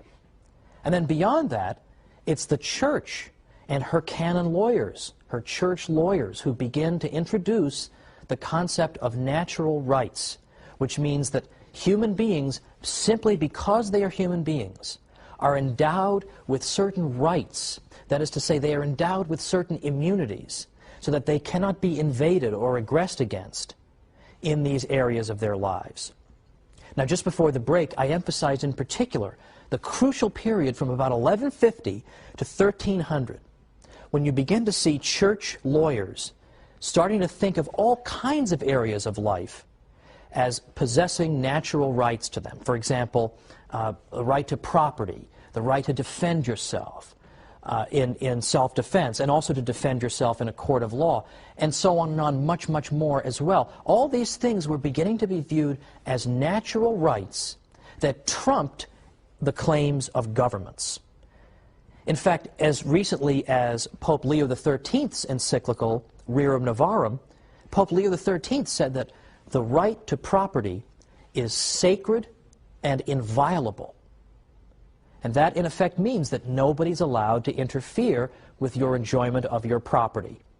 And then in other cases, we're talking about the enjoyment of your life or the enjoyment of other rights. But these are things that you enjoy because you're a human being, and that no government can take away. You have these things before government even comes along into the picture. Now, this is a very important idea. It's a central concept in Western civilization. And these are universal rights. They're not rights that are enjoyed just by European human beings, but by all human beings. And they're not rights that are enjoyed only by Catholics, members of the faithful in the state of grace, but these are rights that are enjoyed by all people, regardless of what faith they profess. Now, it's interesting to note that in the 13th century, there had really begun to develop a very exaggerated understanding of the Pope's authority.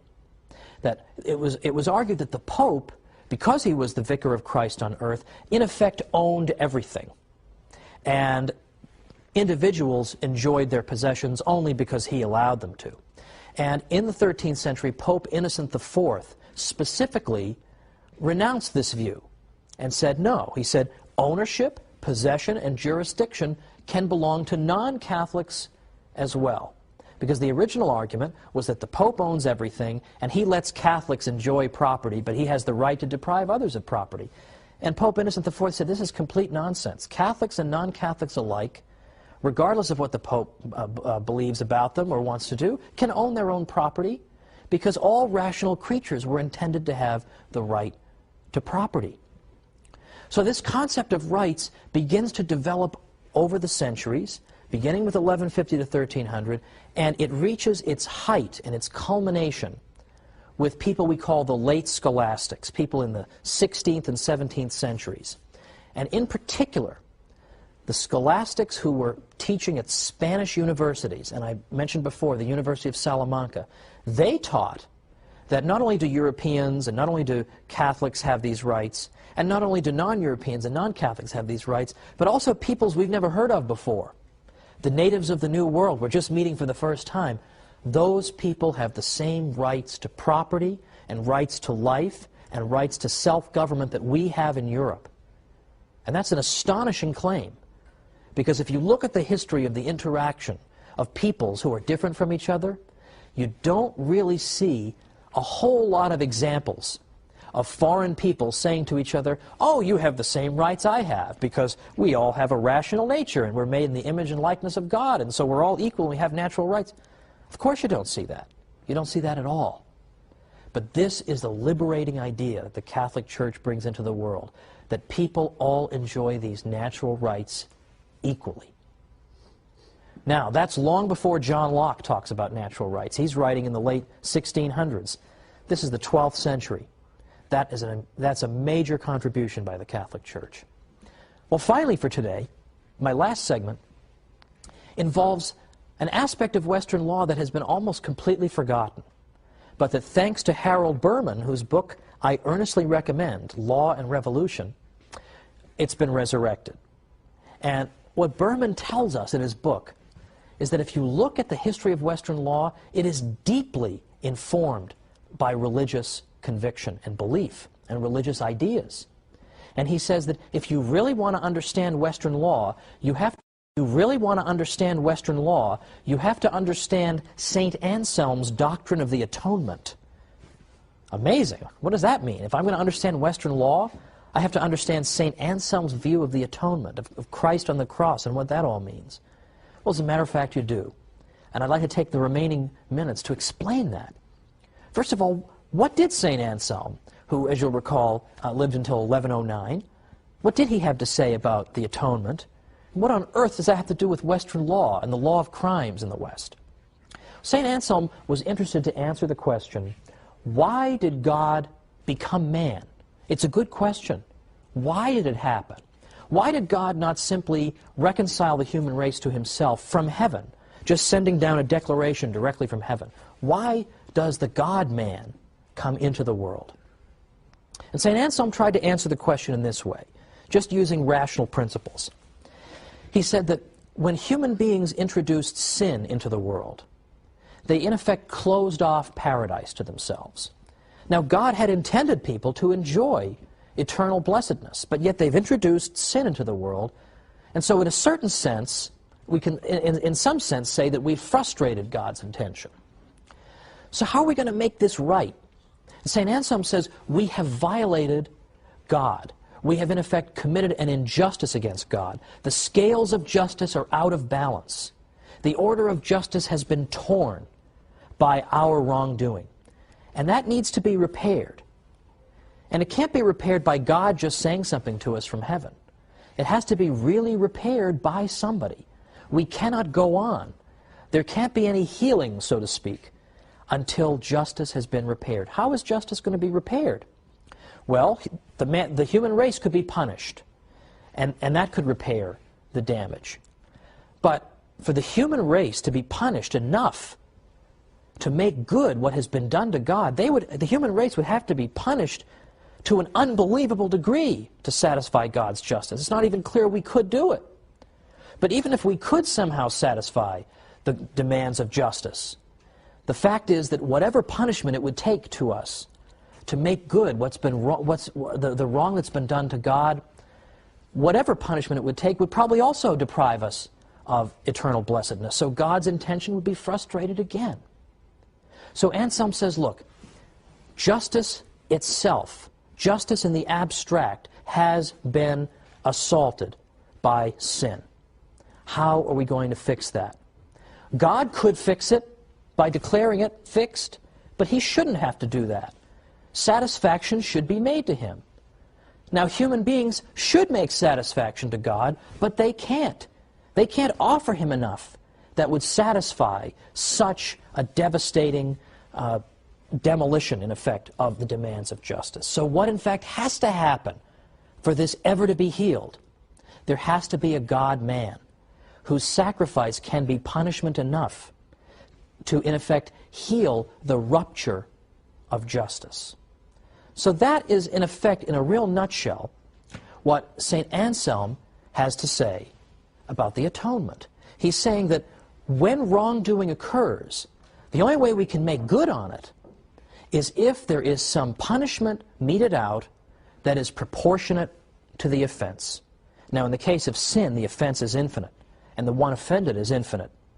So therefore, something infinite has to be done, in effect, to make satisfaction so that this breach of justice can be healed. Well, in that type of culture, where St. Anselm's views are being spread around, it's no surprise that the idea of the law of crimes is influenced by this, because people begin to say that if you commit a crime, in the same way that the human race committed a crime against God when the human race introduced sin to the world, if you commit a crime, you're not just wronging the person you rob or kill. You are wronging justice itself. The same way the human race wronged justice itself. And we could not make any progress, and we could not satisfy justice unless this breach is somehow healed by a punishment proportionate to the crime. Well, likewise, the Western law of crimes that we are very familiar with says, if you commit a crime against some other party, how are we going to resolve it? Well, we view it as you not only having wronged that person, but you have wronged justice itself, just as the human race did against God. How are we going to reconcile that? How are we going to fix that? We have to undergo a punishment that is proportionate to the offense, in the same way that, in effect, Christ makes the atonement. And this becomes sort of second nature to people in the Western world, but it comes directly out of St. Anselm's view of the atonement. So there is fundamentally a religious aspect at the very heart of the Western concept of law. Now, to conclude today, I said a little bit earlier that the concept of rights developed thanks to the Catholic Church, and that it reached its culmination in the 16th and 17th centuries, when Spanish theologians began to argue that let's consider what the implications of the idea of rights might be. Here we are discovering new peoples in the world. Those people have the same rights we do. We have no right to enslave them. We have no right to depose their rulers and install Catholic ones. We have no right to go to war with them simply because they are of different religion from what we have. And they have just as much right to own property as we have, because these are natural rights. They're not just Catholic rights, they are natural rights. And there we hear the voice of justice in the midst of a great deal of injustice that was visited upon the peoples of the New World. The voice of justice comes from the Catholic Church, reminding people there is one moral law and one set of rights that applies to everybody. And that's where we're going to pick up next time, the internationalization of the idea of natural rights. So join me next time for the Catholic Church, builder of civilization.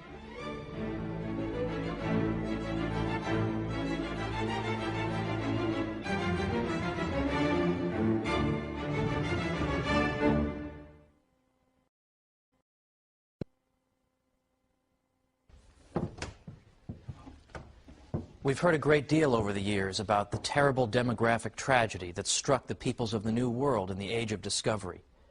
But who were the greatest and most outspoken critics of the abuses of the natives? Catholic theologians. Let's talk about this issue today on the Catholic Church, builder of civilization.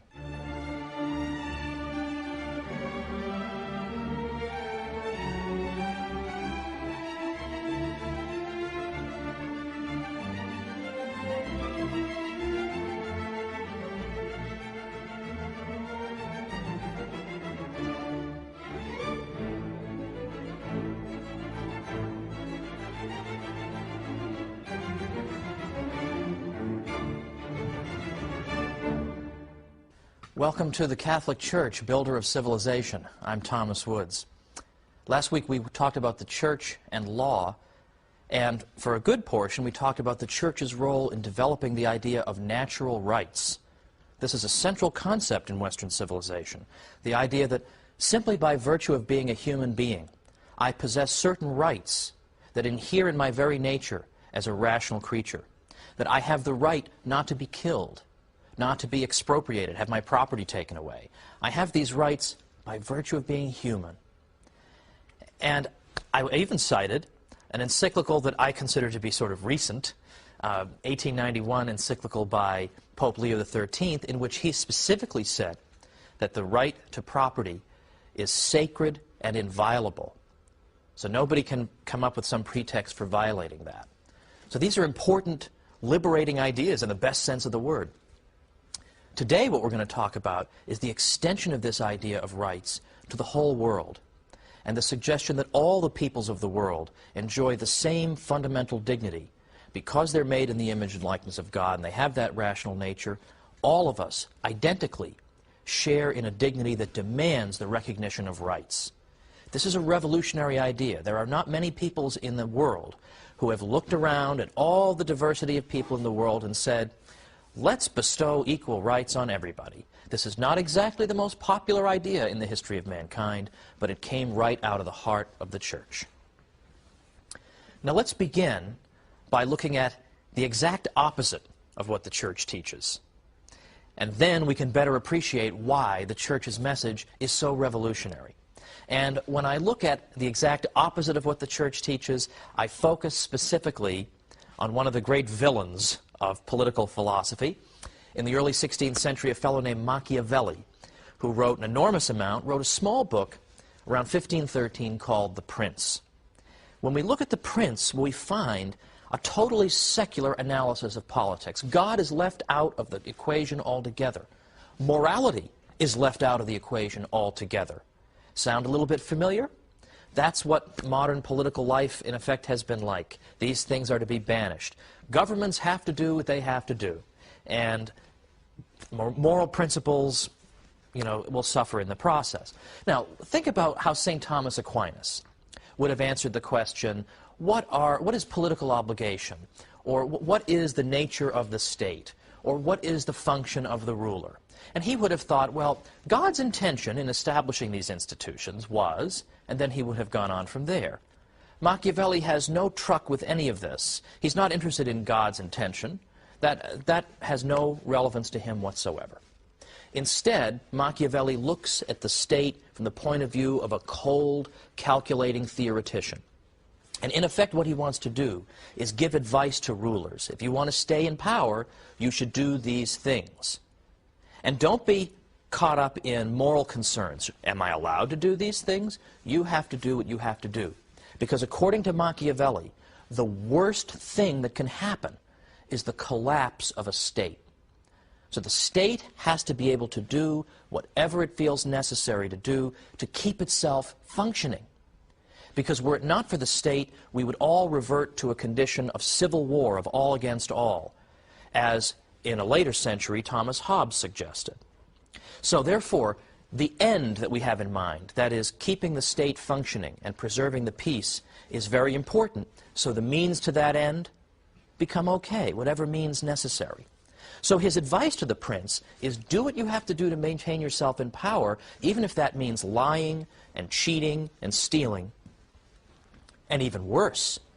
So, for example, it was a typical piece of Machiavellian advice to rulers that you should give the appearance of being generous, but don't be so foolish as actually to be generous. Or, it is good for you to be loved by your people, but much more important, if you can't swing that, is to be feared by them. This is classic Machiavellian advice, and part of the reason that Machiavelli despised the church and despised Christianity was that these things taught that states were subject to moral restraints. They were subject to the moral law. Machiavelli's state is subject to nothing other than necessity. And so Machiavelli would have disdained what the Catholic Church taught, that there are virtues that we ought to cultivate. We ought to cultivate the cardinal virtues of prudence, temperance, fortitude, and justice. We ought to pursue the three theological virtues of faith, hope, and charity. All this falls out in Machiavelli's system, for there is only one virtue for Machiavelli, and that is the ability to survive. And that trumps everything. And that extends to states in particular. States have to survive, so they need to be able to do what they need to do. And it is unjust for a state to be held up to moral scrutiny. It won't work, it's impractical, and that, in effect, is Machiavelli's message. Now, the church condemned Machiavelli's work in no uncertain terms. They condemned it because they believe that there are such things as moral standards when it comes to government. Now, it's one thing for a teenager to go around saying this. This is the typical teenage morality, isn't it? I'm not going to get my moral teaching from any of you people. I'll just live by my own code. You know, every teenager has this view, during the teenage years, and then most of them grow up and realize how stupid they're being. But the typical teenage mentality is, I don't need to read your Bible or listen to your preaching or even listen to my parents. I'll make up my own rules, blah, blah, blah. Now, that's bad enough when a teenager teaches that. But when a government believes that, then you're getting into something very dangerous. So what the church teaches is that states can not only be held up for moral accountability, but they can also be held up to moral scrutiny in how they interact with other states. there are moral rules that govern how they interact with other states. They can't just do whatever they want or whatever they think is to their passing advantage. They have to be subject to the moral law. Machiavelli would be absolutely livid at this suggestion. But the Church teaches that an absolute, unchanging standard of justice applies to all peoples alike. This, in effect, is what international law is. The idea that all states are subject to certain rules and restraints. Now, let me anticipate an objection here. The fact that you believe that there is such a thing as international law does not mean you have to be the world's greatest cheerleader for the United Nations, because you may be saying, isn't the United Nations made up in large part of a bunch of bozos and dangerous and weird people, and don't they say a lot of strange things, and we would never want to be governed by these people? And I couldn't agree more. In fact, some of you may remember Bill Buckley's old statement that he would rather be governed by the first 2,000 names in the Boston telephone directory than by the faculty of Harvard. Well, I sort of feel that way about the United Nations General Assembly. So I don't mean to suggest that you have to be a big cheerleader for the United Nations. The question is the principle. As long as we recognize the principle that governments are subject to some kind of moral rules, then we can leave aside, for our purposes anyway, how would you enforce those rules? Because, of course, as soon as you establish a United Nations to govern the interaction of states, the question then becomes, well, who's going to govern the United Nations? You haven't really solved the problem. Who's going to make sure the United Nations is doing the right thing? So that's another matter. How do you enforce international law? Perhaps you could do it through, try to do it through moral suasion, or threatening to make the offending state an international pariah with whom no one will trade. These are possibilities. Right now, I simply want to look at the principles the Church upheld. Now, in the 16th century, from the 15th into the 16th centuries, Spanish theologians and individuals began to get reports coming back from the New World of Spanish mistreatment of the natives there. And this provoked a severe crisis of conscience among Spain's philosophers and theologians, because they began to ask themselves, how should we interact with these new peoples? Is our own government these new peoples? Is our own government upholding the moral standards in which we claim to believe? So what it did was it provoked a lot of reflection about the nature of moral obligation, and in particular, the nature of moral obligation on the international sphere. So that is to say, they began asking themselves crucial questions. How should different peoples interact with each other? How should governments interact with each other? Are there absolute rules that should be observed? Well, this interaction between Spaniards and the peoples of the New World provided an unprecedented opportunity for theologians suddenly to entertain these questions.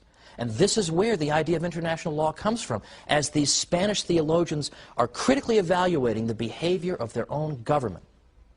They're deciding that, yes, there are moral rules. And in fact, in some cases, our own government is not obeying them.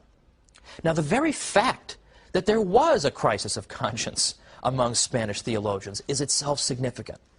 Because think, did Attila the Hun ever stop and say, you know, I shouldn't be looting and raping and pillaging like this. I mean, how dare I do these things? These people have rights just as I do. Well, of course, it never even occurred to him to ask questions like that. Or the Aztecs, for example, who engaged in human sacrifice.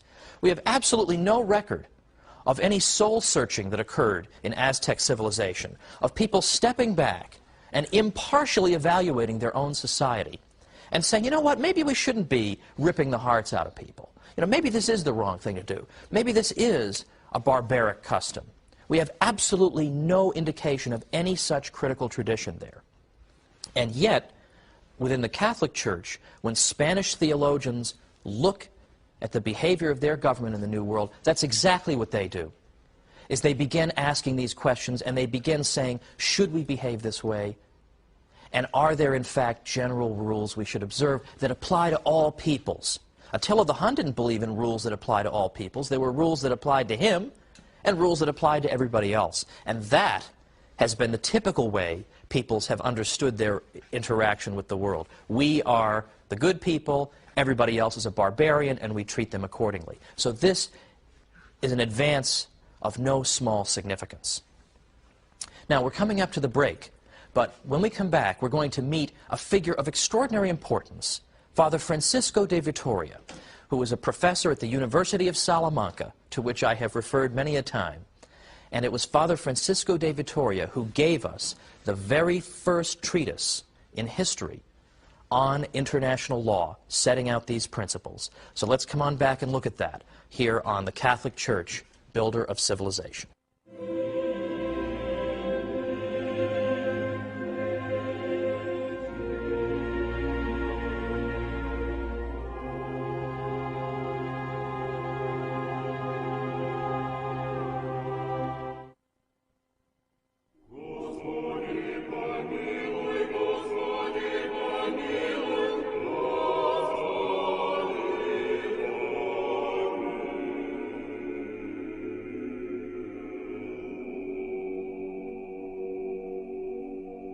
Welcome back to the Catholic Church, Builder of Civilization. I'm Thomas Woods, and we're looking today at international law. Sounds like kind of a dry subject, but as you can see, it actually isn't at all. Because the idea of international law simply means that there are certain fixed rules that everybody has to observe. And that you can't say that, well, this people is more backward than we are, or they haven't achieved what we have, so we can just trample them and this and that. There's nothing like that in what the Catholic Church teaches. Now, just before the break, we were talking about what happened when people in Spain began to hear about some of the abuses toward the natives of the New World at the hands of some Spaniards. And so, in fact, Spanish theologians began thinking about all the implications and consequences of this. They began thinking about the questions they needed to ask. Are there rules that should govern the interaction of peoples? What are those rules? Is our own government living up to those rules? Well, Father Francisco de Vitoria, whom I mentioned immediately before the break, was a professor at the University of Salamanca. And he has sometimes been called, along with the Dutch Protestant Hugo Grotius, who came much later, the father of international law. In fact, a man named James Brown Scott, writing in the 1920s in a book called The Spanish Origin of International Law, tells us that Vitoria furnished the world of his day with its first masterpiece on the law of nations in peace as well as in war. Now, in a separate episode, we've discussed a little bit of the ins and outs of the just war theory. Now, what Vitoria was interested in was determining the treatment to which all human beings were entitled by right, by natural right, because they were human beings. And he insisted that these rights that people possessed came from their status as human beings, rather than because they were Catholics or anything else, Europeans, Spaniards. So their right not to be killed or not to be robbed. This comes to you not because, well, you're Catholic or you're of my race. It comes to you because you're a human being with a rational nature. And the exercise of these rights is the way in which you can live out your rational nature. You need to have a right to life. You need to have a right to own property in order to function in the world. So these things are natural rights. And they are rights that apply to everybody. So what this means in principle, in practice as well, is that no Catholic would argue that it's a less serious crime to kill somebody who's not baptized and a more serious crime to kill a baptized person because the baptized person is more important or something like that. Absolutely not. That is not what the Church teaches. And to the contrary, Father Domingo de Soto, who was Vitoria's colleague at the University of Salamanca, said this. He said, "Those who are in the grace of God, that is, good, faithful Catholics, are not a whit better off than the sinner or the pagan in what concerns natural rights." Now again, isn't that kind of the opposite of the impression I think people have about the Church over the years? I think people have this impression that the Church would be inclined to give certain favor to those who belong to the household of faith. But to the contrary, as we see here, some of her finest thinkers in the 16th century say, if not the opposite, then they state something that is true for everybody, that all these rights are to be enjoyed equally by everybody because we all share a common human nature. And we aren't, incidentally, just a clump of cells. We are human beings with dignity, and that dignity demands these rights. Now, what does Vitoria conclude, looking at the situation of his government and the peoples of the New World. He said that the peoples of the New World, because they were human beings, just as we Spaniards are human beings, they were equal to us. They were equal to us in matters pertaining to natural rights. They owned their lands by the same principles that we Spaniards own our own. And he also argued that, and incidentally his fellow scholastics agreed with him, Domingo de Soto, Molina, and others, that pagan princes ruled legitimately. That is to say, if a pagan king has committed no other crime, he can't simply be thrown out and deposed because he's a pagan.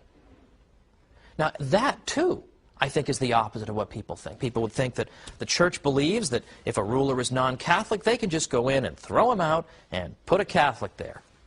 Well, in a certain way, I mean, I bet in the United States we wish we could do that sometimes, but that's not what the church teaches. What the church teaches and what Vittoria teaches here is that each state has the same rights as any other, the same rights to self-government, and is under an obligation to respect the rights of others.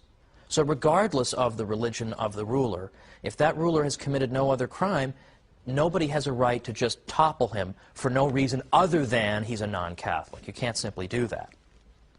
Now, Vittoria and his supporters also believed that the idea of natural law existed not just among Christians, but among all peoples. Now, natural law, of course, is the idea that there are laws that are in effect written in our human heart that we simply know. When you're a child, you know these laws. You know when little children are running around, they're saying, hey, that's mine, give it back. They understand certain aspects of what it means to be just and fair, that I had this property first, and it's unjust for someone to confiscate it from me. And they understand perfectly well that if they take something from somebody else, they cry when you punish them, but typically they understand the punishment. They don't say, Mom, Dad, I have a whole philosophical argument against why that if they take something from somebody else, they cry when you punish them, but typically they understand the punishment. They don't say, Mom, Dad, I have a whole philosophical argument against why you're punishing. They know in their heart they've done something wrong. Well, we have these senses of what is right and wrong. We also have the Ten Commandments in our own tradition. But according to Vittoria, the Ten Commandments are really spelling out principles that practically any people, really, if they reflect long enough, will understand and appreciate. And because we all possess this kind of sense of right and wrong, a basic sense, then this basic sense can become the basis for international rules of conduct. And these rules of conduct can morally bind even those who've never heard the gospel, or never heard of the Ten Commandments, or had even rejected the gospel, because we're basing ourselves on the idea that we all ultimately know that sheer conquest is wrong, and looting and pillaging is wrong. We know this because God has imprinted it on our hearts, and this becomes the basis for a common understanding of international obligation.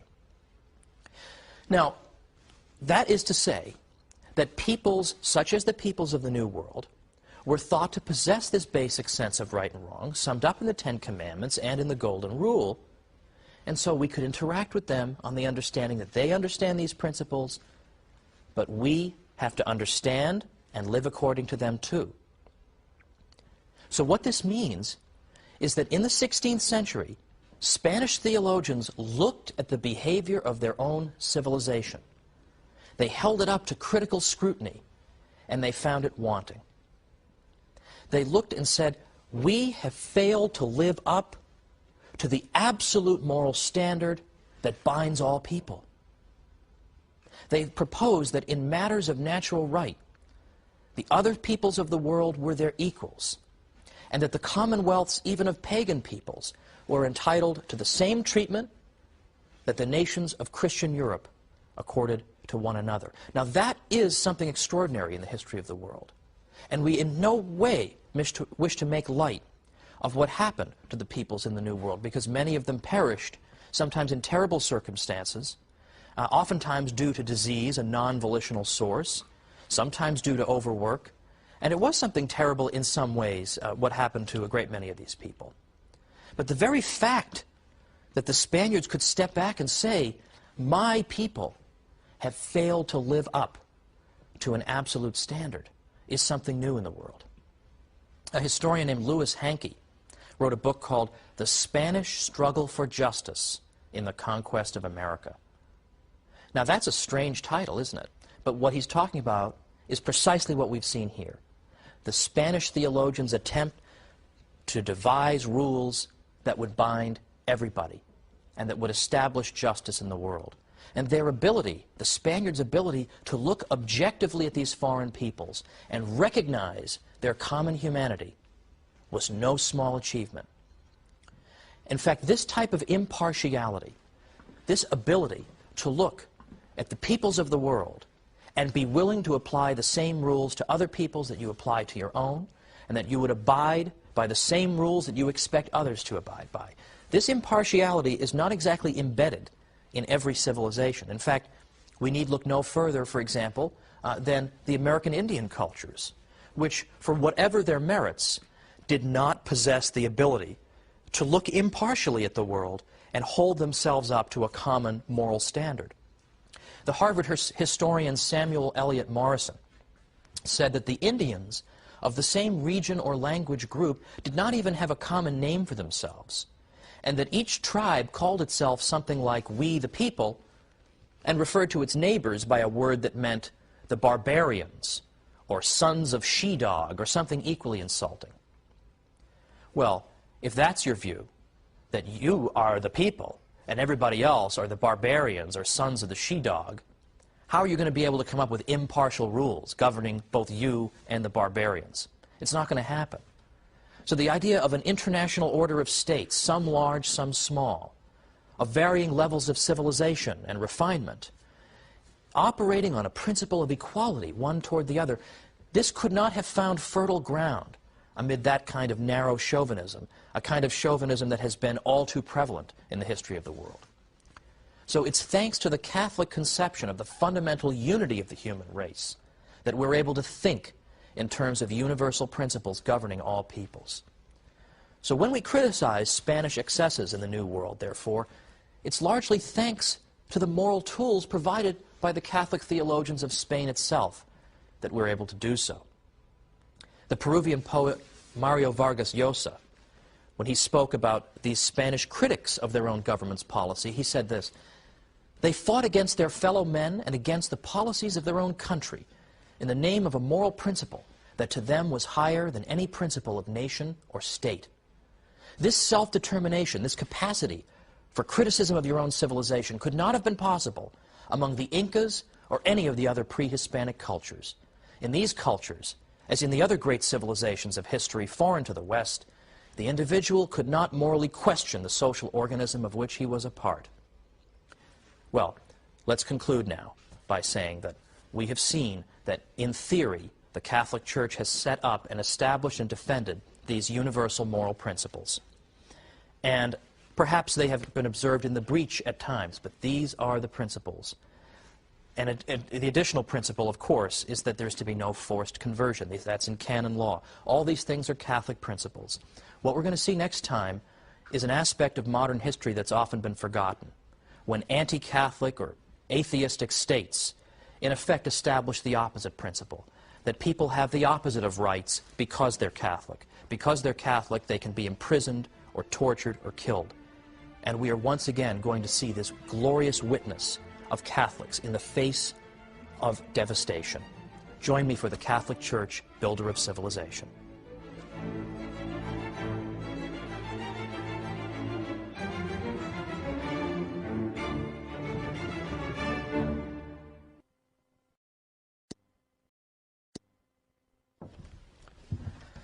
Today we're going to observe Western civilization turning against its own builders. We're going to look at some of the forgotten episodes of martyrdom in the modern period. So join me for stories of tragedy and heroism today on the Catholic Church, Builder of Civilization.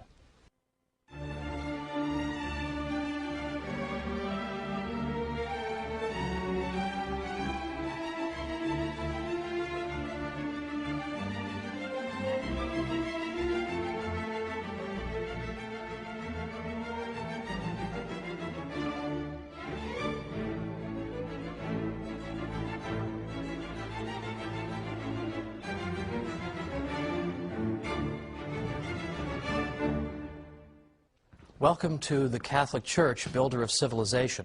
I'm Thomas Woods. Today we're talking about martyrdom, and we're talking about some of the forgotten episodes of martyrdom that have occurred within the Catholic world in the modern period. Some of them will be familiar to you, but others perhaps not. And yet each of them, it seems to me, should be known by everybody. Each of them would make an extraordinarily moving motion picture. And yet, nothing so far. That's a note to all you Catholic movie makers out there. There's no short supply of movies of great heroism. Now, I've chosen particular episodes that I think aren't especially well known or deserve to be better known. There are a great many others, and at the end of this episode I'm going to give you some reading suggestions, because if you're like me, you just can't tell what you should be reading. You don't have 12 books by your bed or anything. You could always use a couple more. Well, I'm going to give you a couple at the end. But for right now, I want to go back to the 16th century and tell you briefly a story you may already know, but remind you of a figure you may have forgotten. And I want to talk about King Henry VIII. King Henry VIII of England would have been the last person people would have expected to persecute Catholics.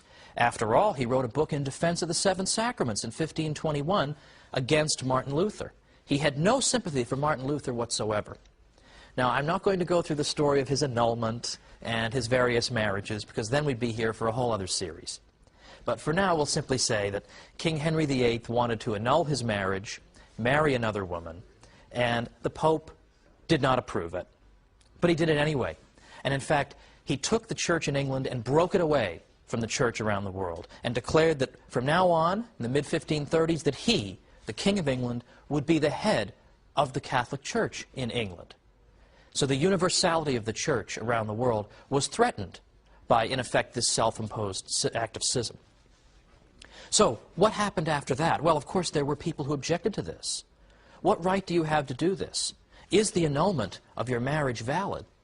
Is your power to claim that you are the head of the Catholic Church, is that something that has any roots in church history? Can we abide this? Now, many of you know about the story of St. Thomas More, the former Lord Chancellor who opposed what the king was doing and could not, in conscience, support him, and was executed.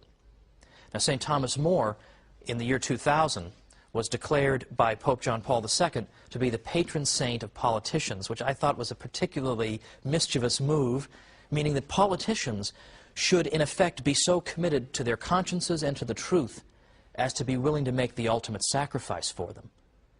But there is a forgotten figure in this story, and that's Bishop John Fisher of Rochester. John Fisher was a diminutive figure. He was a very old man and frail and sickly, and he was the one bishop who had the courage at that time to stand up and say that he could not accept what the king was doing. Now, there have been great times of heroism among Catholic bishops in the history of mankind. For example, during the French Revolution, Catholic bishops were exemplary in many cases. But here we had just the one example of John Fisher, and he was loved by everyone. And on that day when he came out of the Tower of London, holding his small Bible as they led him to be executed, the people gathered and watched. And he addressed them and told them, said to the Catholic people that I have come here to die for Christ's Catholic Church. And he was executed.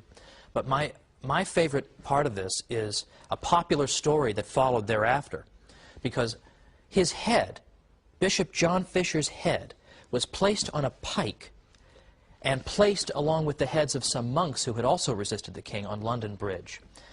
Now, during his life, John Fisher had been very pale in complexion and indeed sickly looking. But in death, with his head on that pike, his face took on a reddish hue, such that he looked healthier and more alive than ever. In fact, this was such a spectacle that people began making small pilgrimages to visit his head, such that the government finally just had to take it down. I sure hope that story is true, because they deserved to be rebuked by John Fisher even in his death. Now, 400 years exactly after the deaths of these two great men, in 1935, they were canonized. And so we call them St. Thomas More and St. John Fisher. But I taught Western civilization at the college level in New York for 7 years. And I always looked for a good textbook. And the textbook always told us about the heroism of St. Thomas More. And of course, there's the wonderful movie, Man for All Seasons. But I never found a single textbook that told us about the sacrifice of John Fisher, this glorious bishop who had been treated so badly by the regime, who had been maneuvered and manipulated into saying things that could be declared criminal and treasonous. His is an extraordinary witness, and we ought to have recourse to him very often. But even after the death of King Henry VIII in 1547, that wasn't the end of the troubles people had in England trying to follow the Pope. A couple years later, around 5,000 Catholics in England perished when the new king, Edward VI, took away their beloved Latin Mass. That was the great Western Rising that nobody's ever heard about. But coming closer to the present, I want to call to our minds the French Revolution. Because episodes in the French Revolution regarding the church are so vivid and so astonishing, you almost can't believe these things happened.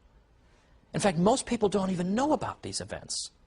But they are so astonishing and so almost subhumanly cruel that we can say almost with confidence that surely there was a diabolical aspect to them.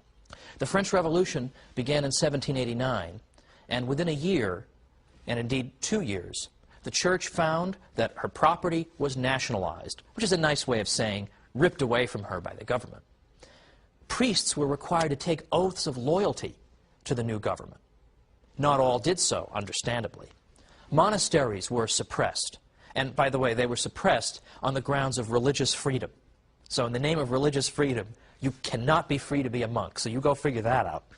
Well, this type of thing went on early on. This is the so-called moderate phase of the revolution.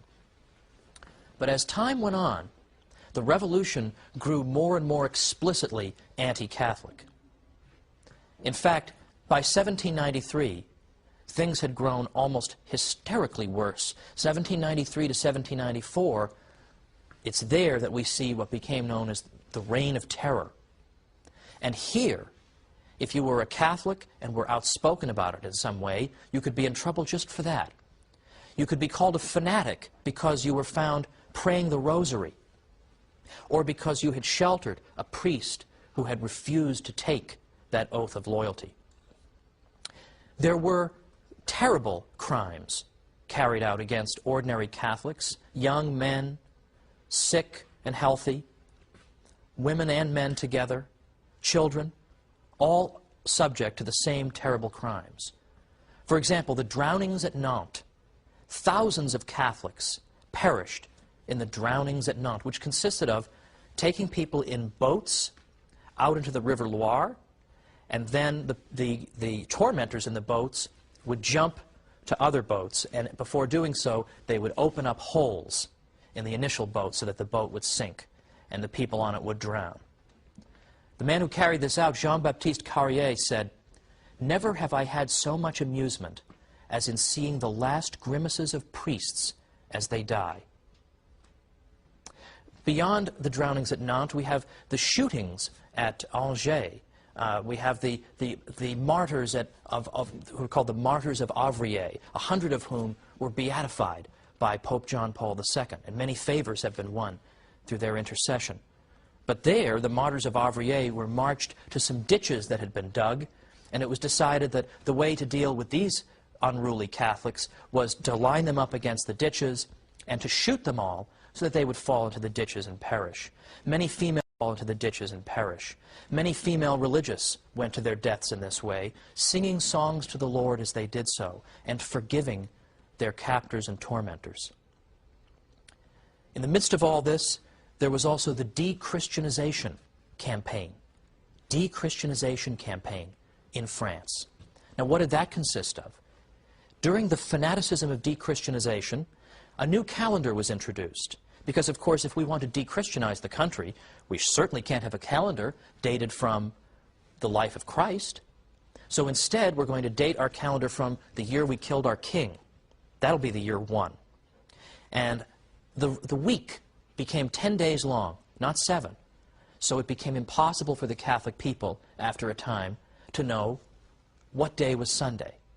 Well, thankfully, most people never adopted this silly calendar. But that was an example of the hostility toward the Catholic people.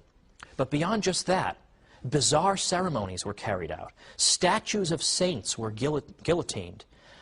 The names of streets that had the word saint in them had the word saint removed. Churches were vandalized everywhere and property destroyed as an attempt to try to wipe out the Christian inheritance. In fact, even worship itself was discontinued in all but the remotest areas of the country. Here was de-Christianization. In fact, even the priests who had taken the oath of loyalty to the regime were now told that was not enough. If you want to show that you are loyal to revolutionary France, you must abjure your ordination altogether. Many of them refused to do that. Thousands of them fled the country. 10,000 priests went to England alone. England, an anti-Catholic country at that time, welcomed them. And in fact, as some historians have said, like Michael Davies, in fact, what the result of that was that English people got to see Catholic priests for themselves. They no longer heard about Catholic priests just in caricature.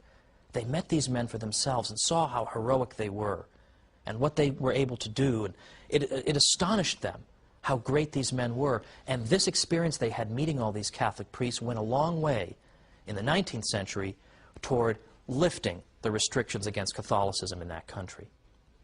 But this is not even the worst of what happened to Catholics. A war of extermination was waged in the Vendée region of France, and this episode has been almost entirely forgotten. It was not forgotten by Pope John Paul II, who visited the Vendée region, spoke about the Vendée region in a French visit in 1996. And when we come back, we're going to talk about those men and women, what the Pope had to say, and more examples of heroism when we come back to the Catholic Church, builder of civilization. So I'll see you in a minute.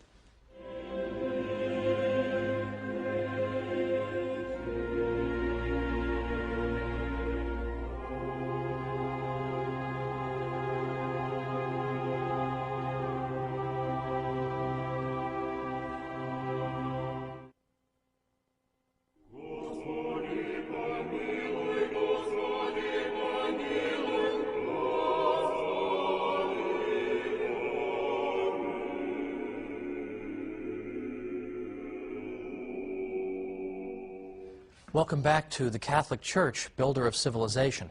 I'm Thomas Woods. Today we've been talking about cases in which Western civilization, in effect, has turned against her own builders. And we've seen the suffering that Catholics have endured in a great many contexts. And I'm just giving the tip of the iceberg, I promise, of what has happened to Catholics over the centuries that nobody knows about. Now, we started off talking about the French Revolution, and I mentioned that the Vendée region of France was subject to a particularly vicious campaign during the Revolution. The Vendée was the area that was most resistant to the French revolutionaries.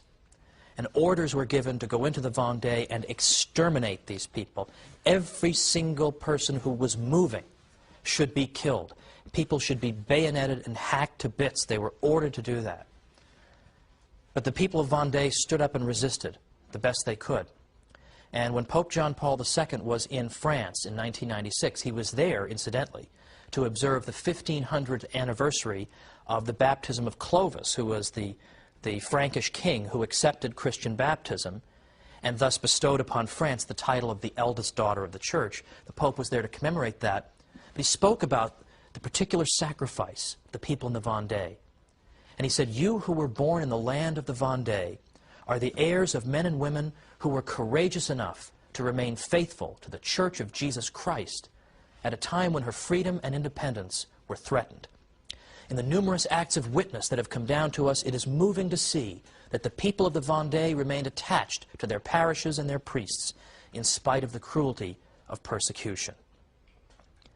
Now today, if you even say the word Vendée, with how many people will it ring bells? Essentially none. These are episodes that are in serious danger of being forgotten. No one has taught them in the first place. But if we have respect for all peoples, we need to know about the sufferings of all peoples. Now, I'd like to make particular mention of what happened to Catholics at the beginning of the Russian Revolution. Because, of course, most Russians, inasmuch as they were Christians, were in the Orthodox Church. So we sometimes forget about the fate of the Catholic Church because it was relatively not so numerous. But still, I'm interested in this episode because of how much it reveals about anti-Catholic persecution and modern atheistic governments. Now, we're talking about the late 19-teens into the early 1920s. These are the early years of the Bolshevik Revolution, when the communists have taken over and Lenin is in charge. Now, initially, what they did was they made it a crime to engage in religious education to anyone under 18. So you can't form the minds of the children. The communists will form the minds of the children. They also made it illegal to do a variety of things. They made it very difficult, if not impossible, for the church to own property. They established atheistic propaganda and encouraged and fostered atheistic propaganda all over the place. In fact, in some cases, churches were replaced with public restrooms as a way of showing, well, the greatest possible disdain to the Christian faith of the people. I have a friend who, around about the early 1980s, perhaps the late 1970s, was being taken on a guided tour of Russia. And the tour guide was giving the usual propaganda. Look at the religious freedom we encourage in Russia. Look at all of our churches. And my friend impertinently asked, oh, how many of them were built since 1917? Total silence, of course. He was never invited back, needless to say. That's an unaskable question. But early on, early 1920s, you start to see a campaign against the Catholic churches in which the regime is claiming we need to take the valuables out of these churches, anything that might be made out of precious metals, because Russia, in large part thanks to the stupidity of its government, was suffering from a devastating famine. And the claim was, we need to melt these sacred vessels down to sell them to make money to provide for famine relief. Well, clearly, this was an attempt to break the Catholic churches, to show who was in charge. They didn't actually need that money for famine relief, because the United States and other places were sending famine relief money to Russia. And we now know, now that the Soviet archives have been opened up, that the government was taking that food aid money and using it to buy machine guns from Germany. They didn't need the money for this purpose. And in fact, Pope Benedict XV, who was Pope from 1914 to 1922, even made an offer to the Russian government. He said, the Vatican will give you an amount of money equivalent to the value of those vessels if you just leave them alone. He never got an answer to that offer, which is all you need to know. And so, in effect, stormtroopers marched into churches and began vandalizing them. Most churches were vandalized. The only ones who weren't were ones where it was determined that there was nothing sufficiently of value there. Now, beyond this, we have cases of priests being executed or imprisoned just for doing normal priestly functions, providing religious education, or trying to prevent the stormtroopers from taking their vessels. One priest, for example, got down on his knees and begged his congregation to block and protect the tabernacle. He was tried and convicted of falling demonstratively on his knees. Did you know that was a crime? That's apparently a crime. And that reminds us that in these revolutionary regimes, there is no respect for law whatsoever. Law is what the judge says it is. In fact, in Russia, historian Richard Pipes says Russia was the first country on earth to ever outlaw law. That if you wanted to be a judge in Russia, all you needed to do was be literate. You didn't have to have any legal training. You didn't have to have any legal training, because we don't need legal training. We don't need previous precedent and previous law. All we need is somebody with a good communist revolutionary conscience who knows how to mete out communist justice in one case after another. In fact, one government official said to the Russian leader Lenin, "Our commissariat of justice really should be renamed the commissariat of social extermination, shouldn't it?" And Lenin said, "Yes, it should, but we can't say that." So that's how they come up with crimes like falling demonstratively on your knees. A revolutionary judge simply makes this stuff up as he goes along. So the first show trials in Russia were not under Stalin, when Stalin would take potential political rivals or fellow communists and put them on trial and accuse them of treachery and force them to engage in ridiculous and obviously absurd confessions. Those are sometimes thought of as the first show trials, where the job was to humiliate the accused before executing him. The first show trials were actually under Lenin, when priests were put on trial for having defended their property or having carried out the simplest and most benign of priestly functions. The job was to humiliate and break these people. And yet again, this is forgotten. This is beyond forgotten. What about Spain in the 20th century during the Spanish Civil War, 1936 to 1939? What happened there? In terms of Catholics, we have some of the most grotesque atrocities carried out by people. For example, one historian tells us, in Spain, which of course is one of Europe's most staunchly Catholic countries, large numbers of Catholics were just butchered solely for being Catholic. Unlike the martyrdoms in most parts of the world, whole sectors of the religious community were liquidated. At least 6,832 priests and religious were martyred, including 13 bishops.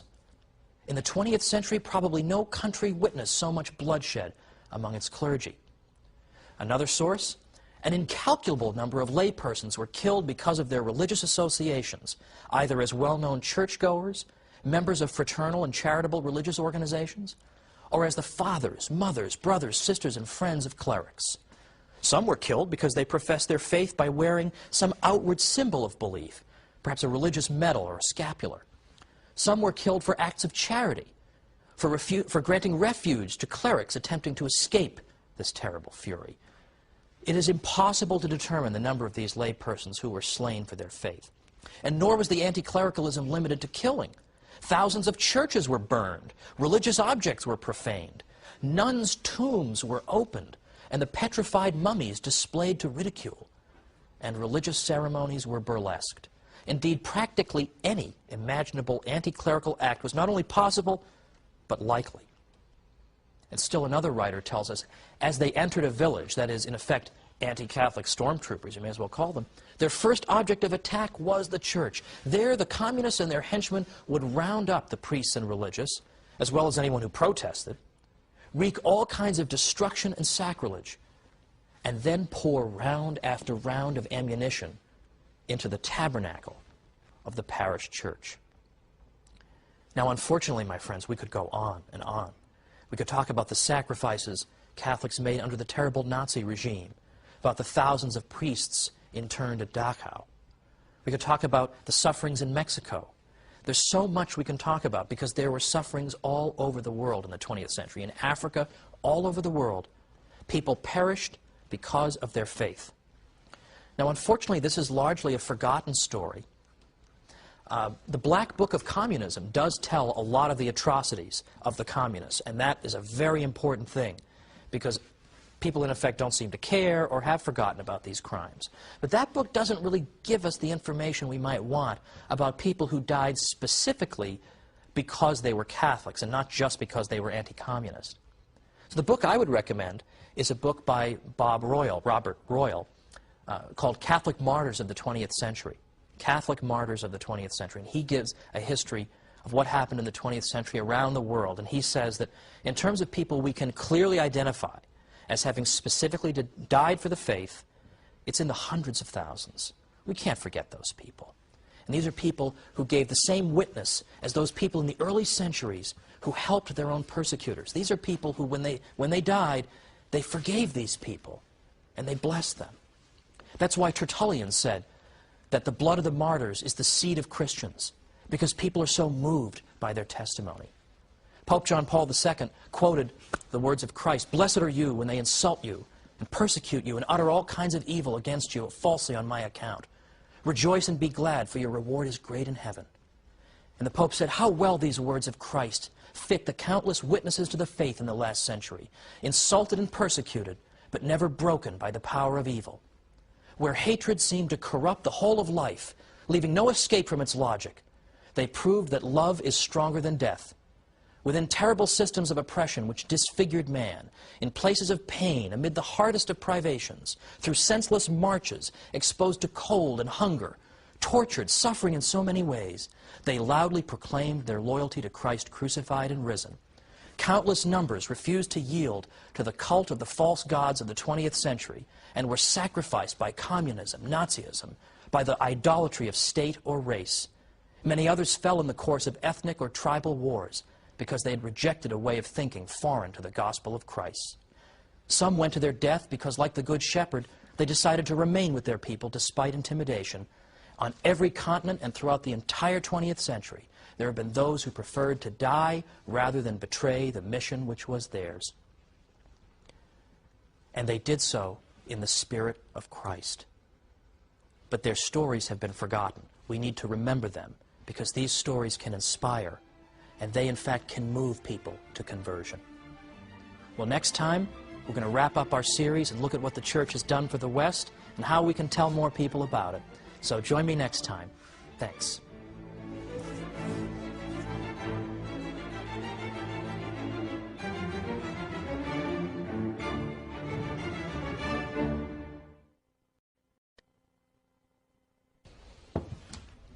Over the past 12 episodes, we've seen how the Catholic Church built Western civilization. But where is Western civilization going? What's next? What can we do about it? Join me today for the Catholic Church, Builder of Civilization.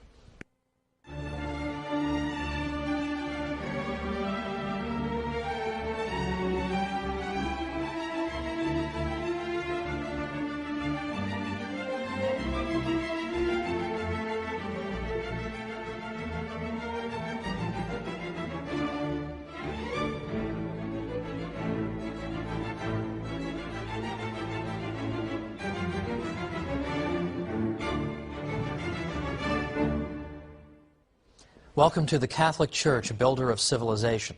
I'm Thomas Woods. This is our last episode. So let's take a moment and take stock of what it is that we've seen thus far. Because I think when you put it all together, it's a pretty impressive package for the Catholic Church after all. For instance, we went after the subject of science right away, because there I think people are most likely to disparage the Church or to think not especially well of her, that she has not distinguished herself very well when it comes to science. But to the contrary, we've seen that modern historians of science, who would know something about this, they do this for a living, are now no longer saying that about the Catholic Church, that she's just an enemy of science. We've actually seen that the Church, in fact, introduced into our civilization critical ideas that made it possible for science to develop. In fact, it's not just a coincidence that science developed in a largely Catholic milieu, in a world that was formed by Catholic ideas, but rather it makes perfect sense, as we saw earlier. Beyond that, we looked at great priest scientists whose names have been forgotten, but who achieved great things in the sciences. And at that time, I urged people, and I renew that urge today, to consider learning more about and even writing about the Jesuit scientists. These people accomplished so much in the sciences, it's absolutely astonishing, and yet no book about it? That is an injustice, my friends. Let's hope that it's rectified. Or how about charity? We all know the Catholic Church does great charitable work. But do people realize how great it is? Do people realize that there was nothing like Catholic charity in the ancient world in terms of the amount of charity that was done or the spirit in which that charity took place? Nothing like it. The idea that I'm going to give something to someone purely out of a desire to help that person, with no self-interest involved, but simply out of love. This is a revolutionary idea, but we take it for granted, don't we? When we hear that somebody's been charitable, that's exactly what we think about, that the person did something without any thought for his own welfare, but did something solely to help somebody else. We think of that as being charity. But why does that come naturally to us? Why do we think of that as charity? Well, it's because we live in a civilization that still bears the residue of its Catholic influence. If we were living in ancient Greece and Rome, we wouldn't have these ideas about charity. So people go through life thinking this way about charity, never even knowing that it's their Catholic inheritance that has given them those ideas. Well, we should point that out, shouldn't we? But then there's the university system. Who gave birth to the university system in the High Middle Ages? The Catholic Church. Who made that possible? Who fostered it? Who protected it? And who encouraged the kind of vigorous, rational debate that occurred within the precincts of the university? Of course, it was the Church. In fact, the Church encouraged the asking of questions. The whole tradition of scholasticism consists of asking questions and being certain that recourse to both authority and reason can resolve these questions. There was a confidence in the cathedral school at Chartres and in a great many other Catholic thinkers that God had not given us our rational natures in vain, but He intended us to use them. We should use our rational nature. We should use our reason to understand the world around us, and that reason properly applied will not mislead us. We have also seen that the idea of rights comes out of the Catholic Church too. Now this, for a long time, has been assumed to be a teaching that comes from secular thinkers or non-Catholic thinkers at the very least, perhaps in the 17th century, little before, a little after. But we've seen that in fact the idea of rights, natural rights, rights that inhere in us as human beings naturally, rights that mean that you can't invade my person, you can't kill me, you can't steal from me, these things that inhere in us as human beings, these ideas developed out of the Catholic Church and her own canon lawyers. And here I rely on an important book by Brian Tierney, who's one of the great experts on the idea of rights. He has a great book called The Idea of Natural Rights.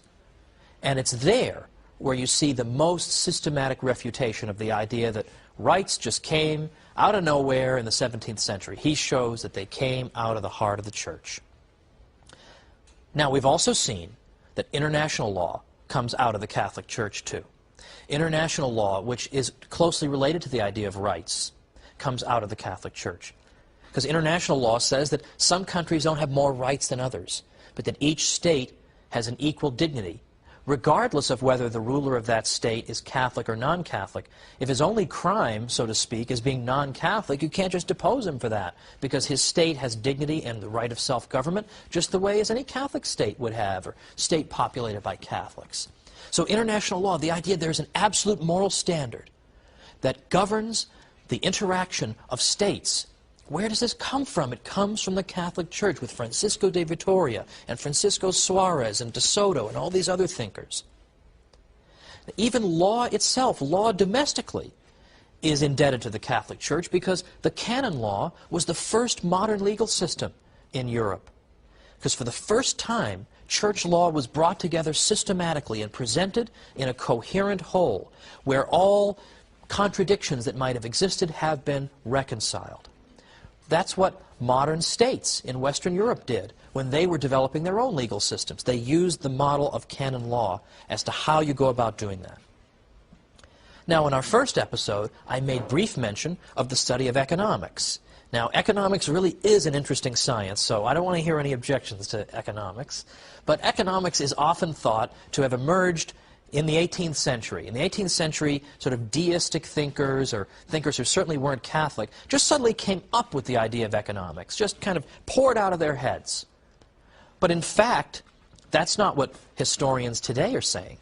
For the past half century, historians who write about the history of economic thinking are now saying that it's not Adam Smith in the 1770s who just gave birth to economics, just came all out of his gigantic head. But instead, they're now pointing to a people called the late scholastics, who were Spanish thinkers. Well, they weren't all Spanish, but the best ones were Spanish. So all you Spaniards out there, congratulations. As the source of modern economic thought, the late scholastics are really the source. One of the great 20th century economists, Joseph Schumpeter, said, "It is they who come nearer than does any other group to having been the founders of scientific economics."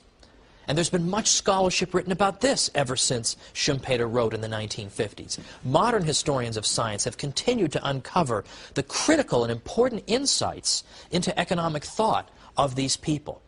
For example, Raymond de Roover, Marjorie Grice Hutchinson, and scholars who are still alive like Alejandro Chafuin and Harry Vereiser at the University of Detroit. This is an important contribution as well. Now let me give an example of what I mean here. In the 16th century, when precious metals coming from the New World began to reach Europe, people noticed that prices rose. So what they recognized was there was a kind of a fixed cause and effect relationship going on here, that there was a relationship, some kind of a relationship, between the level of prices and the amount of money. So in effect, this was like an economic law. So they understood scientifically that there were relationships at work in the world of economics. This is an essential breakthrough. They also wrote great moral treatises relating to economics, like Juan de Mariana wrote a fantastic treatise denouncing inflation, when governments inflate the money supply and thereby make each unit of money worth less. He denounced this as a terrible, inexcusable crime. Kings used to call in the coins in their realm and then clip them and save some of the metal and then return the coins to the people. And of course, he's gained an awful lot for himself, and they're stuck with these crummy coins they have to exchange at the old value. Juan de Mariana denounced this because he understood the economics behind it. Now, how did this go unheralded for so long? Why for so long did we all think Adam Smith had a why for so long did we all think Adam Smith had a gigantic head? Like, why did we think this? In part, it's because the people who wrote this stuff, the late scholastics, they didn't write books on economics for the most part. They wrote great moral treatises. And in the course of their moral treatises, they referred to economic topics. But they never had a book that said, here's our stuff on economics. So it was easy to overlook it. In addition, they wrote in Latin. And by and large, scholars today, particularly in economics, are not known for reading Latin. And so this was simply forgotten. And only now are we digging it out and saying, Catholics did this too. It's unbelievable. So I would say that we put this all together, and we haven't even talked about art and architecture. I assume that's taken for granted. The Catholic Church built Western civilization. And yet, not to beat a dead horse here, but this is one dead horse that amply merits a substantial beating. The European Union Constitution refuses to acknowledge the Catholic inheritance. Not a word. Western civilization comes from the ancient world, the Renaissance, the Enlightenment, and that's it. And whatever happened in between, nobody really knows, couldn't possibly have been very important. Seriously, only an imbecile could believe this now, given all the evidence that's out there. But this is what we're told by the European Union. And it can't just be ignorance. It isn't just that they're dummies and they haven't done their reading. It can't be that. Because nobody who would presume to make a statement officially on behalf of the European Union could be that uneducated.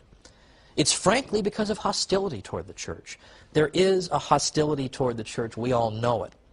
And in fact, this colors people's statements and judgments. They don't want to give the Church credit for things.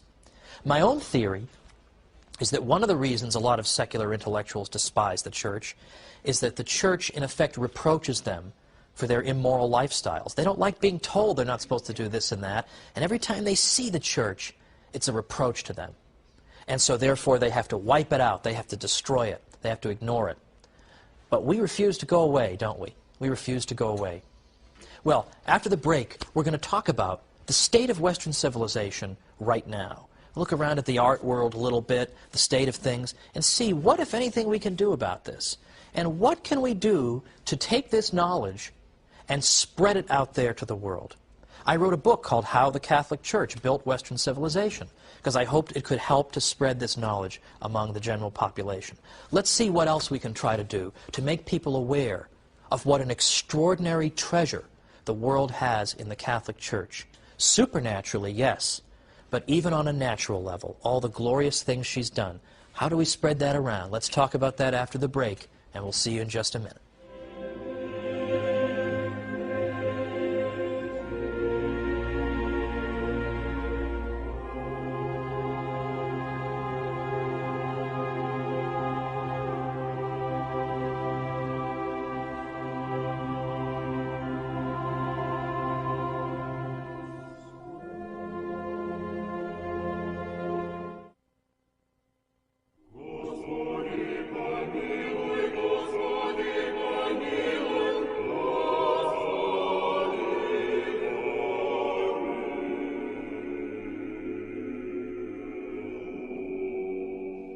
Welcome back to the Catholic Church, builder of civilization.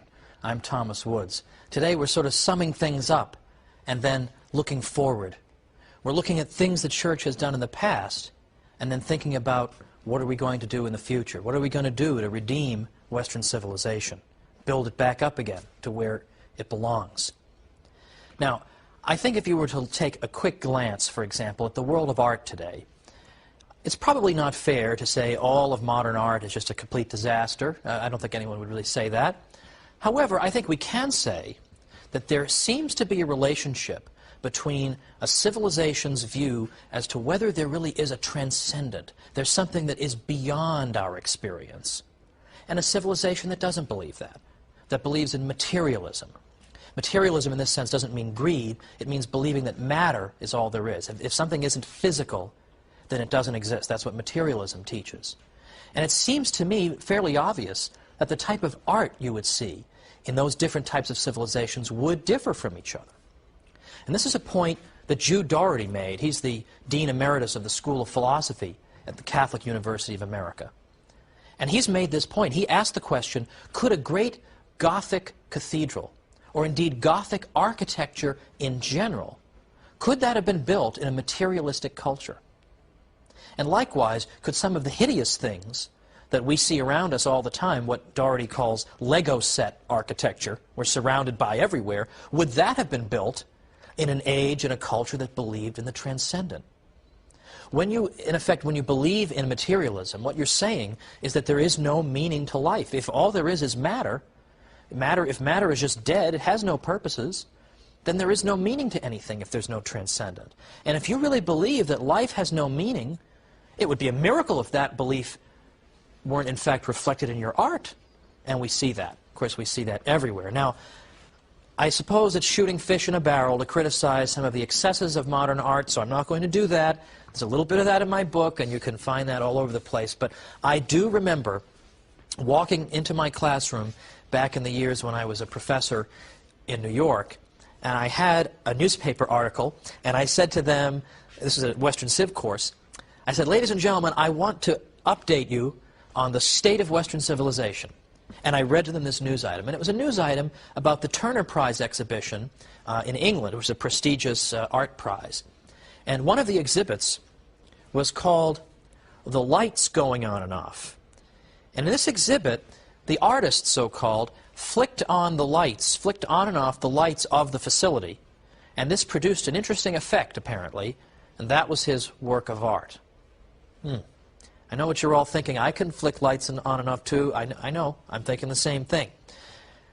Also in recent years, at major prize competitions, more than once, the janitorial staff has mistakenly thrown these art exhibits in the garbage, assuming that they were trash. What does that say to you about the state of the civilization?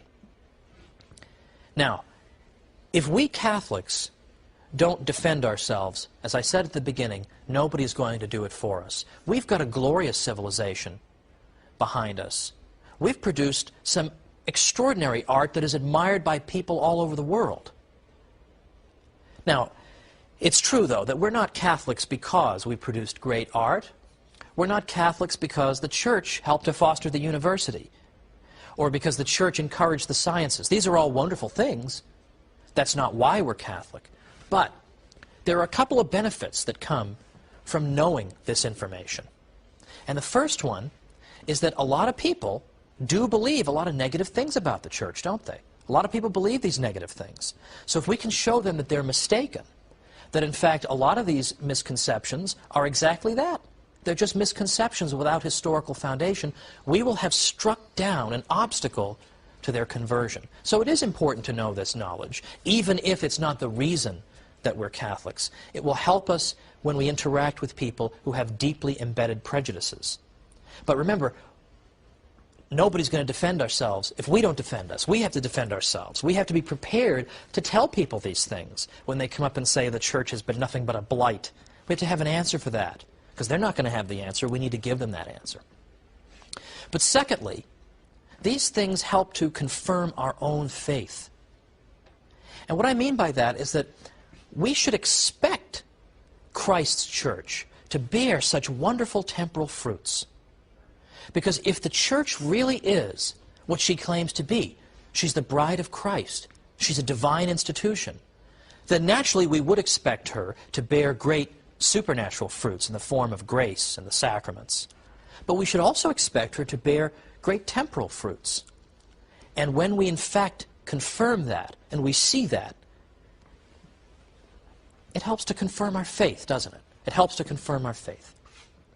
Now, looking at the state of Western civilization, our past couple of popes have been frankly saddened and have noted the attempt by people to pretend that the Catholic inheritance is dispensable or perhaps doesn't even exist. You cannot think of constructing a common European house neglecting the very identity of the peoples of our continent. That's what Pope Benedict XVI said recently. He's very interested in this subject of how do we redeem Europe. Pope John Paul II, on one of the 9 or so trips to Poland that he took during his pontificate, said this to the crowd. Trips to Poland that he took during his pontificate, said this to the crowd. Giving in to desire, to sex, to consumption, that is the Europeanism that some supporters of our entry into Europe think we should accept. But we mustn't become part of that Europe. We, he said, were the ones who created Europe, and with much more effort than those who claim exclusive rights to Europeanism. What is their criterion, the Pope said? Freedom. But which freedom? The freedom to take the life of an unborn child? Brothers and sisters, he concluded, I protest against this concept of Europe held by the West. And this message must be shouted loudly from this land of martyrs. Europe is waiting for redemption. The world needs a redeemed Europe. Now, I myself am a convert to the Catholic faith. And when I initially converted, I converted in large part because of theological and scriptural reasons and a lot of study. And I knew I had done the right thing. I knew I had acquired the pearl of great price. Well, this project has been, in effect, like a second type of conversion for me. I've renewed all the enthusiasm that I had for the church when I first entered. Because I knew a lot of this stuff about the history before I wrote How the Catholic Church Built Western Civilization, but I learned a lot more as I did it. And I said to myself, this is it. This is the institution that Christ established. Look at it. Look at all the wonderful fruits. Now, how are we going to get this out there? Well, I would say a key method is educating ourselves, and that includes educating the next generation. So it seems to me that either homeschooling or Catholic schooling that includes sound historical study is absolutely indispensable.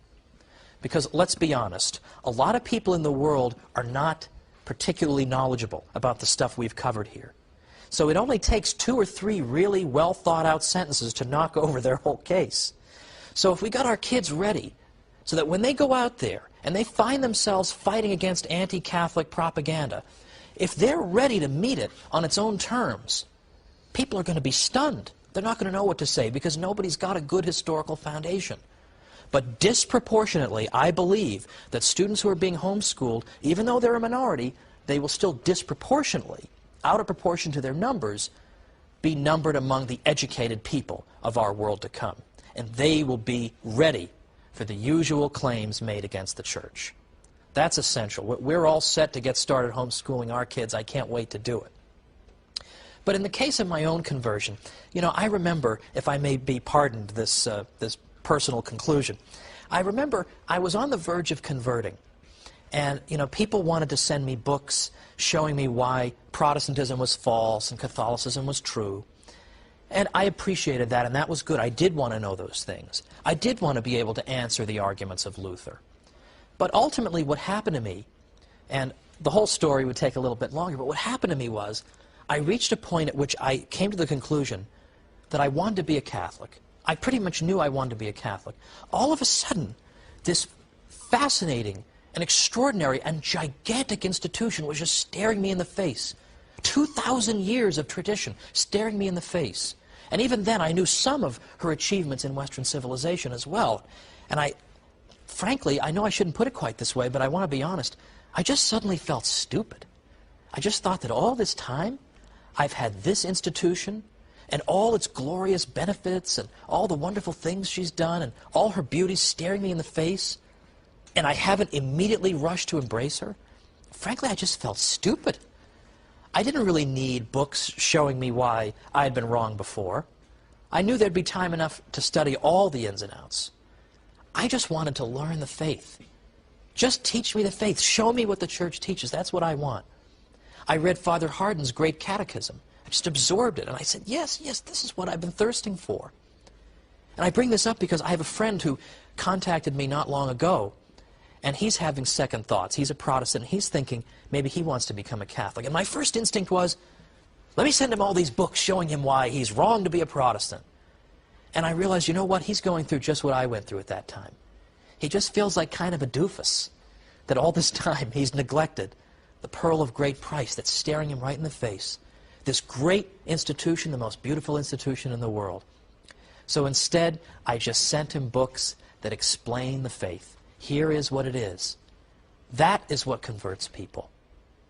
And so when I finally converted, I said to myself, you know, no longer do I have to feel alienated from this extraordinary institution that has built the very civilization in which I live. I'm part of her now. And all those saints who lived from that 1,000-year period that Lutherans despised as having been unbiblical, they became my friends. I could be friends with St. Anselm, whom we talked about in this series. I could be friends with St. Thomas Aquinas. I wasn't alienated and separated from them. I was united to them in the bond of the communion of saints. This, in effect, was what helped bring about my conversion, and why this historical project for me has, in effect, brought back so many wonderful memories, that all these things are what brought me in, ultimately, in the beginning. Now, one of my favorite quotations from the saints comes from St. Thomas More, who said that nobody on his deathbed ever regretted having been a Catholic. Now, isn't that true? Speaking to an audience of Catholics and non-Catholics, I can assure you that that is true. Now, over these 13 weeks, including today, it's been a real pleasure, if I may quote some other people in television, to come into your living rooms, and I'm deeply honored that you've welcomed me. I hope that some of the material that we've covered has been helpful to you, has made it easier for you to defend the Catholic faith, and has, in your case, as in mine, helped you to fall in love with her all the more. And so I wish you all the blessings of God, and I say to you, thank you very much for joining me, and God bless you, and perhaps we'll meet again sometime in the future. Thanks so much for being with me for the Catholic Church, Builder of Civilization. I'm Thomas Woods.